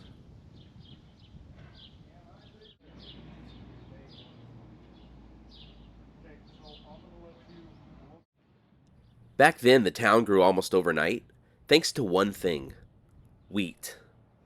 The golden fields that surround the town made Ritzville one of the biggest wheat shipping centers in the entire world by the early 20th century. As we can see, there's a lot of old buildings still in the town.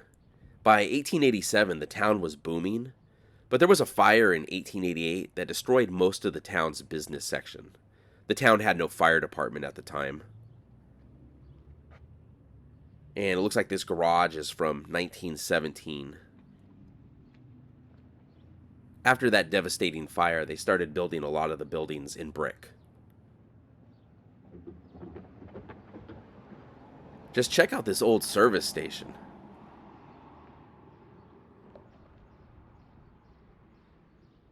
The whole thing is in brick.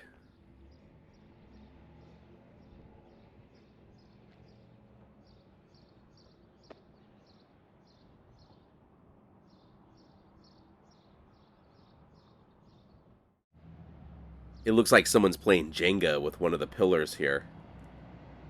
This service station dates to 1932, replacing a previous one that blew up when they had a gas leak.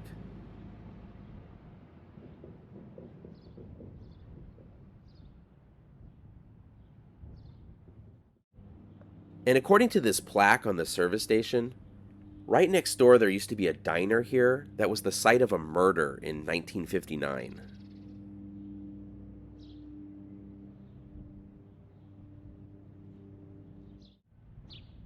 Here's the Ritz Theater, built in 1937 and still showing movies.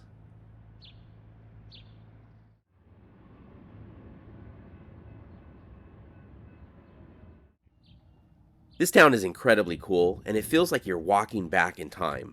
Most of the buildings on this street were built between the 1880s and 1920.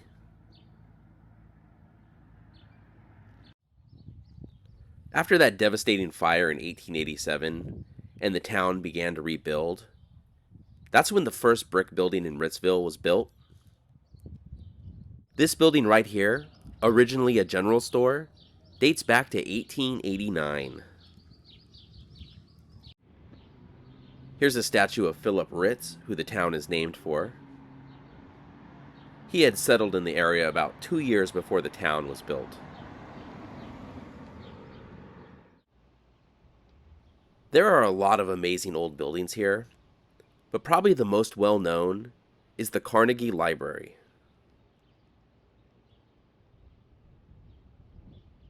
Andrew Carnegie was worth hundreds of millions of dollars, and from the 1880s until his death in 1919, he donated money to have libraries built all around the world.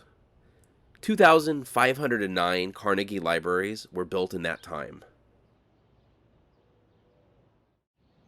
This one was built in 1907. One criticism people had of the libraries was that he paid for the buildings, but not the books or the upkeep. For that reason, a lot of the libraries he had built are no longer being used as libraries. This one still is, though.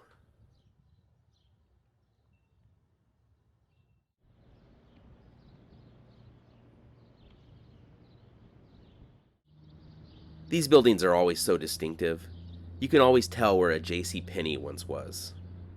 This was built in 1919.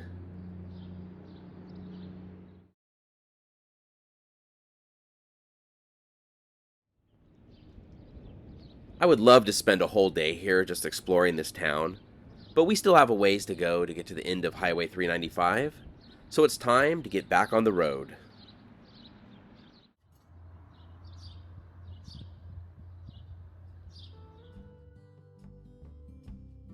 The problem with long trips like this is you can't stop everywhere. or else you'd never get to where you're going. I'm sure there are a lot of great places and neat small towns filled with overlooked history that we're passing by, but if anything, it gives us a reason to come back in the future.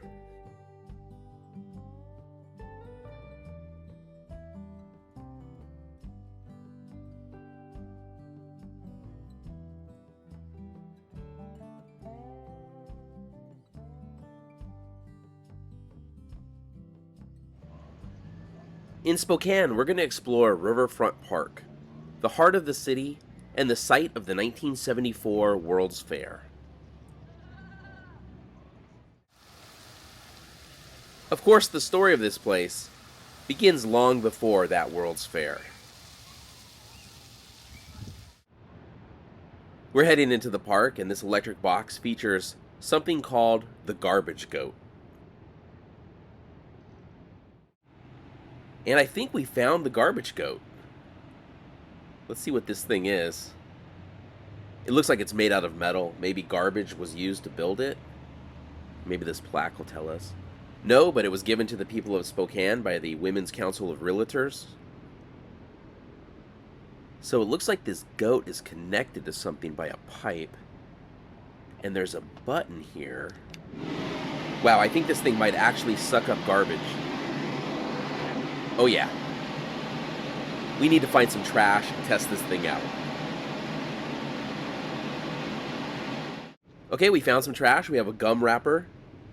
So let's see if the goat will eat this. This is the first time I've ever seen a mechanical garbage goat. There it goes. Come on. And it works. This trip is now complete. Here's a giant wagon that's also a slide for kids. I mean, it's no garbage goat, but this is pretty neat.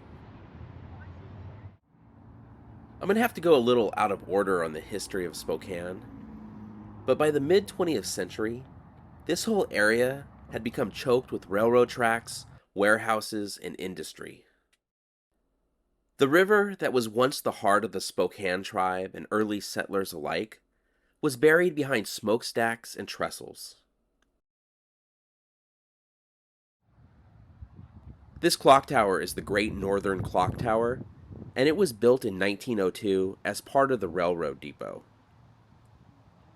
The railroad depot was torn down for the 1974 World's Fair, but the clock tower was left. By the 1960s, local leaders began dreaming of something bigger, something that would put Spokane on the world stage while restoring the river to the people. That dream came true in 1974, when Spokane became the smallest city ever to host a World's Fair. Expo 74 was built around the theme, celebrating tomorrow's fresh new environment. To make it possible, entire rail yards and industrial blocks were cleared away.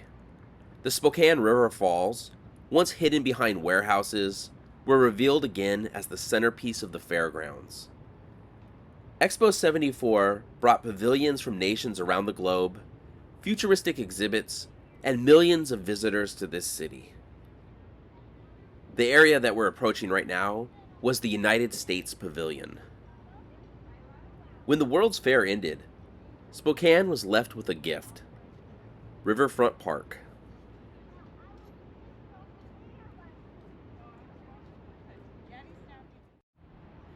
Let's head up the walkway and see what kind of view we get from the top. I think it's been a while since there's been a World's Fair in the United States. The last one that I can remember was, I think, 1992 in Columbus, Ohio. I'd have to check to see if there was one more recent than that. We could take a look down. We're not that far up right now, but this is a grate, so you can see the ground below you. I know some people really don't like that. And here's the view from here. We get our first glimpse of the Spokane River and the Spokane Falls. Now, had we come here in 1974 during the World's Fair, this view wouldn't have been possible. This whole thing had a tarp on it, and I don't think this walkway was even here.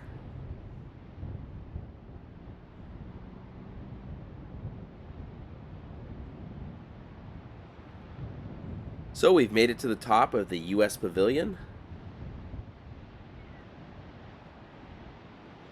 and we can see the falls over here, but we'll get a better look at those in just a little bit. And if we look back this way, we have downtown Spokane in the distance.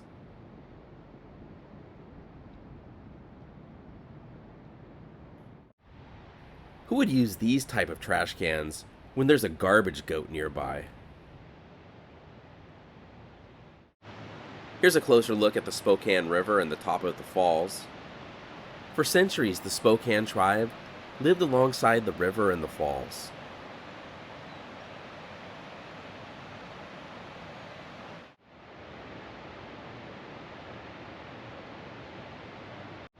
The roaring waters of the falls made this a great place to catch salmon, making this a gathering place of life, trade, and culture for the Spokane people.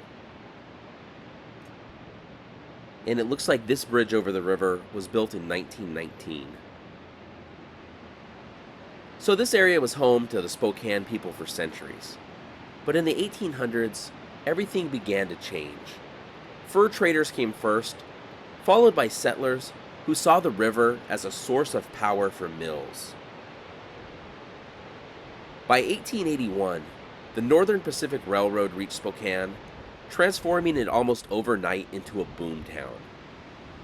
Timber from surrounding forests, wheat from the Palouse, and silver and lead from the Coeur d'Alene mines all passed through Spokane. The city's location at the crossroads of railroads and rivers made it one of the most important hubs of the inland Northwest. It looks like there's a rock in the river named for Willie Wiley. He was kind of an interesting character that at some point in the early 1900s decided to give up clothes. He did wear khaki shorts, but only khaki shorts, no matter the weather. And there's a look back at the U.S. Pavilion from here. You really get some great views of the falls walking around the park.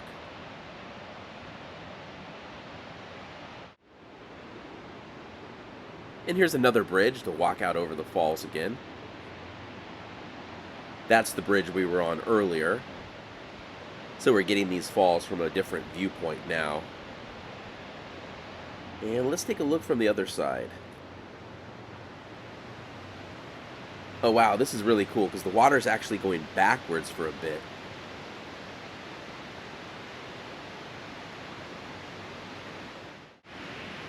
And here's the view straight down.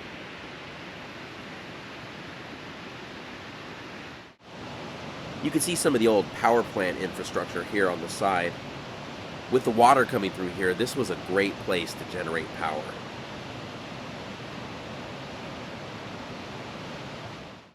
We're in the middle of the river on what's called Canada Island, and I thought this was pretty funny. There's a proclamation here saying that the American and Canadian flags will fly over this island in perpetuity. Well, perpetuity must not last as long as it once did. There are no flags flying over the island.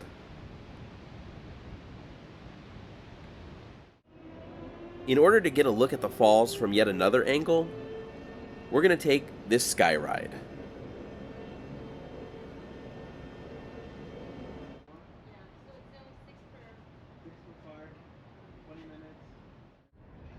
Apparently this ride will go out in front of the falls, stop for a minute, and then come back. The whole ride's apparently about 15 minutes long.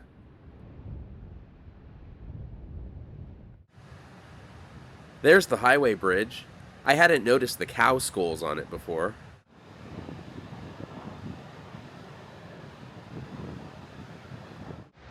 And here come the falls. We actually passed by them on the way down, but the window's tinted on that side, so here they are through the open window.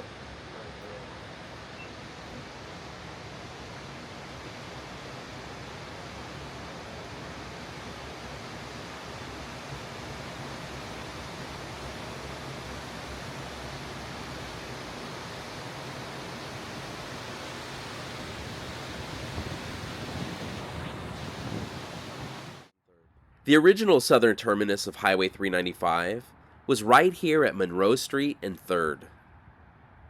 Until 1934, Highway 395 did not exist south of Spokane.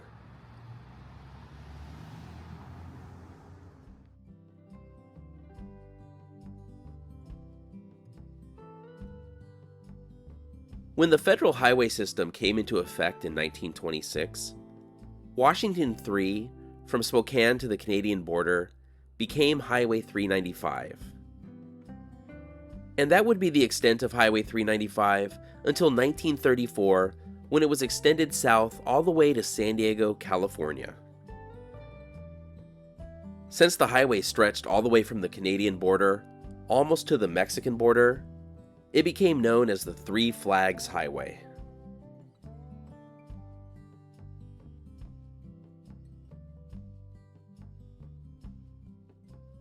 Now that we're north of Spokane, the highway has gotten a lot less crowded and feels more like the highway does further south in California and Oregon. And we're seeing a lot of trees again for the first time in a while.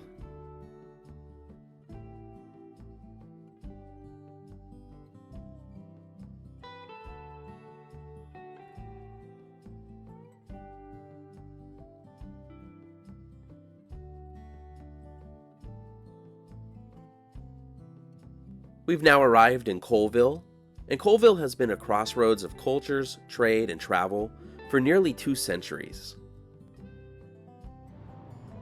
The town traces its roots back to the early 1800s, when the Hudson's Bay Company established Fort Colville nearby in 1825. This was a key fur trading post on the Columbia River, named after Lord Colville of Culross.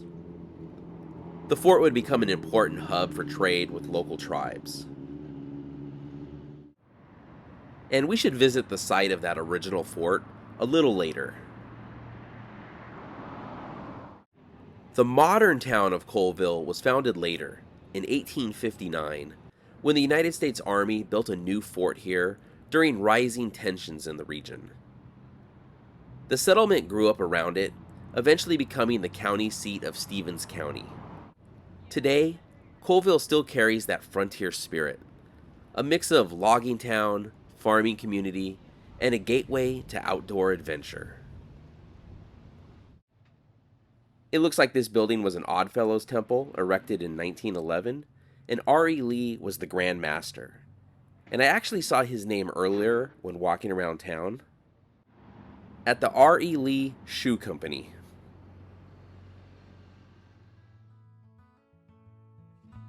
Transportation has always shaped this town's story, from fur trade routes and wagon roads to Highway 395. Here's another historic building from a bygone time. When is the last time you've seen one of these that is still open?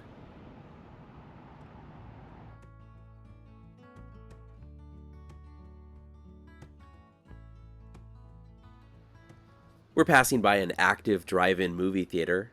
This is the Auto View Drive-In, and it opened in 1953, and it has to be one of the northernmost drive-in movie theaters in the country.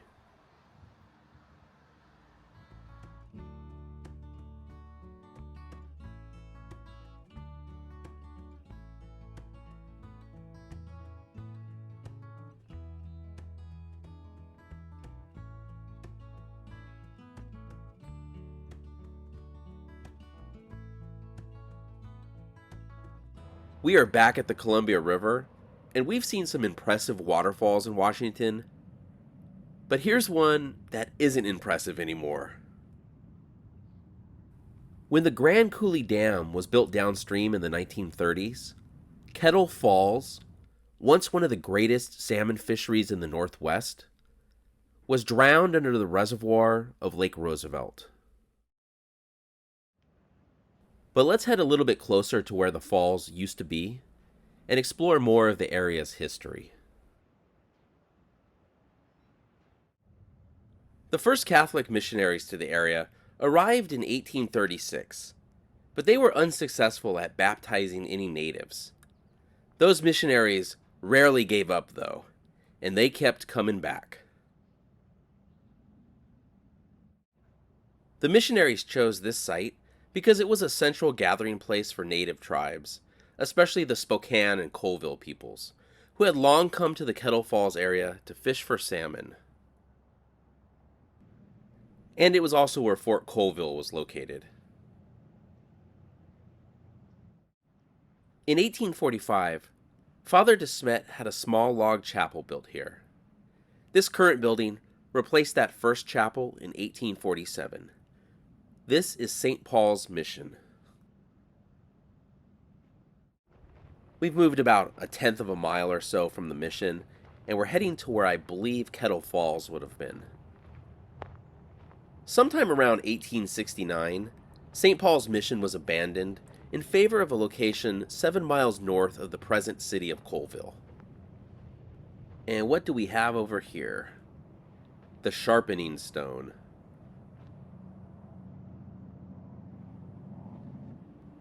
So this stone was used by generations of Native Americans to sharpen their tools.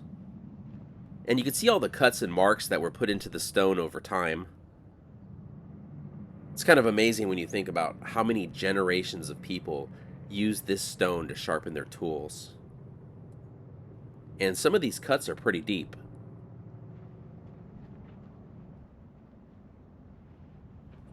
But right over here is where Kettle Falls once was. Here's the informational sign for it. And over here, underneath all this water, are the waterfalls. They'll probably be exposed again sometime in the far distant future.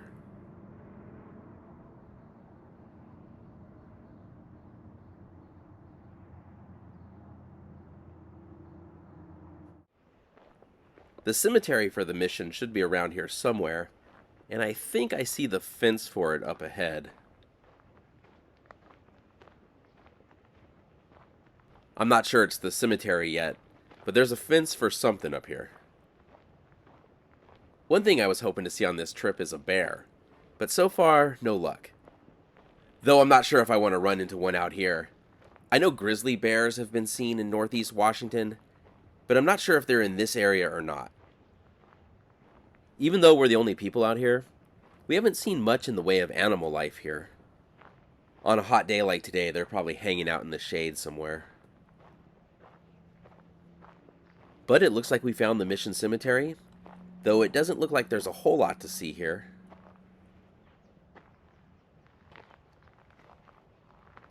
It looks like just the one gravestone and a few other markers.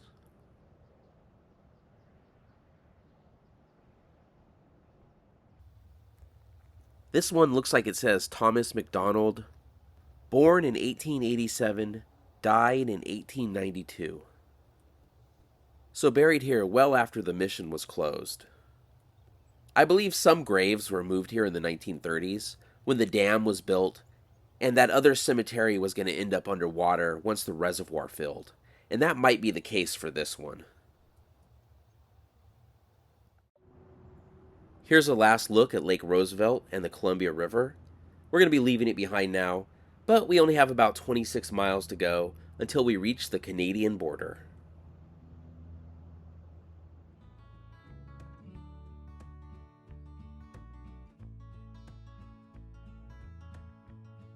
I guess we haven't quite left the Columbia River behind yet. We have to cross it first.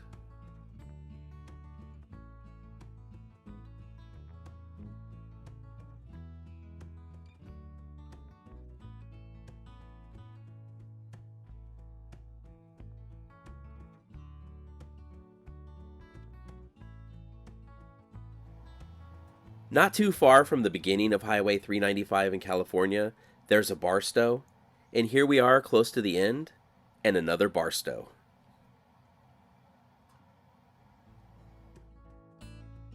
Highway 395, over its 1,300 miles, has been an incredible drive. What makes Highway 395 so special is that it doesn't just pass through the usual tourist destinations. Instead, it winds through forgotten corners of the West, where volcanic plateaus stretch as far as the eye can see, and where small towns still carry echoes of frontier history. Along the way, you see the American landscape change in dramatic ways. From cactus and Joshua trees in the high desert, to snow-capped peaks of the Sierra Nevada, to the sagebrush basins of Oregon, and the rolling farmland of eastern Washington. Each region tells its own story, and Highway 395 stitches them all together into one long, unforgettable narrative. Driving Highway 395, you're reminded just how vast and varied this part of the country really is. It isn't about getting from one point to another. It's about the spaces in between, the quiet places, the landscapes that feel untouched, and the stories hidden just off the shoulder of the highway.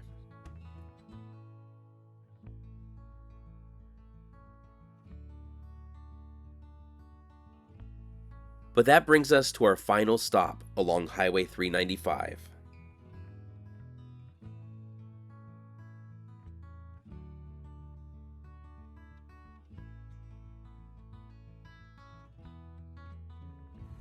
We've reached Laurier, Washington, with a population of 4 as of the 2020 census. Though that is a big increase from the 2010 census, when they had a population of 1. And this store gets bonus points for its name. It is USA.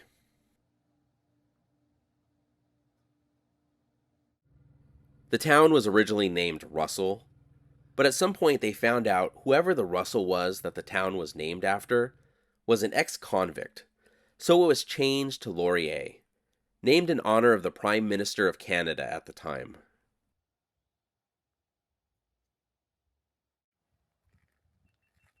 And there is the Canadian flag and the border, and we don't have our passports with us, so this is as far as we're going.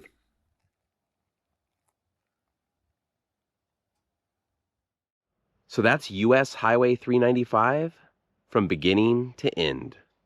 Thank you so much for watching. If you enjoyed the video, please give it a thumbs up, consider subscribing, and we'll see you next week.